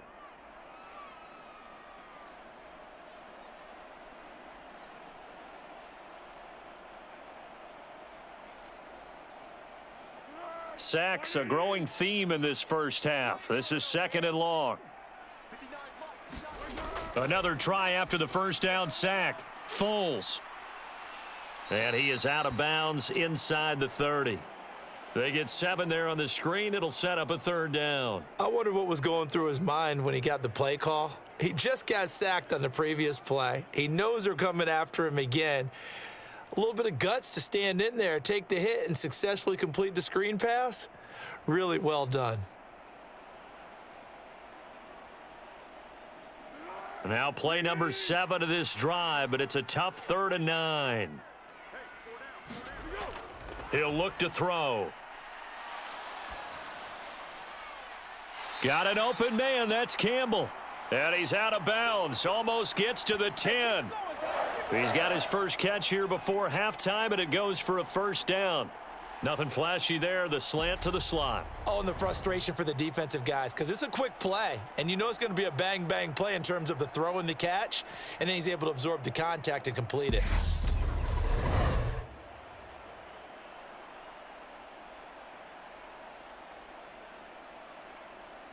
Could we get a touchdown in this first half after all? It's 1st and 10. He'll look to throw. Got a man. It's Pittman, and he holds it in for the Colts touchdown. A 12-yard touchdown grab. And the Colts will take the lead here in the final minute of the first half. And that touchdown gives them a touchdown lead before they attempt the extra point.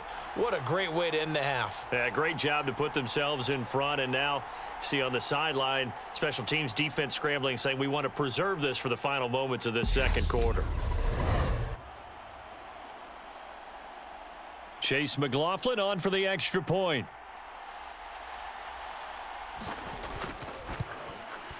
And it is up. And it's good. That'll make our score 10-3 now.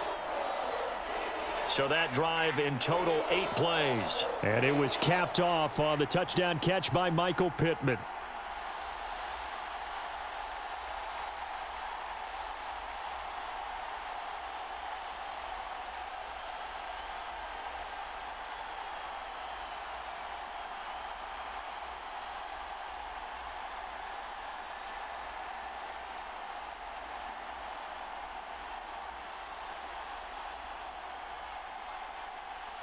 Sanchez now. He'll kick it away following the touchdown. Taking it about the 1. And he'll be stopped up at the 25.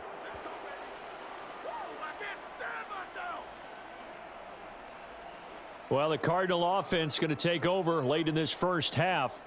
With this slim deficit closing in on the end of the first half, we'll see if they can move this at least into field goal range and try to get 3 out of this drive.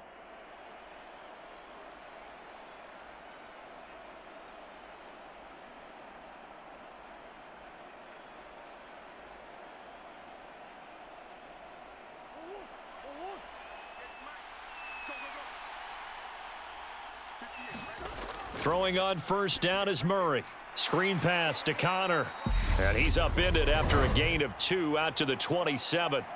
The Cardinals going to use the first of their timeouts as they stop it here with just under 40 ticks to go in this first half.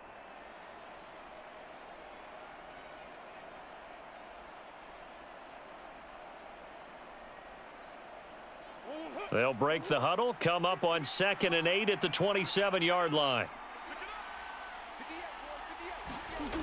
Murray now to throw. Gets past one man. And he'll get it up near the 35, right at the 34 here. Now another timeout called for by the offense as they get it right at the 32nd mark of this first half.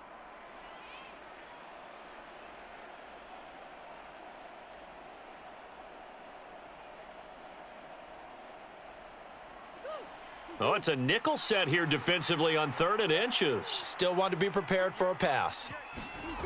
Murray now. That's out to the flat for Ingram. And he is going to have a Cardinals first down as they're able to convert by plenty there on 3rd and 1. Now a timeout called for by the offense. And with halftime on the horizon, they'll be out of timeouts from here forward.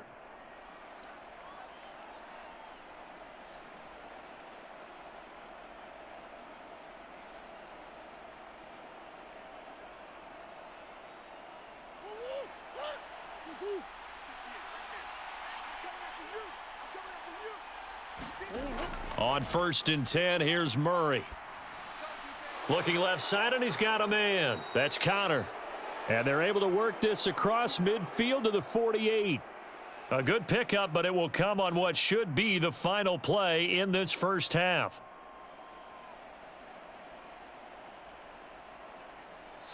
So we have reached halftime with a touchdown. That's the difference on the scoreboard. As we send you down to Orlando, where Jonathan Coachman has our EA Sports Halftime Report. Coach. All right, BG, thanks very much. And welcome one and all to our beautiful new downtown Orlando studios for this EA Sports Halftime Report. This one has been a hard-hitting affair to this point, and you got to expect we'll see more of the same in the second half. And to bring the action your way, let's get it right back out to Brandon Gaudin. Okay, Coach. Yeah, adjustments likely going to play a big role in this third quarter in what's been a tight contest so far.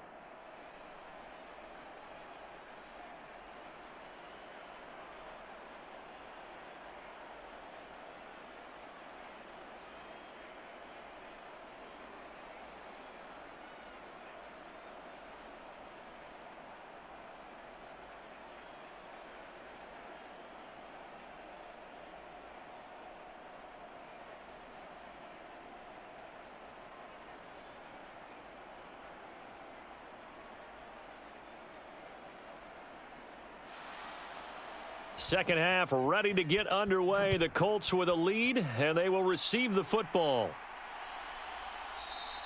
And the half will begin with a touchback. Well, the Colts ready to go to work to start the third quarter. And they've got the lead. CD, what do you think the message was at halftime?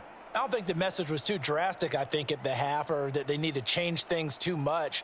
I do think the offensive line could play a little bit better, and I think they'll try and help them out more. They'll probably keep a tight end in a few more times and maybe add a running back to the formation to pick up those pass rushers, because they probably allowed a few too many sacks for comfort in the first half.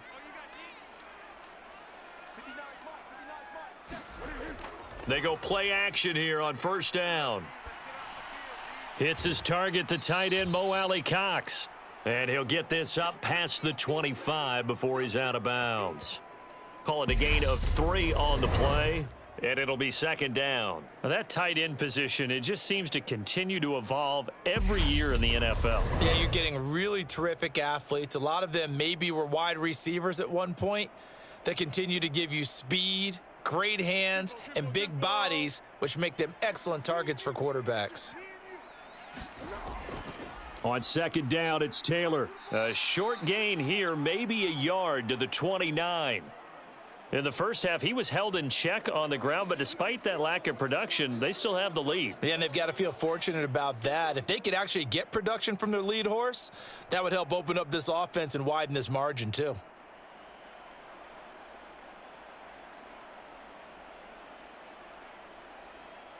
The Cards going nickel. An extra defensive back out there now on third down. They'll set up to throw. That's into a crowd and intercepted. And the Cardinals are going to take possession of the football.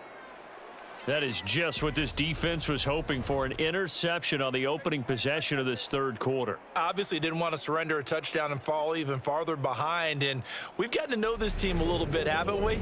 Couldn't you just see their defensive leaders telling the offensive guys, telling the quarterback, don't worry, we got you to start things off. You take it from there.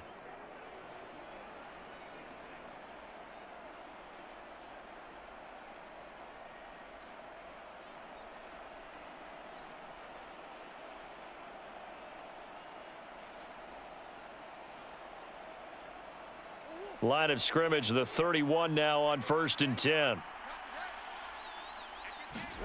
After the turnover, here's Murray.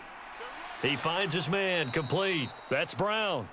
And he gets this one inside the 15, just a yard or two shy of the 10. An excellent pickup of 20 yards.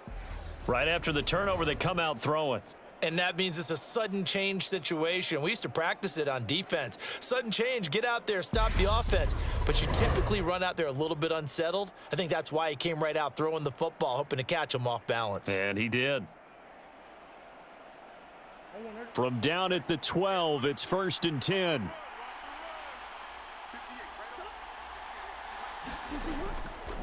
Murray a give. This is Connor. And he'll be dropped at about the 11 after only a yard.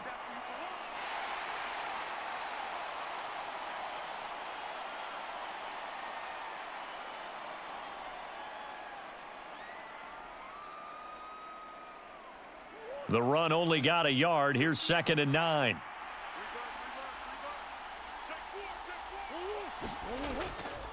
Again, a run with Connor. And he'll be brought down here at the 3-yard line. 40 yards rushing for him now in the ball game. Some good, strong running right there. Some power and some explosiveness just about got him into the end zone.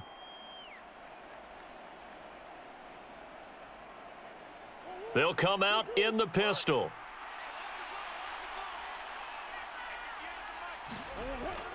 They'll try and run for it with Connor. He's not going to get there. That won't even be close. It was blown up in the backfield. A loss of a yard, and it brings up 4th. Just a simple run play there on 3rd and 1, but this D was up to the challenge and stopped him, bringing up 4th down.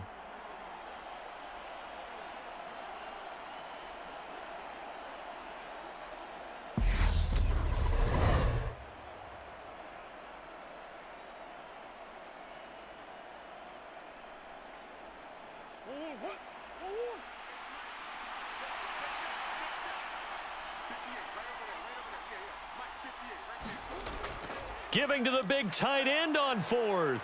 And he'll take this one in for the Arizona touchdown. Max Williams, a 3-yard touchdown run. And the Cardinals' decision to go for it pays off with 6 points. So a strong drive here to lead off this 3rd quarter. That has them an extra point away from tying things up. And, partner, this is pretty much what they envisioned when they were sitting there in the locker room thinking about getting things going to start here in the 3rd quarter. Getting out there, a field goal would have been fine, but going ahead and scoring here, an extra point away from tying things up, that's exactly how they drew it up on the board. Now Matt Prater for the point after.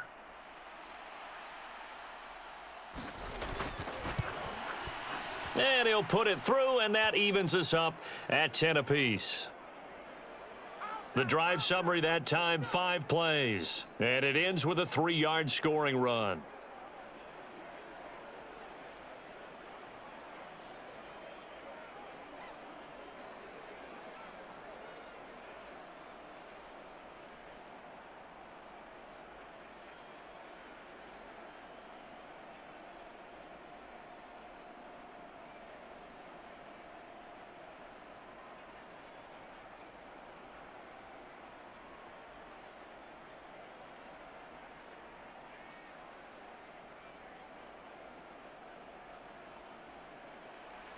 So we're right back where we started, all even as the kick's away. From a yard or 2 deep, here comes a return. And he'll be stopped right around where he would have been had he gone down to a knee, maybe a yard shy of there at the 24. And now Indianapolis set to take the field. They had the interception on the last drive, which led to the tying touchdown, so 10-10 the score as they begin 1st and 10.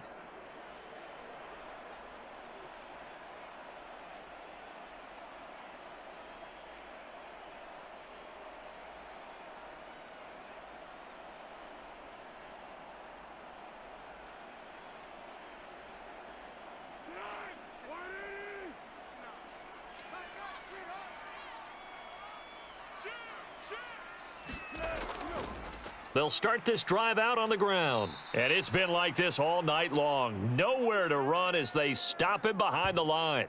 Officially, it's a 1-yard loss. That's going to bring up 2nd and 11. This defense is just flat getting after it. They have not given up much of anything in the run game.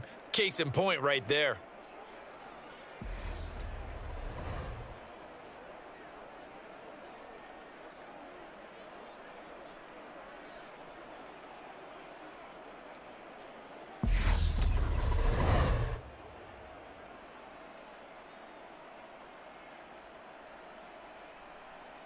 After the loss to start out, here's 2nd and 11.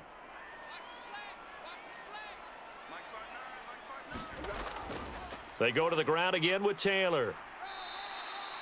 He gets them a little over half of what they needed. Now they're looking at a 3rd and 5. Running lanes were at a premium in the first half, but he's able to find some room there, and he's hoping that that's a precursor of a big second half.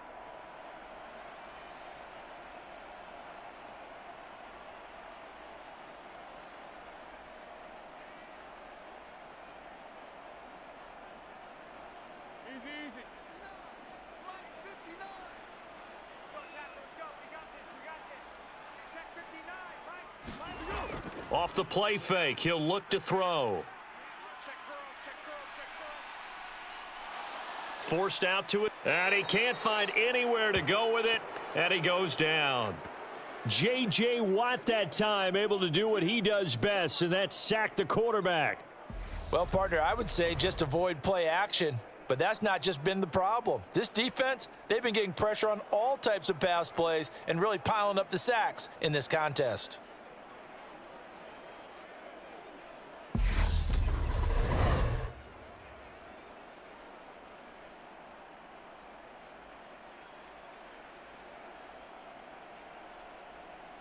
Now here's Rigoberto Sanchez as the drive goes backwards, so he's on to punt it away.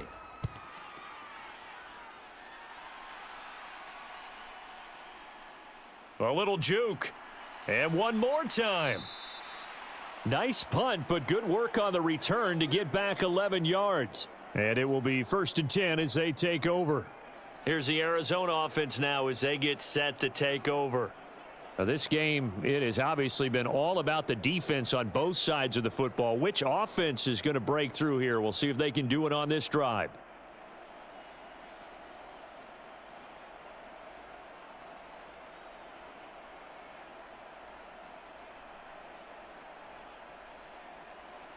Murray and the Cardinals with a 1st and 10 at the 39-yard line. They'll try and start this drive in the air. The catch made by DeAndre Hopkins. And they're going to get this up to midfield. When the hitch route is run really well, that jab step off the line of scrimmage by the receiver, which is designed to back up the defender and give him a little bit of space, all you want there, get that space, catch the football, and then make a move and pick up extra yardage, and that's exactly what he got done there. They run the option here on 1st and 10. And this one goes nowhere. Losing yardage on the play back at the 46. DeForest Buckner using that size to force his way in there and make the stop behind the line. Well, we saw a lot of negative plays that resulted in plenty of lost yardage in the first half, and that trend is continuing here.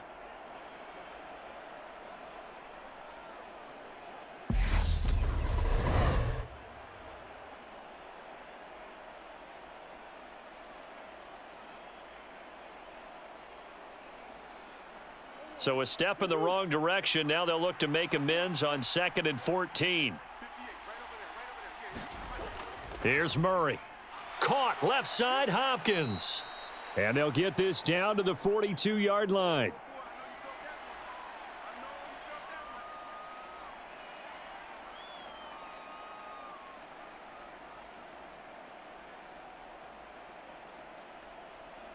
So 3rd and 2. This quite possibly 4-down territory, though, if they're stopped. And they'll try and run the option to pick it up. And he will have a 1st down here at about the 40.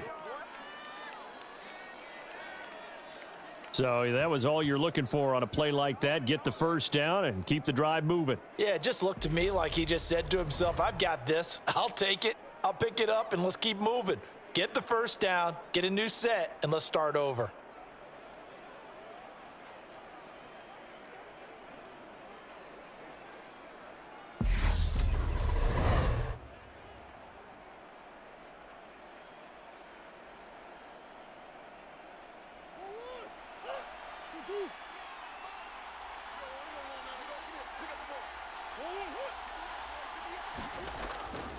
On 1st and 10 is Conner.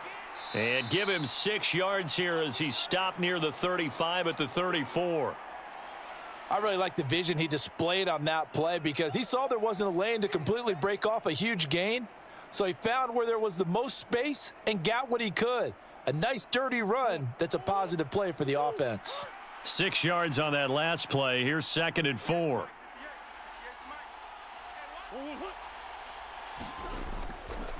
Again, it's Conner. And this time not as successful as he'll get back to the line of scrimmage and no more.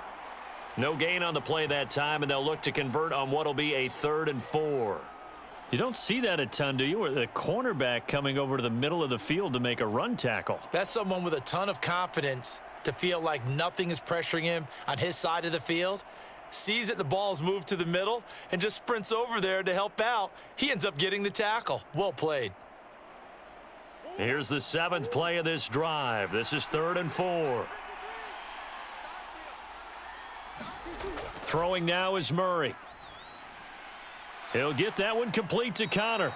That he's brought down short. 2 yards there, needed 4.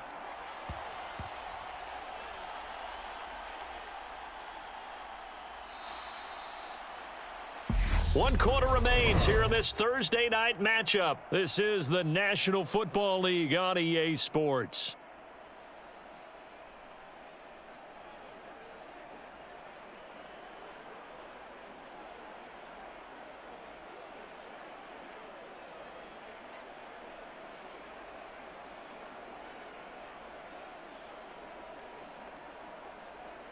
So here comes the veteran Matt Prater in a big spot in this ball game. This to break our 4th quarter tie. Prater's kick is good, and they will take the lead at 13-10.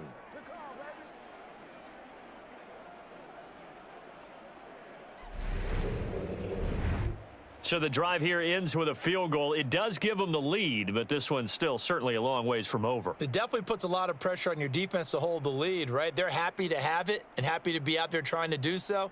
But I know as a former player, in the back of their mind, they're thinking, why don't you score the touchdown and seal this thing?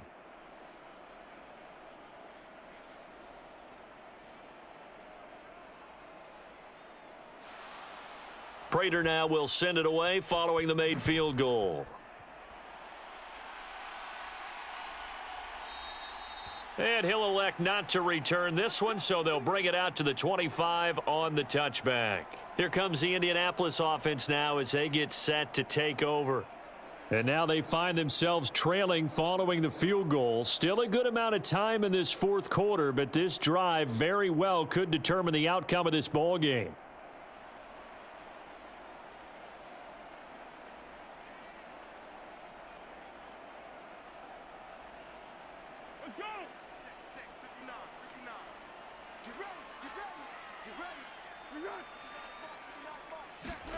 A little jet sweep to start the drive.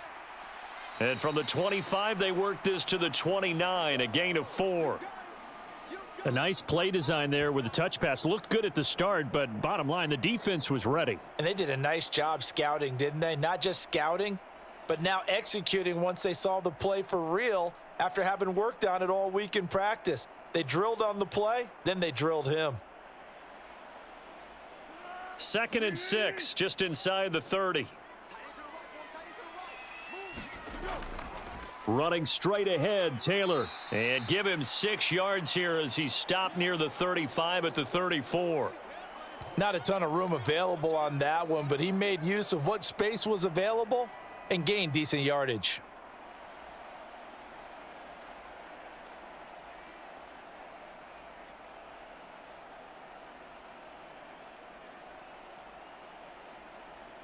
The offense on 3rd down tonight, they've converted just 2 for 6 thus far. They need just a yard here. It's 3rd and 1. They'll try and run for the first with Taylor.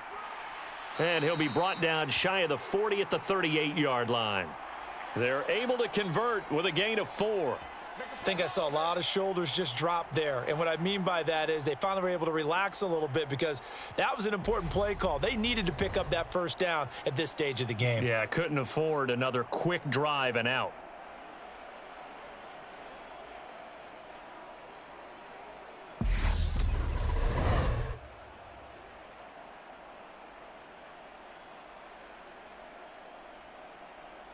So signs of life in what's been a dormant offense in this second half. Here's 1st and 10. Out of the gun, they'll look to throw. He'll drop this down to Taylor, and they're able to work this across midfield to the 48. And here we are in the 4th quarter, partner, and watch them drive for what would be a go-ahead touchdown. And you and I both know this is where you need a quarterback who can keep his cool back there, not just for himself, but to keep the rest of the team relaxed too. So into Cardinal territory now. It's 1st and 10 at the 48-yard line. They give to Taylor out of the gun. 40 yards rushing for him now to this point. You know what really fires up offensive linemen? When the guy that is carrying the ball behind them can create his own space and break a tackle along the way. Second and 4.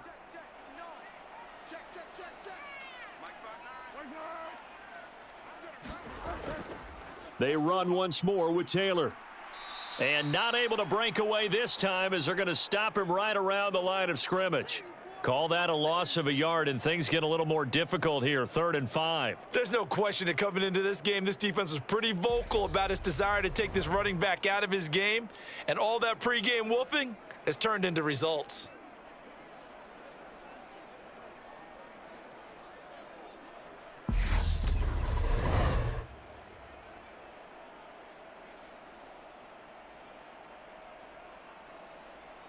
They will look for some important yardage on 3rd down. From here, it would be a 60-yard boot. Now Foles. And he will not be able to hang on through the contact. It's incomplete. The coverage strong, and now it's 4th down. This is certainly a team that has proven it likes to target its backs through the air, and defensively, they were aware of that and certainly were prepared on that throw.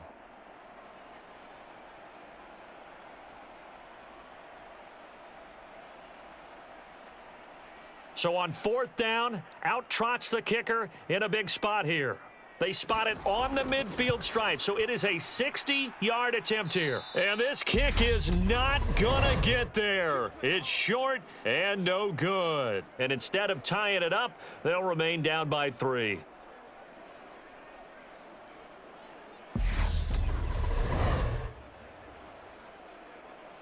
Arizona's offense back out and ready to go. And they caught a break with that missed field goal. Instead of being tied, they now sit in the 4th quarter driver's seat, still up 3. A 4th quarter miss like that, there is no lonelier feeling than that kicker right now. As we all know, a lot of these games, they come down to special teams. And when that chance comes, you have to perform in order to help your team get over the top. Could have tied it. Instead, they remain down 3. Murray and the Cardinals with a 1st and 10 right at the 50-yard line. Here's Connor on the read option. And he is tackled inside the 40, not quite to the 35. A Cardinal 1st down on a gain of 13. Well, it is our business to analyze what we saw out there. And on that play, I saw a defense staying in base, not taking a chance, not blitzing in a situation when they absolutely need the football back. That's either a case of overthinking it or not thinking it through. If you do blitz, do you have to be careful about where you're coming from, or are you just coming from all angles? You have to be careful about where you're coming from, obviously, but at this stage, you have to take a few chances as well. Line of scrimmage, the 37 on 1st and 10. Back to throw. Murray. Hopkins on the grab over the middle. And he's going to get this down near the 25. This is something you got to be wary of defensively. I mean, just because they're in the mode of trying to burn some clock doesn't mean they won't pass it, and they got good yardage out of that one. Yeah, and really, when you're looking at it, now they've got a fresh set of downs. Look for 2nd down. If they want to take another shot and try and loosen things up, that'd be the time to do it. Back-to-back good plays have them on the move on 1st down. This is Connor running right. This will be a short gain of 3 before he's brought down at the 22.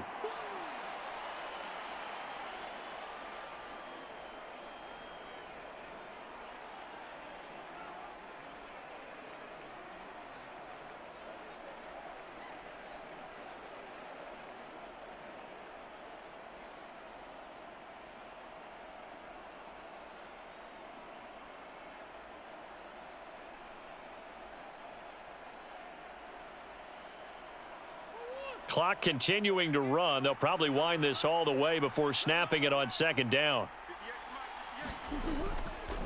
They stay on the ground. Here's Connor again. And he'll get him inside the 15 down to the 14-yard line. 70 yards rushing now for Connor and a 1st down. No doubt those are the types of carries they're looking for here, Charles. The lead in the 4th quarter. This is when coaches that have a reliable running game, they breathe a little easier on the sideline. Yeah, they love the idea that they can take the air out of the football at this point of the game. That means they're really counting on that offensive line, counting on the runners, taking care of the football. Because you're going to tell your quarterback, hey, no time to be a hero. We're not going to throw it here. Just eat up that clock. And if you have the ball, they can't score. An option handoff given to Connor. And all the way down inside the 5 to the 4. It's a 10-yard gain there, and it sets them up now 1st and goal. At carries like that, that's how they're going to continue to salt this thing away here, Charles, in the 4th quarter. Yeah, how about that? A new set of downs. Clock continues to move. No better way to close out a game than to tap those mastodons you have up front and say, guys, keep pounding them. Let's keep the ball, keep their offense on the sidelines, and let's close this one out.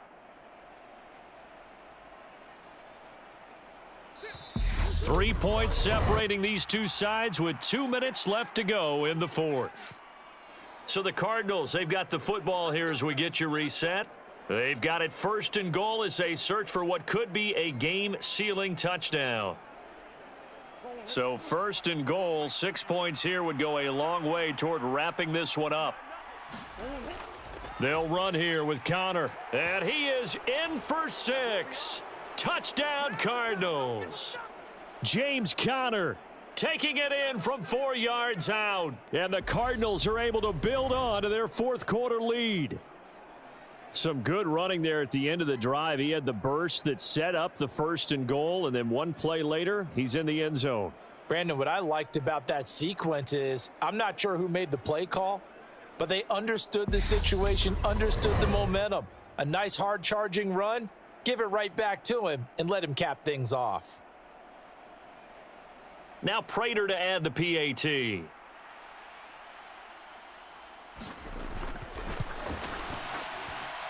And his guys will take a 10-point lead. A drive that time of 6 plays. And it was a touchdown run by James Conner that was the exclamation mark.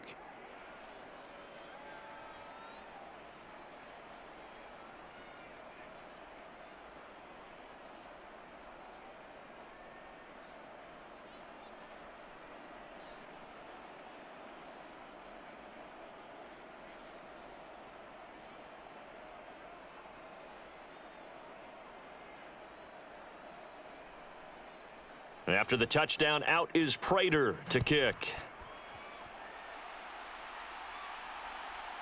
From a couple yards deep, he'll bring it out of the end zone.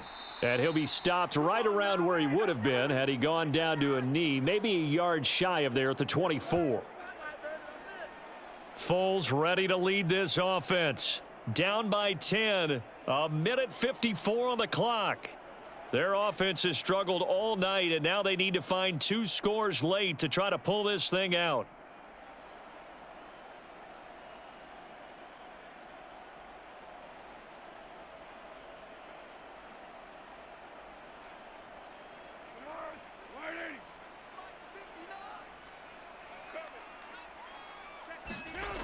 Here's Foles. And that'll be knocked away. It's incomplete. Passing lanes, tough to come by with so many defensive backs on the field here late in the game. And it's not just the number of bodies, it's their quickness and their agility that makes it tough to complete a pass.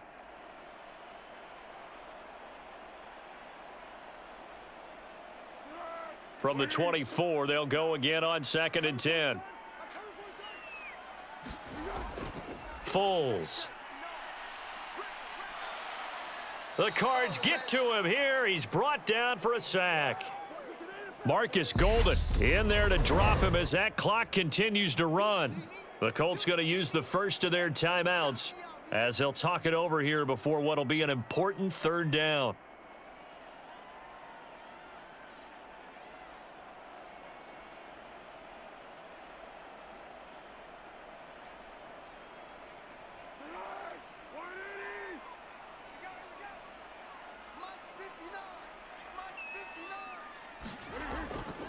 Back to throw here. And that went a little too high as it's knocked away and incomplete. That means it's just one last chance left, and this has to be a 1st down or a touchdown, or this game's over.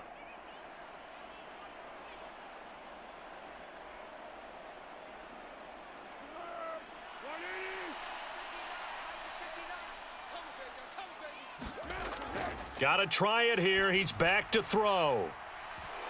And this one is incomplete. They had to go for it with such little time remaining. And now possession will go over inside the 15-yard line. So with that, we can just about close the book on this one, Charles. Yeah, what's the old expression about slim and none? Well, Slim just left town on that They're one. down to none? Yes, exactly right. Arizona getting ready to go as they take the field.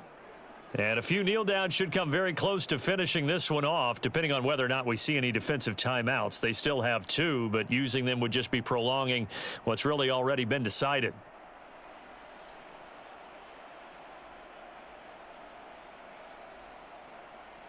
Here's a 1st and 10 at the 14-yard line.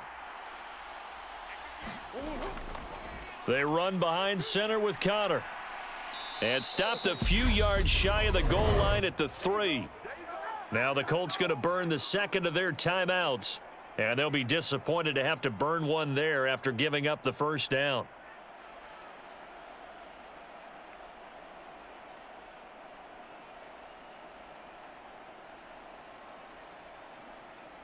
A good chance now to put this game on ice. This is 1st and goal. They'll try to run it. This is Connor. And he'll keep working toward that end zone as he's down to about the 2-yard line. Now the defense will burn their 3rd and final timeout as they'll talk things over prior to this upcoming 2nd down play.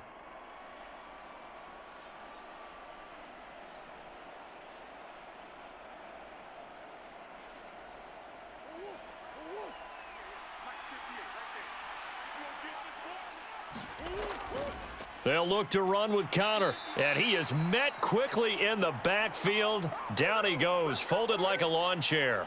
It's a loss of 2, now 3rd down. And now 3rd and goal coming up, the loss on 2nd down. That just means this crowd's going to get even louder, and they'll get a little bit of extra help from the defenders as they exhort them to join them in the effort.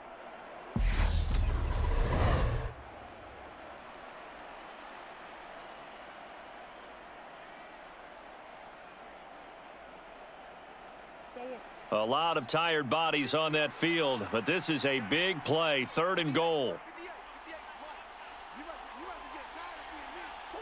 Down to a knee. Here's the Cardinals look to let the clock roll. Yeah, it's fun to kneel down in front of your home crowd, but when you go on the road, that band of brothers attitude, right? Just us against the world and get it done. How happy are they? I remember a coach at a previous stop telling me, you get a win on the road, doesn't matter the opponent, get out of there like you stole something. And they did in this one. So now one of the biggest kicks of the night is forthcoming.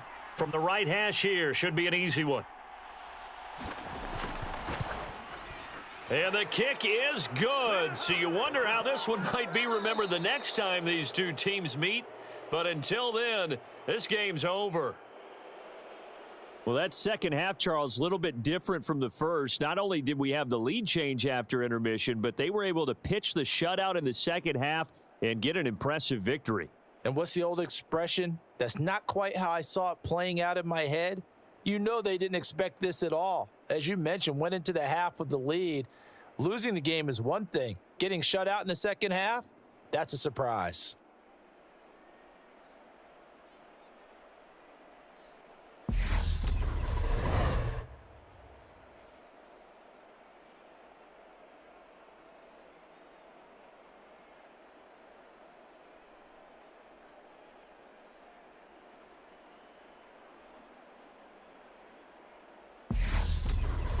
So that's a wrap for Charles Davis. I'm Brandon Gaudin. And this has been a presentation of the NFL on EA Sports. For more, check us out at easports.com.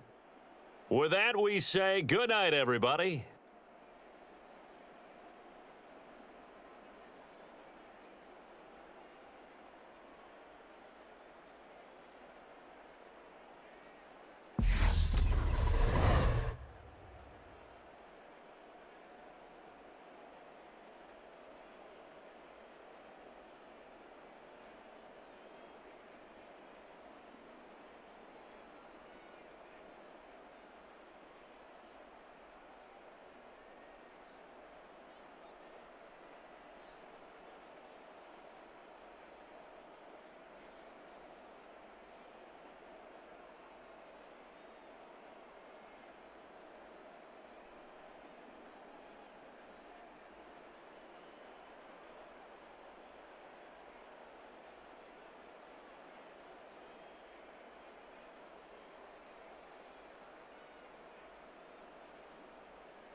Tonight, from Empower Field at Mile High in Denver,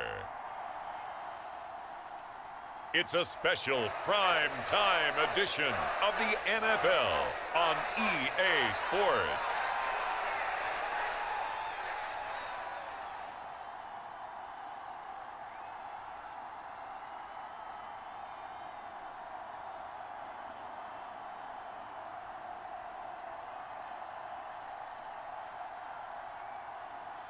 We'll see Russell Wilson and the Denver Broncos taking on Jalen Hurts and the Philadelphia Eagles. A terrific night for football as EA Sports takes us to Empower Field at Mile High in the capital city of Denver, Colorado. Tonight, on this fine Thursday night, we've got a good one in store between the Philadelphia Eagles and the Denver Broncos.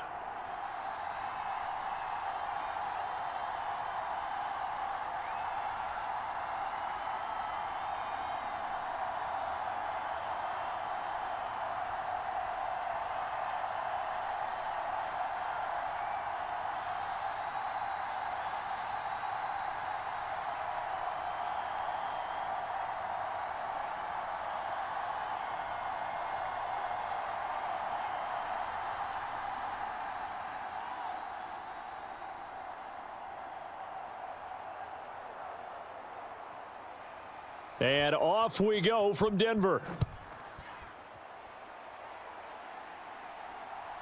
And here comes a return from just beyond the goal line. And he'll be brought down at the 28-yard line, so the decision to bring it out of the end zone gets him 3 more. Philly's offense getting ready, and Jalen Hurts ready to lead them. The second-round pick who started his career at Alabama, then finished with an electric senior season at Oklahoma. Tremendous production in college at 2 different universities, and this is a guy who was a finalist for the Heisman Trophy. Still much more of a runner than a thrower, but has plenty of arm and is capable of making the big throws downfield. And don't underestimate his ability to think the game. Remember, he's the son of a coach.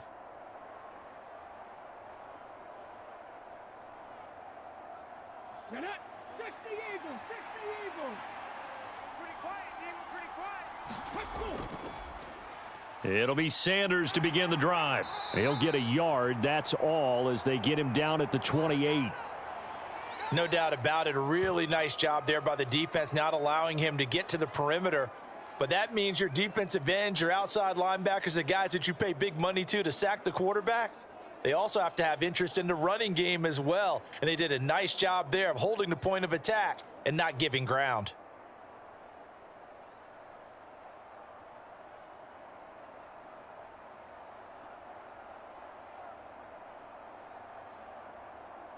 Here's 2nd and 9, just a yard on that last run.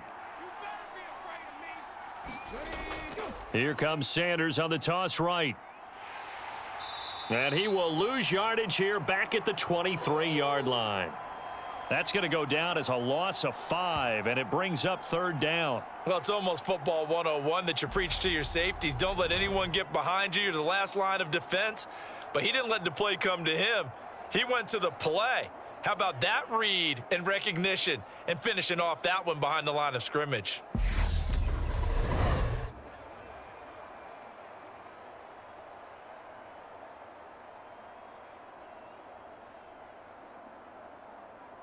So certainly not the start they were looking for here as they come up on a 3rd and 14. From the gun, it's Hurts. He'll hit Watkins on the crossing route. Finding room at midfield. Loose inside the 30. Touchdown, Philadelphia. Quez Watkins, 77 yards. And the Eagles need just 3 plays to go down and take the early lead. They're the favorite, no question. And when they score like that on the opening drive to set the tone, you're the underdog on the other bench. That's hard, isn't it? Yeah, because you can't bring the home crowd into it because you're counting on that to be a part of your equalizer, ride their momentum. But you have to give them something to cheer for. So now what you're worried about is they're better than we are. We can't get going. Are we about to get blown out? Good news, still a long way to go. Elliott good with a PAT, and that makes the score 7-0. Scoring summary, 3-play drive, and it was capped off by an Eagles touchdown.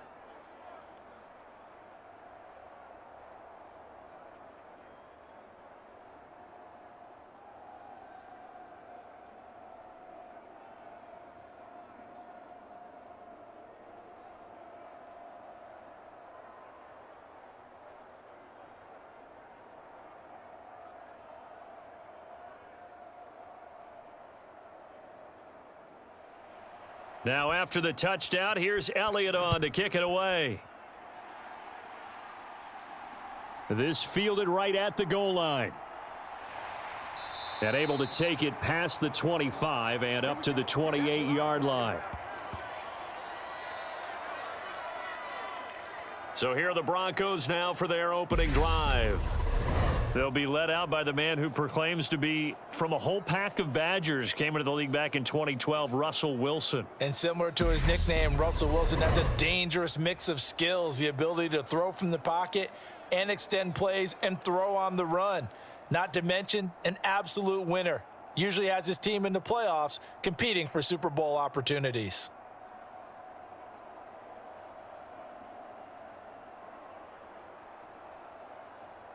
So 1st and 10 here for Wilson and the Broncos at their own 28-yard line. To throw is Wilson. And this will be incomplete. Physical play on the football there, and it's 2nd down. That's what you're going to need to do against those big receivers. You got to get in there and get physical with them.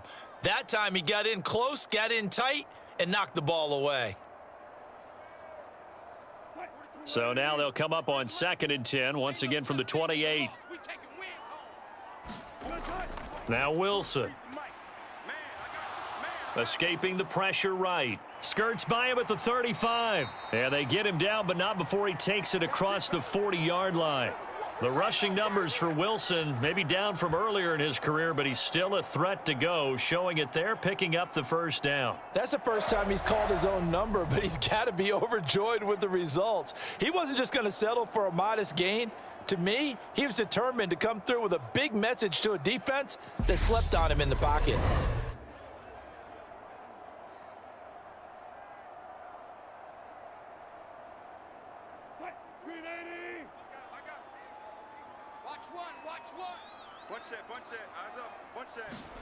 On 1st and 10, it's Wilson. Buying time to his left. And his throw here's incomplete. That was an interesting look there because as soon as he got outside the pocket, I thought he was going to take off and run for yardage. But what often happens now with these quarterbacks who can move, defenses want to try and keep bodies in front of them, and I think that discouraged him from taking off and made him try a pass downfield that fell incomplete.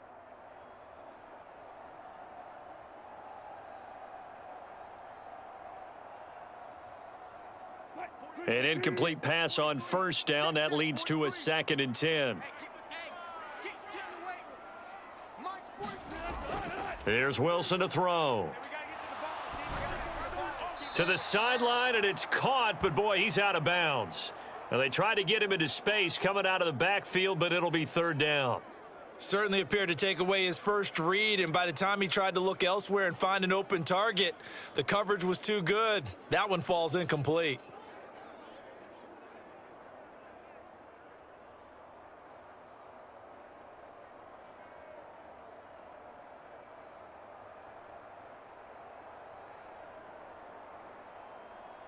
So back-to-back incompletions, and that has him staring at a 3rd and 10. Throwing is Wilson. He finds his man, complete. That's Murray. And he gets it just shy of midfield, but that's not enough. He's short of the marker. It's a gain of 9, but it's also going to mean a punt here on their opening drive. We can make this one pretty simple. Locked up all of his progressions downfield, forced to get it to his running back. But how about the way they ran to the football and knocked him down to force a 4th down?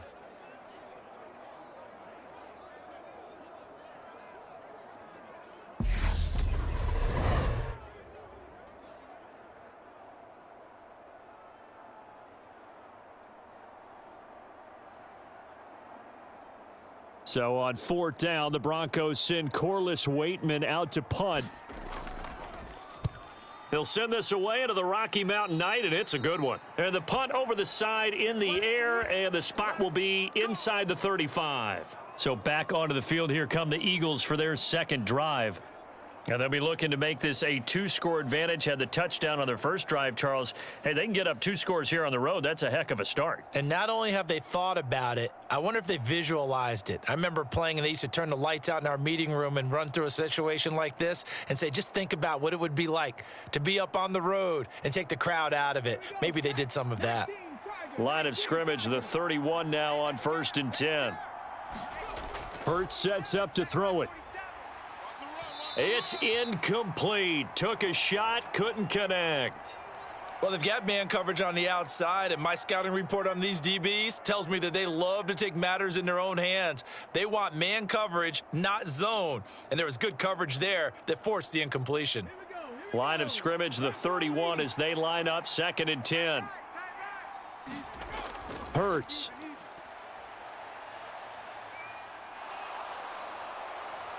And he will slide to a stop. He does have the first down. That one a broken play, but it ends up being a good play. The scramble goes for 20. I am willing to bet that he got a monster grin on his face when he saw what was happening.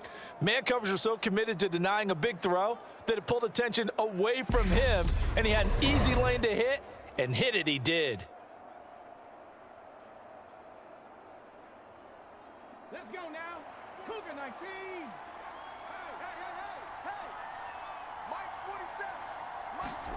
On 1st and 10, it's Hurts. Open man, that's Devontae Smith. And they're going to get this down near the 35-yard line.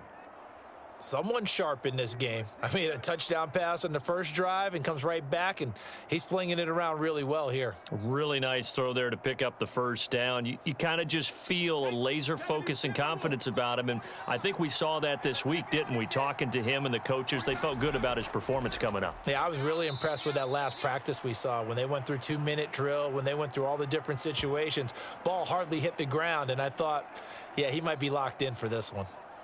Now, that's a mountain of a man that just made that stop, isn't it? But he's more than that. This guy's nimble and quick. More than a space eater, he just made a great play there.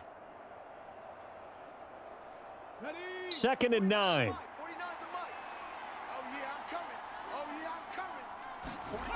Throwing is Hurts. That's caught by the big tight end, Dallas Goedert. And he's going to be taken down at the 28-yard line. Let's not quibble about the gain there on 2nd down. That was a positive play because that was a take-what-you-can-get situation. Got out to the tight end. Now it gives them a much better opportunity to convert on 3rd down. A couple extra tight ends in the formation here as they line up 3rd and 2. They'll try and run for it with Sanders. Just a 1-yard pickup there, and it'll be 4th down. 3rd and 2, and they ran the ball for only 1 yard, and everybody's going to scream at the offense. Well, let's give a lot of credit to the defense on that play. Defensive front out leveraged the offensive line. They got more people to the football. Yeah, they won that battle in a big way, and they're forcing a big decision now by the guys on offense.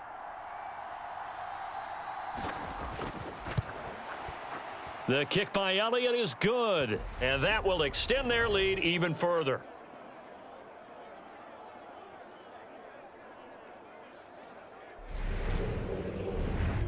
So another scoring drive there, Charles, and an early 2-score lead. You'd like the 6 there, partner, but you'll take the 3, and I think they have to be happy about the way they moved the ball in these first 2 drives. They have to feel good about their opportunities the rest of the game.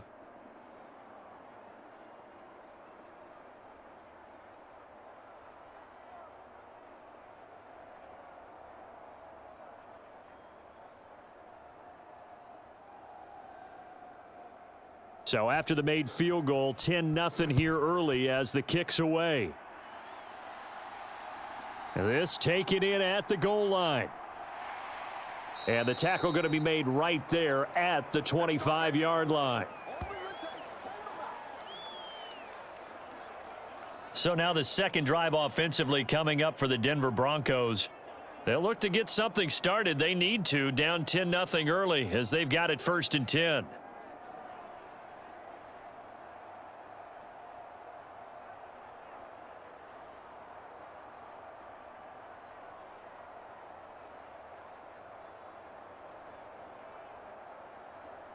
57's the mic. Blue Dan. 57's the mic.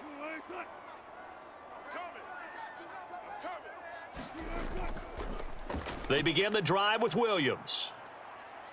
And not a whole lot of room to operate there on the first down run. He gets maybe 3. Look, all any running back wants is a little bit of room, a little bit of space in order to maneuver. But he also understands how difficult it is for his offensive line up front. So if they give him any space, he realizes his job to make more out of it than what they give him. Picks up 3 on that carry. 2nd and 7. Tight down. There you go. 43. Here's Wilson. Check 43. This one complete to Jerry Jeudy. And they nearly get this all the way to midfield. Mark him down at the 49. 22 yards there, a first down. You can almost hear the sigh of relief coming from their sideline and from their point on the field, because this has been a tough start for them thus far. A much-needed first down there. They needed something good to happen. Plays like that will continue to help them dig out of this hole.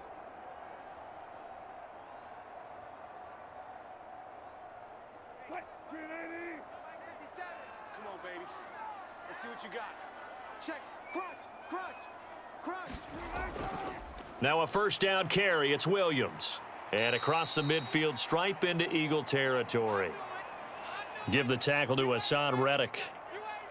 Well, you're down early. How do you get back in the game? Maybe establish the run. I think they're trying to do that. Now, I'm with you on that one, and what I like about the message is that there's no panic from the head coach. He's already told his offensive coordinator, let's run the football, let's get things settled down a little bit and find our way back into this game. Toward the right sideline, but it's incomplete. And he's only hit on 2 of his first 6 passes. Time for a quick quarterback regroup here with a big 3rd down coming up.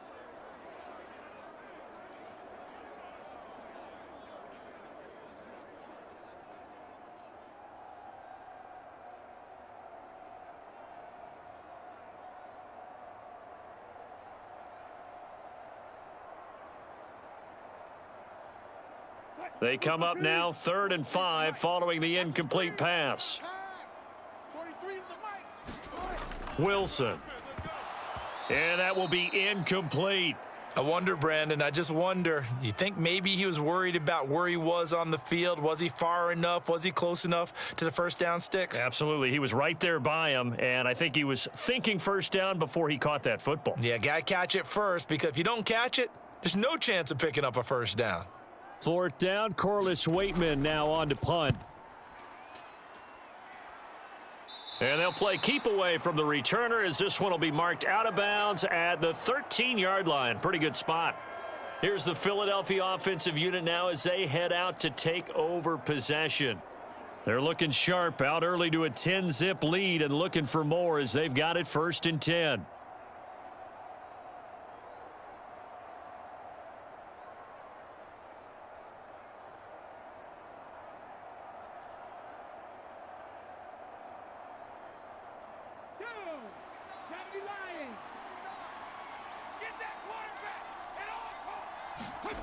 They go play action with Hurts.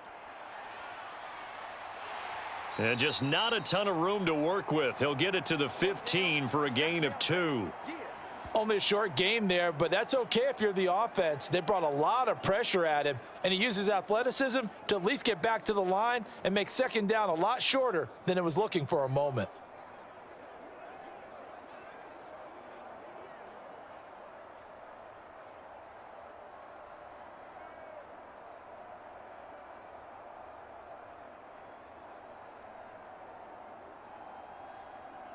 On the jump. 47's the mic. Watch the screen. Watch the screen. Looking to throw again on 2nd down. Hurts. And this one complete to Smith. Hurts finding Smith for the Philly first.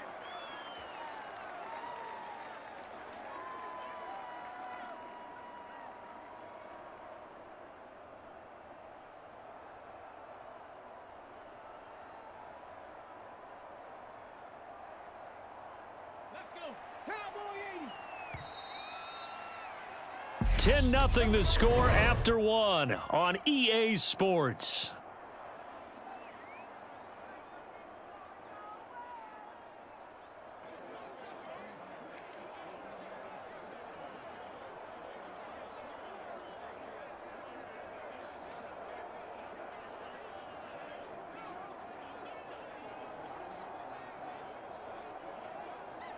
Ready?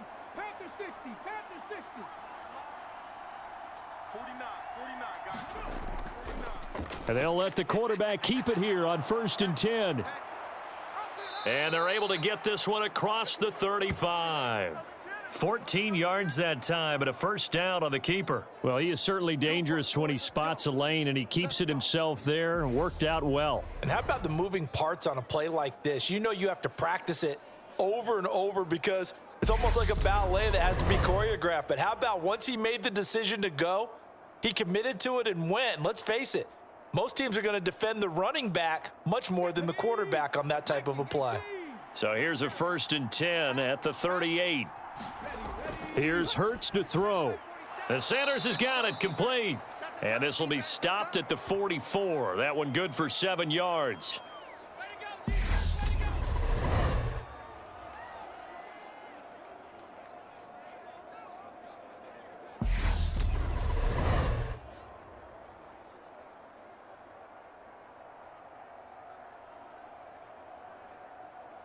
Ready. 2nd down and 3. Hey, defense, let's go. 47 Mike. He'll drop to throw. And they're able to work this across midfield to the 48. As he came to the line of scrimmage, he knew he didn't need much to reset the chain. So when he saw the space he needed, no hesitation. He went to the marker and got his guys a first down.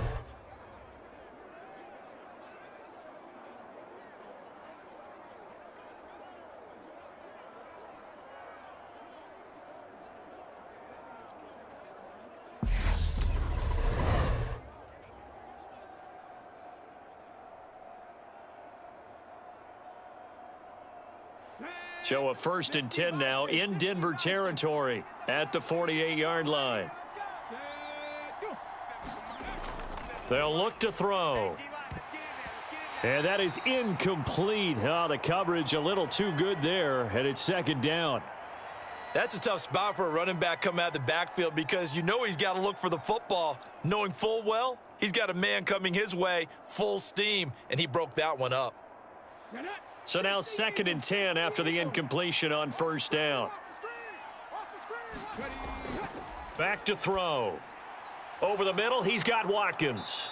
And the tackle going to be made at the 38.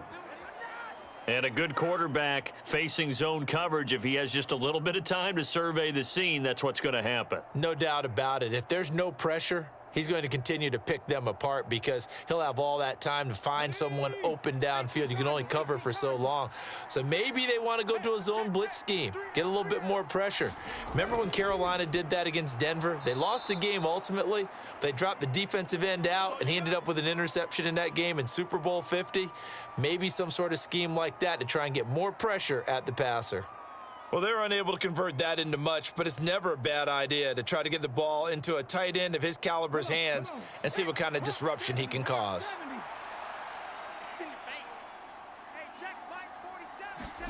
To throw again on 2nd down. Hurts. He delivers another to Goddard, complete. And he'll be marked down at about the 26-yard line. Many different ways to create space, but on that play, he did it with that big, wide body of his. Didn't get a whole lot of yardage on the play, but it did what it was supposed to, pick up a first down. Okay, break. 49, strip the ball. Strip that ball. 49 to Mike. 49. On 1st and 10, it's Sanders. And he's going to take this ahead for right around 3 yards, but no more than that. 2nd down. The passing game's been working quite well so far, but the running game's been a little bit of a struggle, and that's a surprise to me. Typically, when you can throw it, you've opened up lanes for your runners.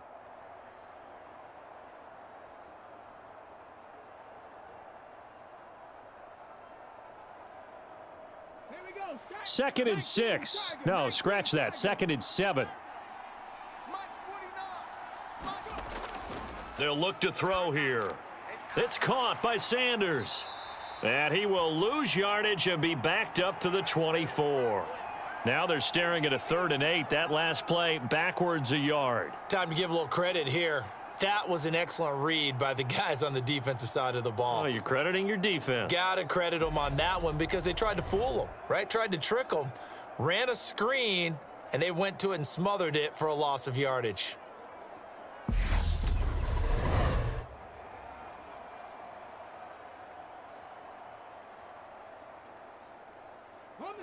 The Broncos going dime. 2 extra defensive backs for 3rd down. Playing pass all the way. He'll look to throw. And he's got his man. It's the tight end Goddard. And he is out of bounds, but first he gets it inside the 10 to the 7. They're able to convert on 3rd down, and that sets up a 1st and goal. Everything's going right here in this first half, and they've got a good lead, and part of that can be attributed to their success on 3rd downs. This is another conversion here, and they can look to really open things up now with this 1st and goal.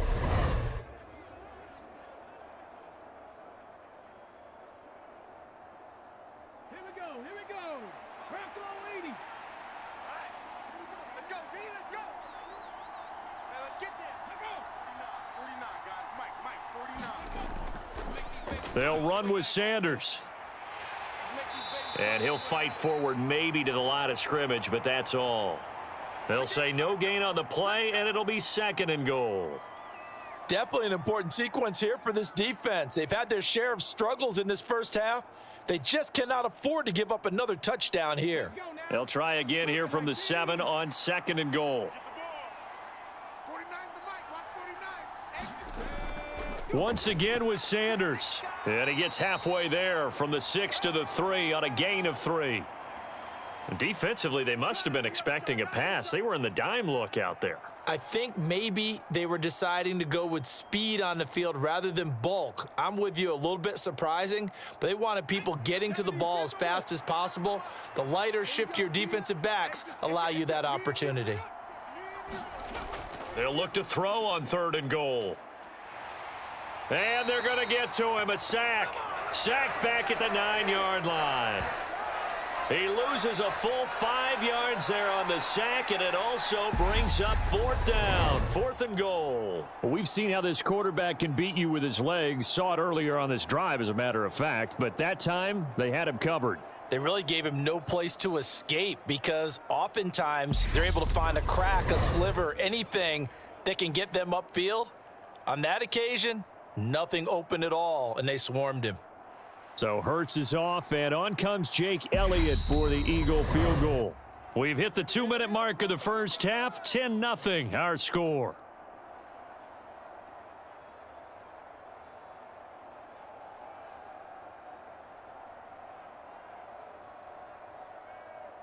So on comes the Eagle kicker, Jake Elliott, on 4th down.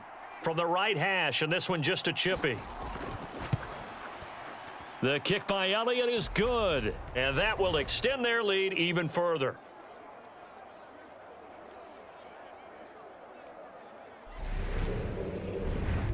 Well, I don't know if they would have gone for it on 4th and goal anyway, but the sack on 3rd down pretty much made their mind up for them. You're exactly right about that, and this is a tough place on the field to take a sack because, as you just noted, it took the decision-making away from them. Now they have to go for a field goal instead of potentially going for it.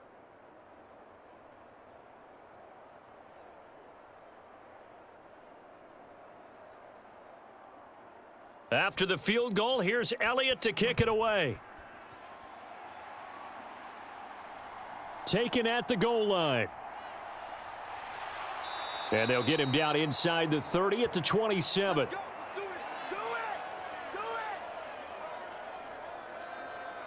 Here's the Denver offense now as they get set to take over here. They find themselves down 13-0 here as they try to get things started offensively. 1st and 10.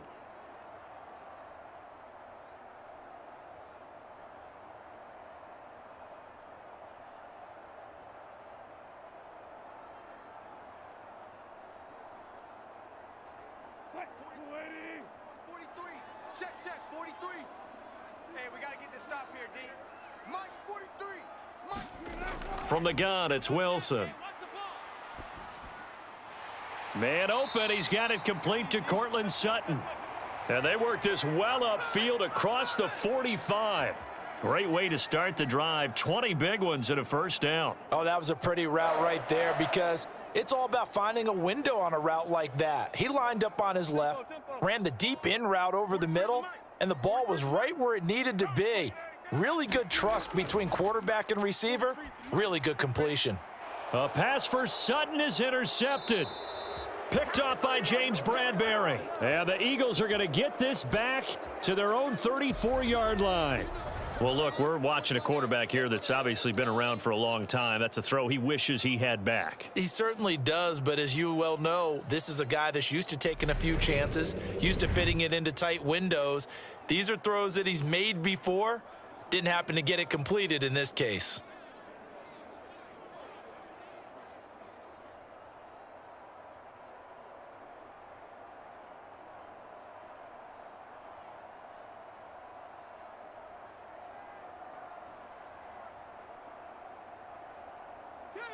From the 34 now, here's 1st and 10. They'll come out throwing here to start the drive. Out to the left there and complete to the tight end Goddard. So they'll get 8 out of that completion, and it'll be 2nd and a couple. I know the halftime's approaching, but I don't think he's going to want to take a break. That's his 5th catch. Yeah, they've really been targeting the tight end. The Eagles going to take the first of their timeouts as they'll stop it with just over a minute to go before halftime. Don't be mad. Don't be mad. It's more coming. It's more coming.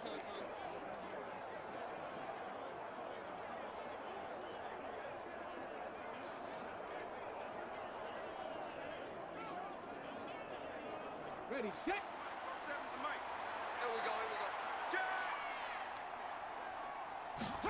Throwing again on 2nd down. Hurts. And this one incomplete. Too much contact to hold on to that one, and it's 3rd down. Good defensive call right there because they had someone shadowing him along his entire route. And he was right there ready to provide a hit that prevents him from making another catch to his big start. After the incompletion, here now, 3rd and 2. They'll set up to throw.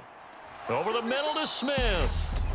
Now the Eagles will use the 2nd of their timeouts as they get the stoppage with a little over 50 seconds to go in the first half.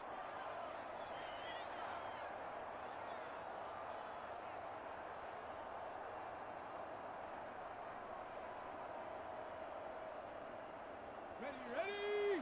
Panther 60. Panther 60. Come on out here. Come get some. Come get some. Come on here. Come get some. On 1st down, Hurts. And that is incomplete. He couldn't hold on through the contact. Brings up 2nd down. So much about defending the pass is being able to be right there at the moment the ball gets to the receiver, and he was right in his hip pocket, helping force that incompletion. After the incomplete pass, here now is 2nd and 10. Throwing from the gun, it's Hurts. Open man is Goddard, the tight end. And he'll be brought down inside the 40-yard line. When you execute a drag or a crossing route really well and give them a chance to let it develop a little bit, you can gain some significant yardage hitting your tight end on that one.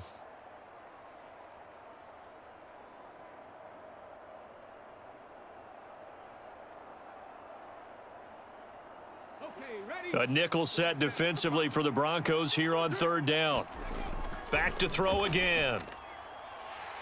And that is incomplete. This secondary has been roasted in this first half, but they get a measure of revenge there. Nice play on the deep ball. Yeah, they're going to need a few more plays like that in order to get their confidence fully back, but that's one step in the proper direction. Here's Jake Elliott. Career long, by the way, for him, 61 yards. This will be from 56 yards out. And this is off target to the left. Didn't get there anyway. It's no good, and the lead will hold at 13.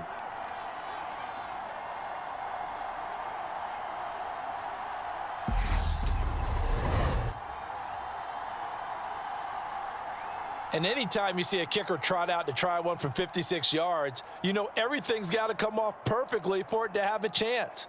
If the laces aren't quite right, if he doesn't hit the fat part of the ball just right, it's unlikely to go through, and that one winds up no good.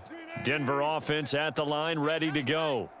And with time quickly fading here in the second quarter, not sure how aggressively, offensively they want to play this. I think we'll find out just how much they trust their guys in this situation if they decide to take a shot.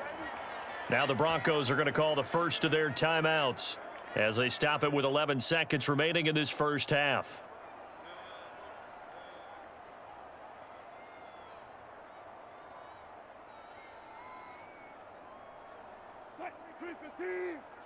Switch out. 43 is the mic, boys. 43. Check, 43. Now Wilson on first down. That's going to be caught by Judy. And they'll wind up getting this one all the way down inside the 20. 4 seconds left, and there's the timeout. In field goal range and a chance to tack on 3 before intermission.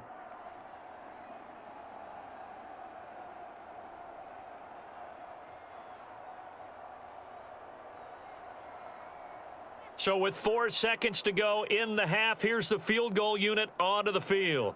From the left hash, it's a 36-yard attempt. The kick by McManus is good. And they will indeed get on the board here, but still trailing. It's now 13-3.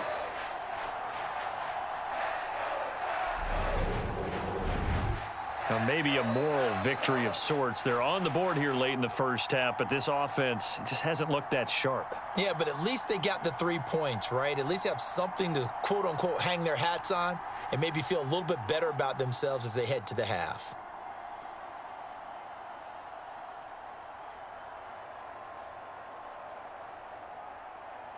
So still time for the kickoff here. 1 second to go in the half as this one is away. And not wanting to risk anything here late in the half, he'll just take a knee, and they'll bring the football out to the 25.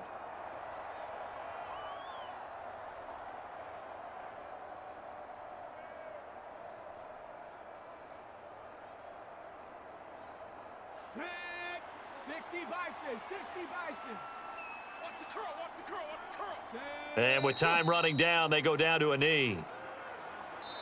So we've reached halftime here, and it's our visitors, the Eagles, leading this one. As we send you on out to our studios in Orlando, here's Jonathan Coachman at our EA Sports Halftime Report. Okay, Brandon, thanks very much, and welcome in everyone to our downtown Orlando studios in this EA Sports Halftime Report. This game's had a little bit of everything thus far, and certainly plenty to look forward to, as the teams are right back out there for the second half. So we'll get right back out there as well, as we'll turn it back over to Brandon Gaudin.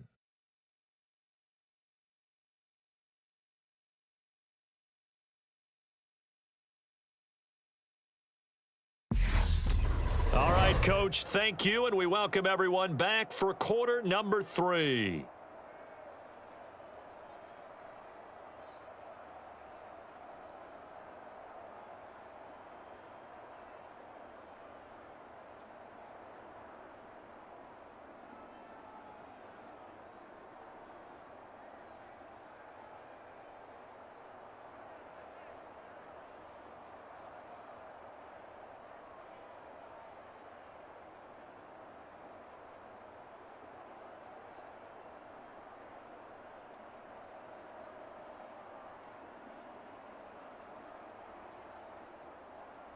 It'll be the Broncos getting the football first in this second half as they trail, and we are back underway.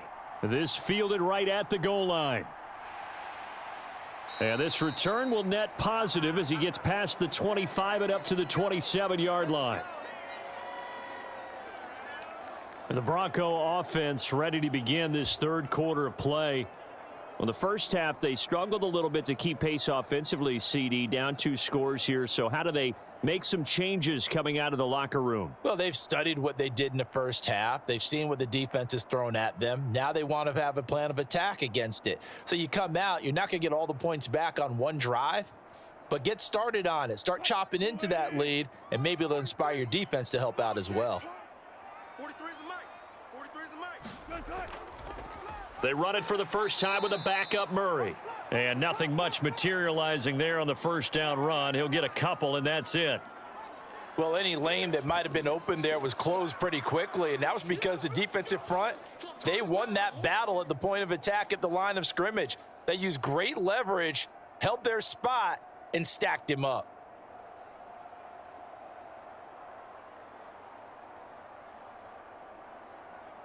The last run got a couple. Here's 2nd and 8. I got you, son. I got you. You're all mine. You're all mine, baby. They stay on the ground. This time it's Williams. And he's going to lose yards. They take him down at the 26. This will be a loss of 3, and now a much tougher 3rd down looming. Well, if these guys are going to chop into that deficit, they're going to have to do a much better job in the run game. Caught behind the line of scrimmage, no yardage to be found.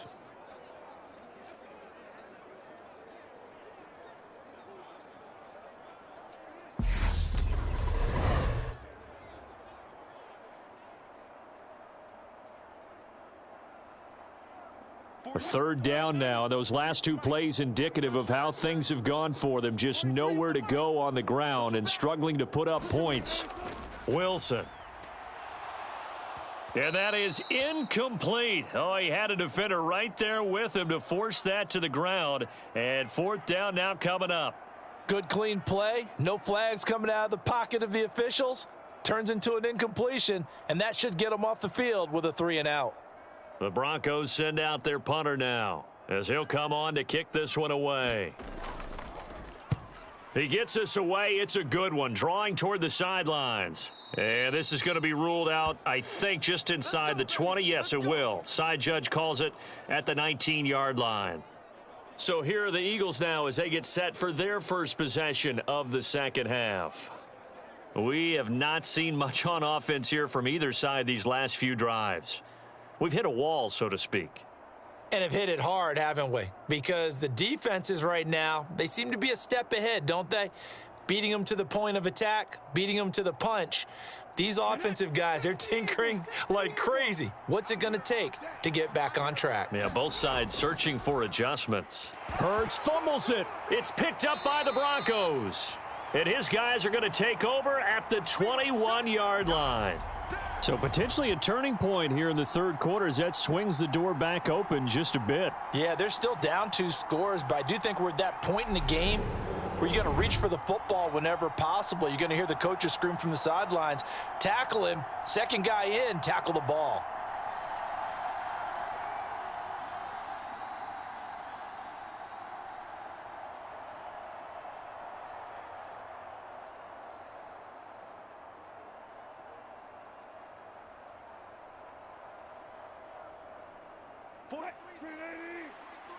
Check, check, 43. Hey, check, check. Mike's 43. Mike's 43. Following the fumble recovery, it's Wilson finding his big receiver Patrick over the middle. And they corral him just a couple yards shy of the end zone. That puts him in excellent position, 1st and goal after a gain of 19. How about the way they're moving the ball down the field? They had a big play a moment ago, followed it up with another nice one here, and before you know it, they're already looking at 1st and goal.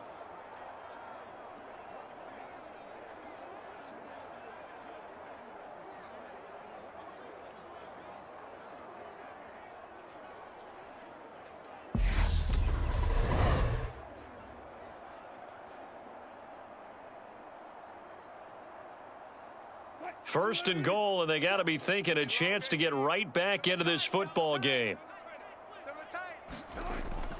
Williams. It's a loss of a yard there, and it's 2nd down. The short field shrinks even more with the type of bodies they brought in on that play. Those extra tight ends, they weren't able to secure their blocks, and that one ended up going backwards.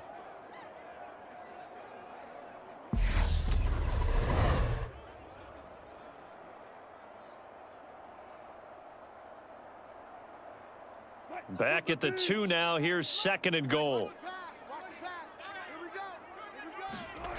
Williams again. But he will go backwards as he's stopped for a loss. That's going to go down as a loss of 5, and it brings up 3rd down. We all know how much running backs love getting the ball down near the goal line. They think they're going to find a way into the end zone. He hasn't had that kind of luck so far. Ends up not getting in on the last 2 carries. You know he's going to be upset about a missed opportunity.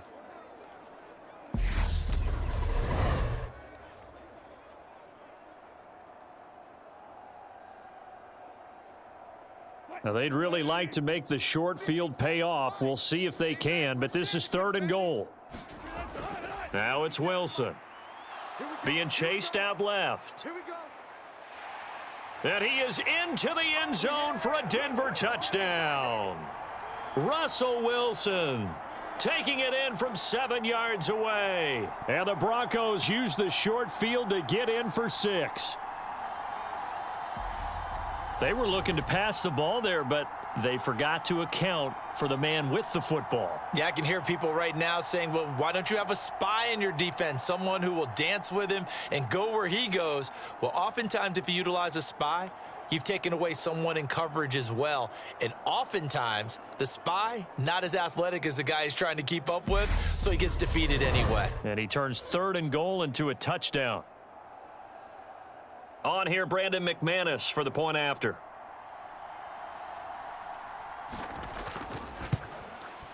And he puts it through. They're within 3. It's 13-10.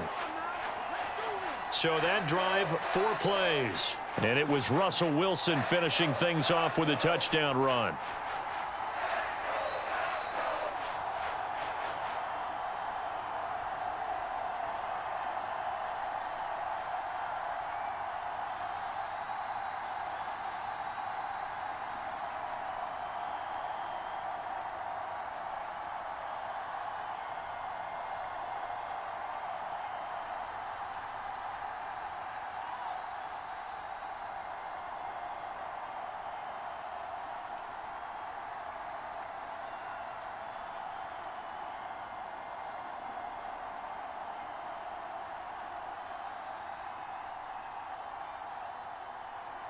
After the touchdown, here's McManus now to kick it away.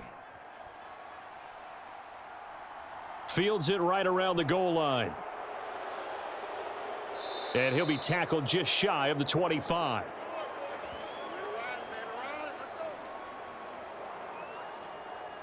Philadelphia getting set to take the field. Still enjoying the lead here in the 3rd quarter despite their defense giving up that last touchdown. Now they'll see if they can get the equalizer here on this drive.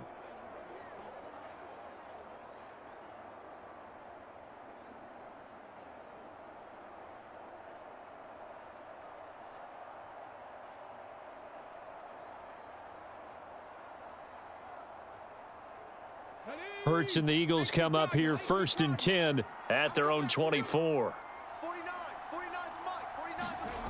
They'll try and start this drive in the air. It's caught. Smith. He'll be dropped after a gain of about 6 across the 30 to the 31. Timing is so important on a route like this because he's going to line up out right and then cut straight across the field. I think the ball might have come out a count or two too late because by the time he was able to secure it, not much of a chance to turn it upfield. They'll come up now 2nd and 4 from the 31. They're going to look to throw. And he slips up past the 45 before being tackled. Hurts dangerous when he runs that football. He's got a first. Fast, slow, it doesn't matter. If you give a quarterback enough room to escape, he can hit you for a big gain. You've got to give him a little more focus moving forward.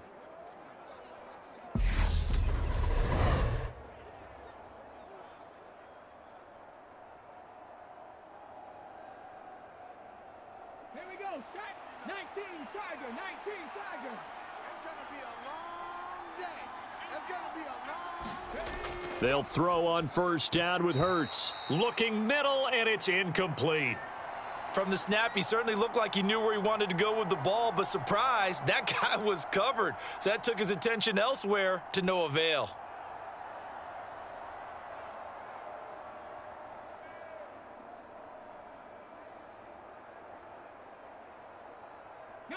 So after the incompletion on 1st, now 2nd and 10. Big Sears right here. He'll look to throw. And that's complete to Sanders. And this one goes nowhere. Losing yardage on the play back at the 46. 2 yards the loss, and now 3rd and 12. Well, Brandon, we could see that play developing, and they were hoping that he was going to be able to put a move on the first guy and turn it into a big play. But no such luck. The speed on defense continues to get better and better in the NFL. Pretty nice example there of those guys being able to run from their assignments and finish off that play. And it looks like we've got a dime set here defensively. 6 DBs in the game. 49's the mic. Watch 49. From the shotgun, he'll look to throw. He's got Smith here. And they'll get this across midfield, but not nearly close to a first down as he stopped at the 48. And that's good for a gain of 6. And that's going to make it 4th down. Brandon, a good idea there on 3rd down. Run a little clear out and hope you can get your receiver the ball coming across the formation. Nice design, but well played defensively, and they stop him well short.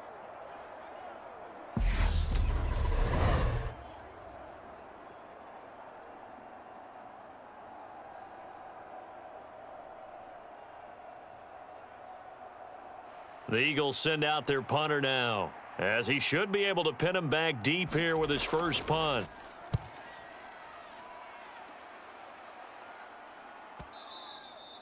And a little too much mustard on that one. It hits a couple yards into the end zone. A missed opportunity there maybe to pin him back. The football going back over to the Denver Broncos. The offense running out, and they are charged up, ready to go after reaching the end zone on their last drive. And normally I'd warn against getting complacent just because they scored the last time out. But I don't think there's any worries with this group right now. This is a hungry group, and they want to keep building off of their last drive. Now they just want the officials to hurry up and place the ball so they can snap it and get back to work. So 1st and 10 here for Wilson and the Broncos. At their own 20-yard line. Now the first play of the drive there is incomplete. This has certainly been a physical game so far. Limited scoring opportunities for both sides. And there's another chance that goes unfulfilled.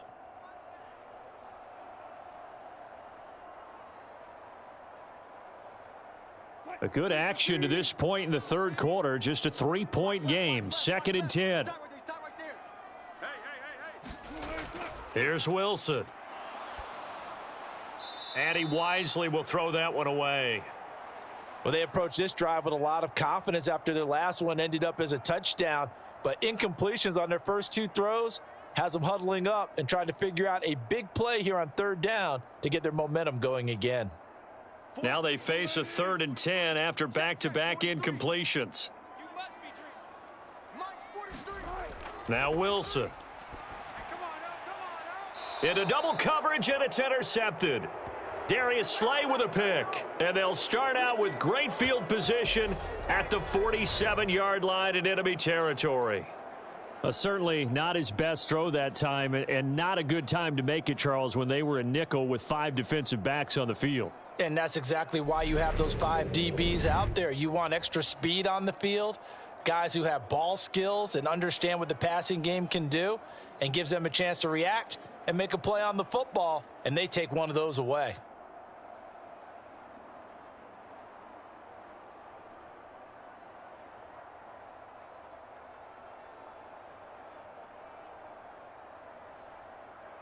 Let's go now. Cougar 19. 49, guys. Mike. From the gun, it's Hurts. He finds his man, complete. That's Sanders. And he's going to be marked down just inside the 35.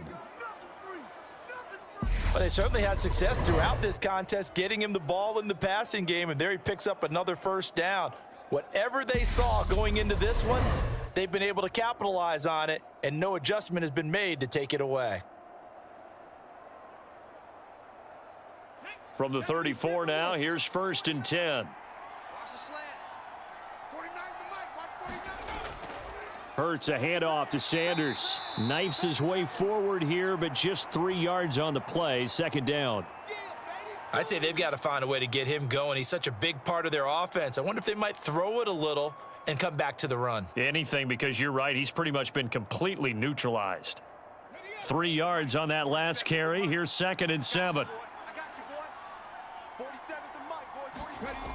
Hurts sets up to throw it. They're not ready for this, man. They're not ready for this. They still playing suck. And he gets this one inside the 15, just a yard or two shy of the 10. That one a broken play, but it ends up being a good play. The scramble goes for 20. That's multiple times now he's tagged them with a big gain with his legs. Really showing off some nice awareness and the ability to correctly realize when he's got a chance to tuck it and go himself.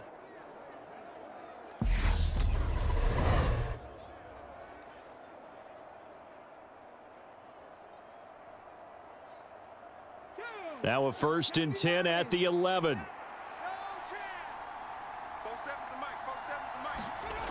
Hurts. And it's caught. This will be stopped about 2 yards shy of the marker. 8-yard gain, 2nd and 2. Nothing fancy on 1st down, but a very consistent type of a play. Hit that slant. A lot of people call it an extension of the running game, and it can be if that pass is completed, because you hit a guy on the run like that, he often can go for big yardage. Sets him up nicely for 2nd down, staying ahead of schedule. A carry here for their big tight end. And he's in. Touchdown, Eagles. Grant Calcaterra. A 3-yard touchdown run. And the Eagles will add on to their lead here in the final minute of the 3rd. And this is what coaches talk about, never being satisfied. No matter what the lead, always trying to increase it. You never know what can happen in this NFL.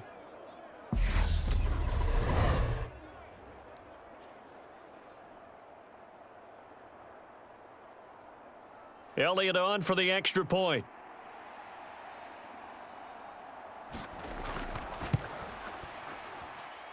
And his guys will take a 10-point lead. 5 plays there on that drive. And it ends with a 3-yard scoring run.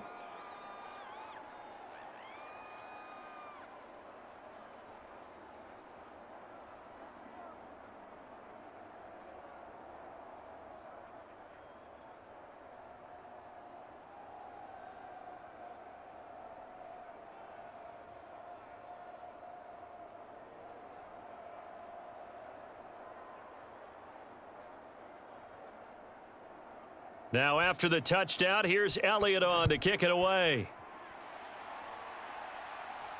Taken in at the 3. And he'll go down as this drive will start at the 25-yard line. And now this offense comes back out onto the field. So now, Charles, this drive maybe a touch more important, trying to erase the memory of that interception they had the last time out. Yeah, and everyone goes through this because even the best in the game, you're going to have games where it just doesn't go right for you and interceptions result. So, frankly, to me, it's all about how you respond, not just the types of plays that you call, but how you carry yourself, how you show your team that you're still with it, and how you continue to lead. Just like that. 43's the mic. They'll try to get this running game going with Williams. And he's taken down, but able to slip across the 35. A Bronco 1st down there, 12 yards on the play. Despite the score, despite the deficit, no quitting this guy. He's running angry, running through arm tackles. He wants to change what that scoreboard is saying.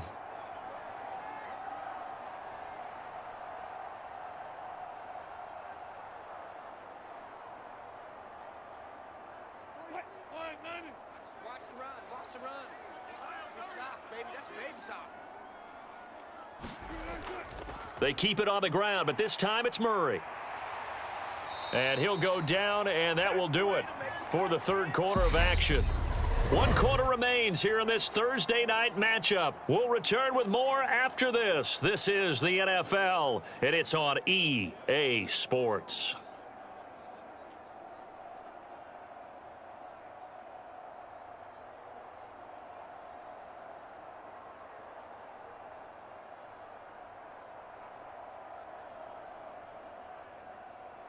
Back-to-back good plays have them on the move on 1st down. Let's go, tight end. Let's go right here now. Here's Wilson to throw. And that is going to be incomplete as he led him a bit too much. Well, they've been back on their heels a little bit here in this drive, but a chance to exhale just a little bit there with incompletion on 1st down. Now they have to gear up, try and get 2 more stops, and escape this drive. An incomplete pass on first down. That leads to a 2nd and 10. To throw is Wilson. And his throw's going to be incomplete. All right, help me out here a little bit, partner, because what I'm seeing is a passing game that's just struggled to complete anything. No rhythm, no timing. Seems like every pass is also contested well, so give some credit to the defense.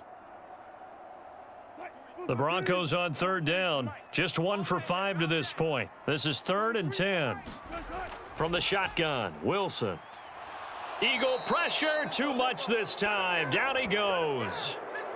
And that'll bring up 4th down on the big sack with a loss of 5. I remember when I was a kid and all I wanted was a nickel so I could get that soda down at the fountain. And guess what? The nickel came into play well. 5 defensive backs, they covered well, allowed for the sack. Sodas were a nickel when you were a kid? No, I just needed the extra nickel so I could pay the proper price. Okay, how much were they? A dime? What were they? 15 cents.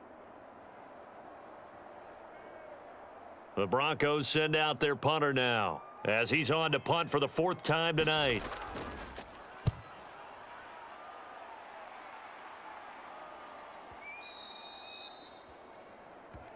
Let's go, baby.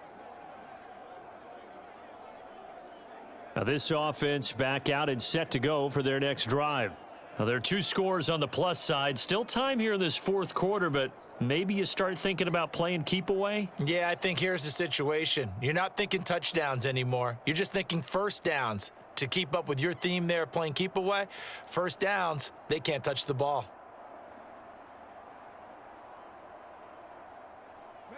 Hurts and the Eagles come up here 1st and 10 at the 20. Watch the screen. 49. They'll fake the give to Sanders, and now Hurts. Hurts fumbles it. It's picked up by the Broncos. And his guys are going to take over at the 21-yard line. Partner, that one looked like it was over. I mean, they had control, had the football, and the defense had to make a play in order to keep them in the game. That's exactly what they did. And now that door ajar, 2-score game, so hold on here, not done in the 4th. Denver's offense ready to go again. They trail by 2 scores in the 4th, and their defense did its job getting the fumble recovery. Now time to see what this offense has left in the tank.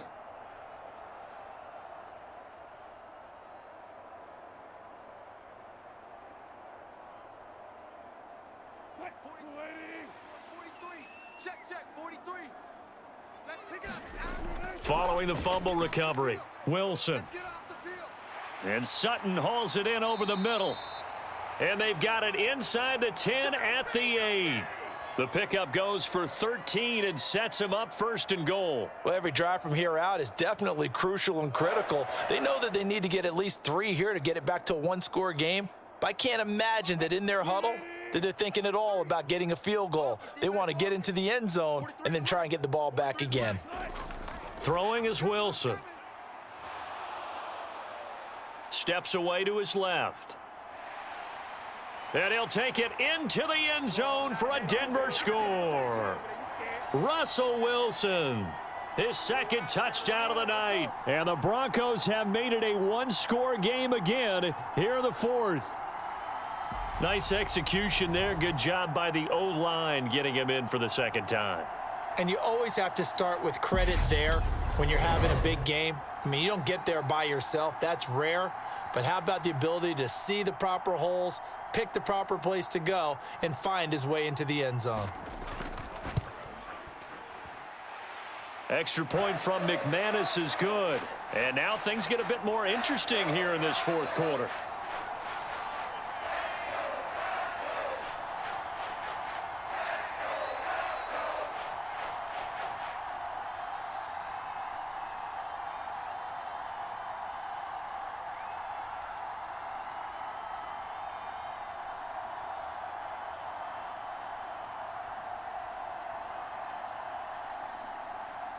After the touchdown, here's McManus now to kick it away.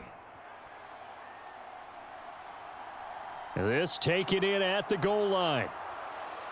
And he brings us out past the 20 to the 24.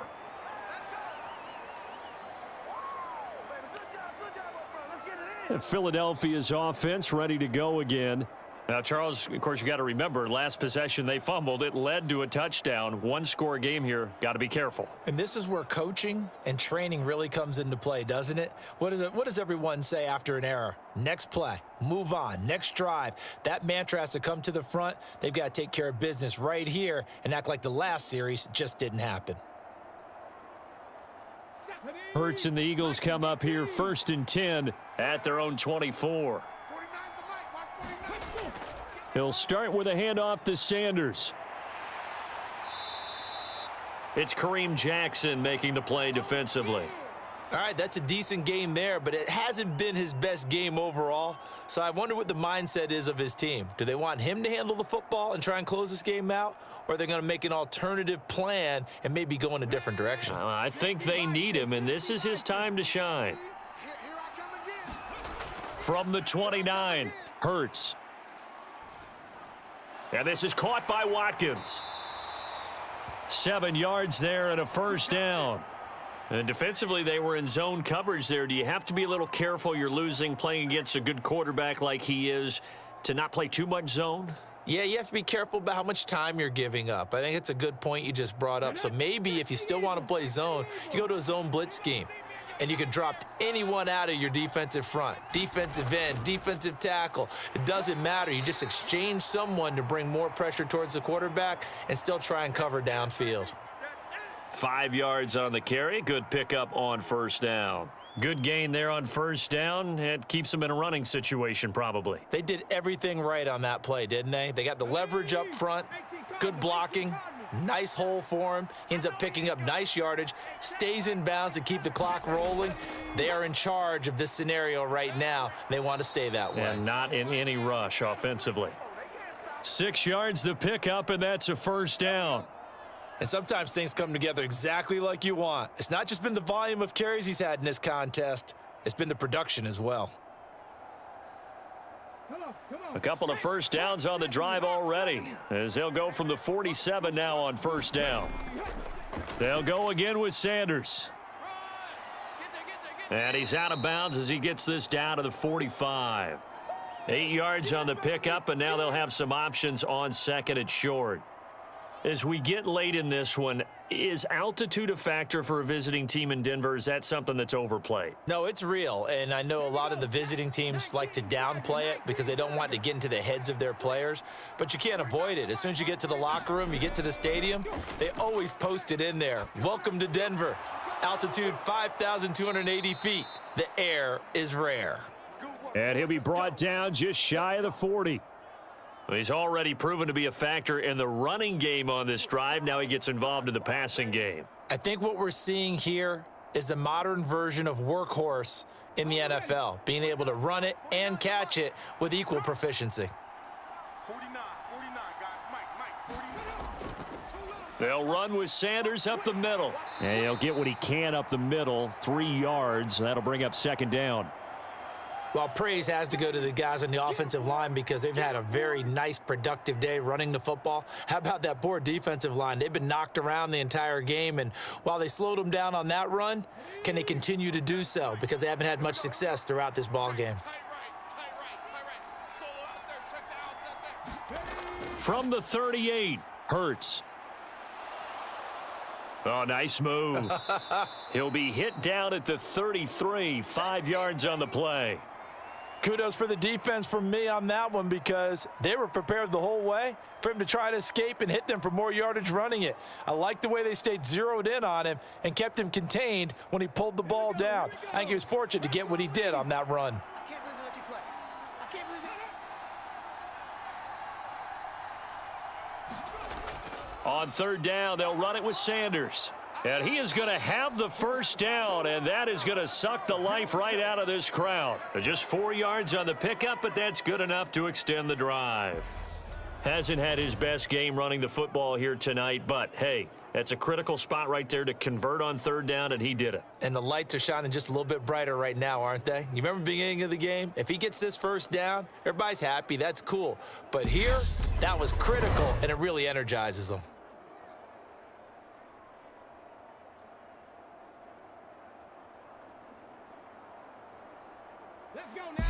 3 points separating these two sides with 2 minutes left to go in the fourth. So it's Eagle football here as we get you reset. They've got a first down in field goal range already.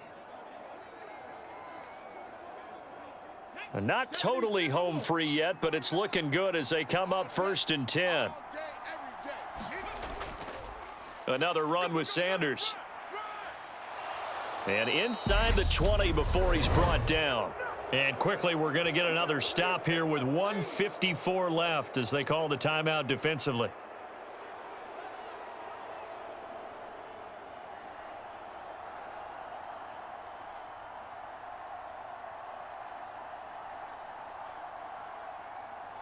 So from the 17 now, here's a 1st and 10.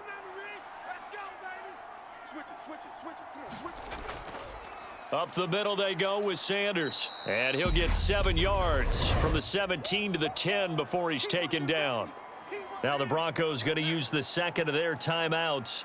That'll leave them with just 1 remaining in this 4th quarter of play.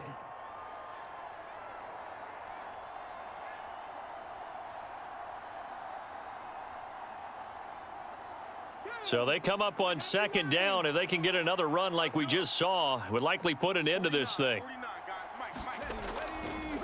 They'll run with Sanders. And the stop will come inside the 5 at the 4. Now the defense will burn their 3rd and final timeout. And they'll be disappointed to have to burn one there after giving up the first down.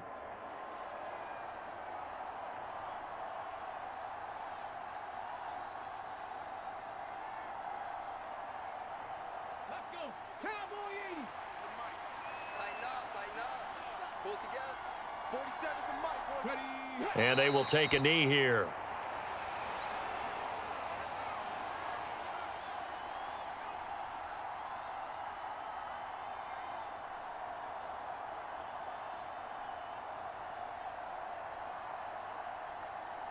Back at the 5-yard line now, 2nd and goal.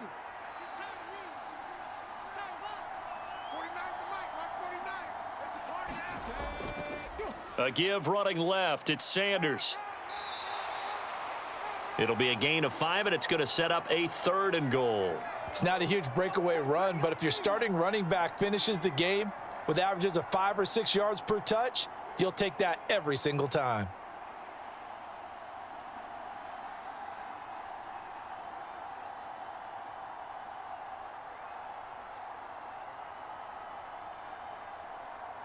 A lot of tired bodies on that field, but this is a big play, 3rd and goal. Hurts down to 1 knee, and that should just about do it.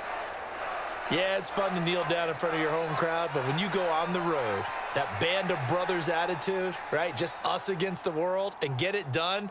How happy are they? I remember a coach at a previous stop telling me, you get a win on the road, doesn't matter the opponent, get out of there like you stole something. And they did in this one.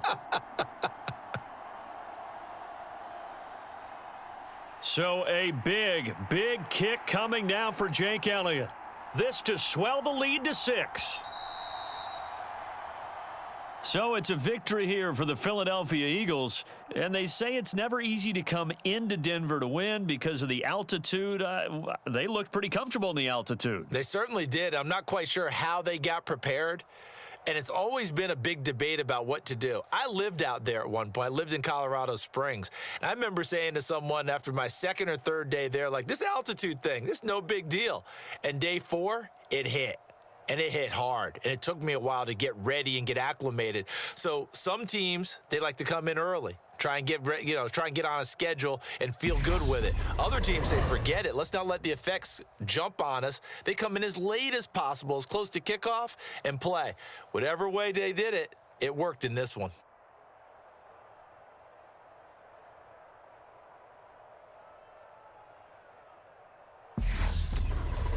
So that'll do it for us. For my partner, Charles Davis, and all the hard-working men and women on our crew, I'm Brandon Gaudin. You've been watching the NFL right here on EA Sports.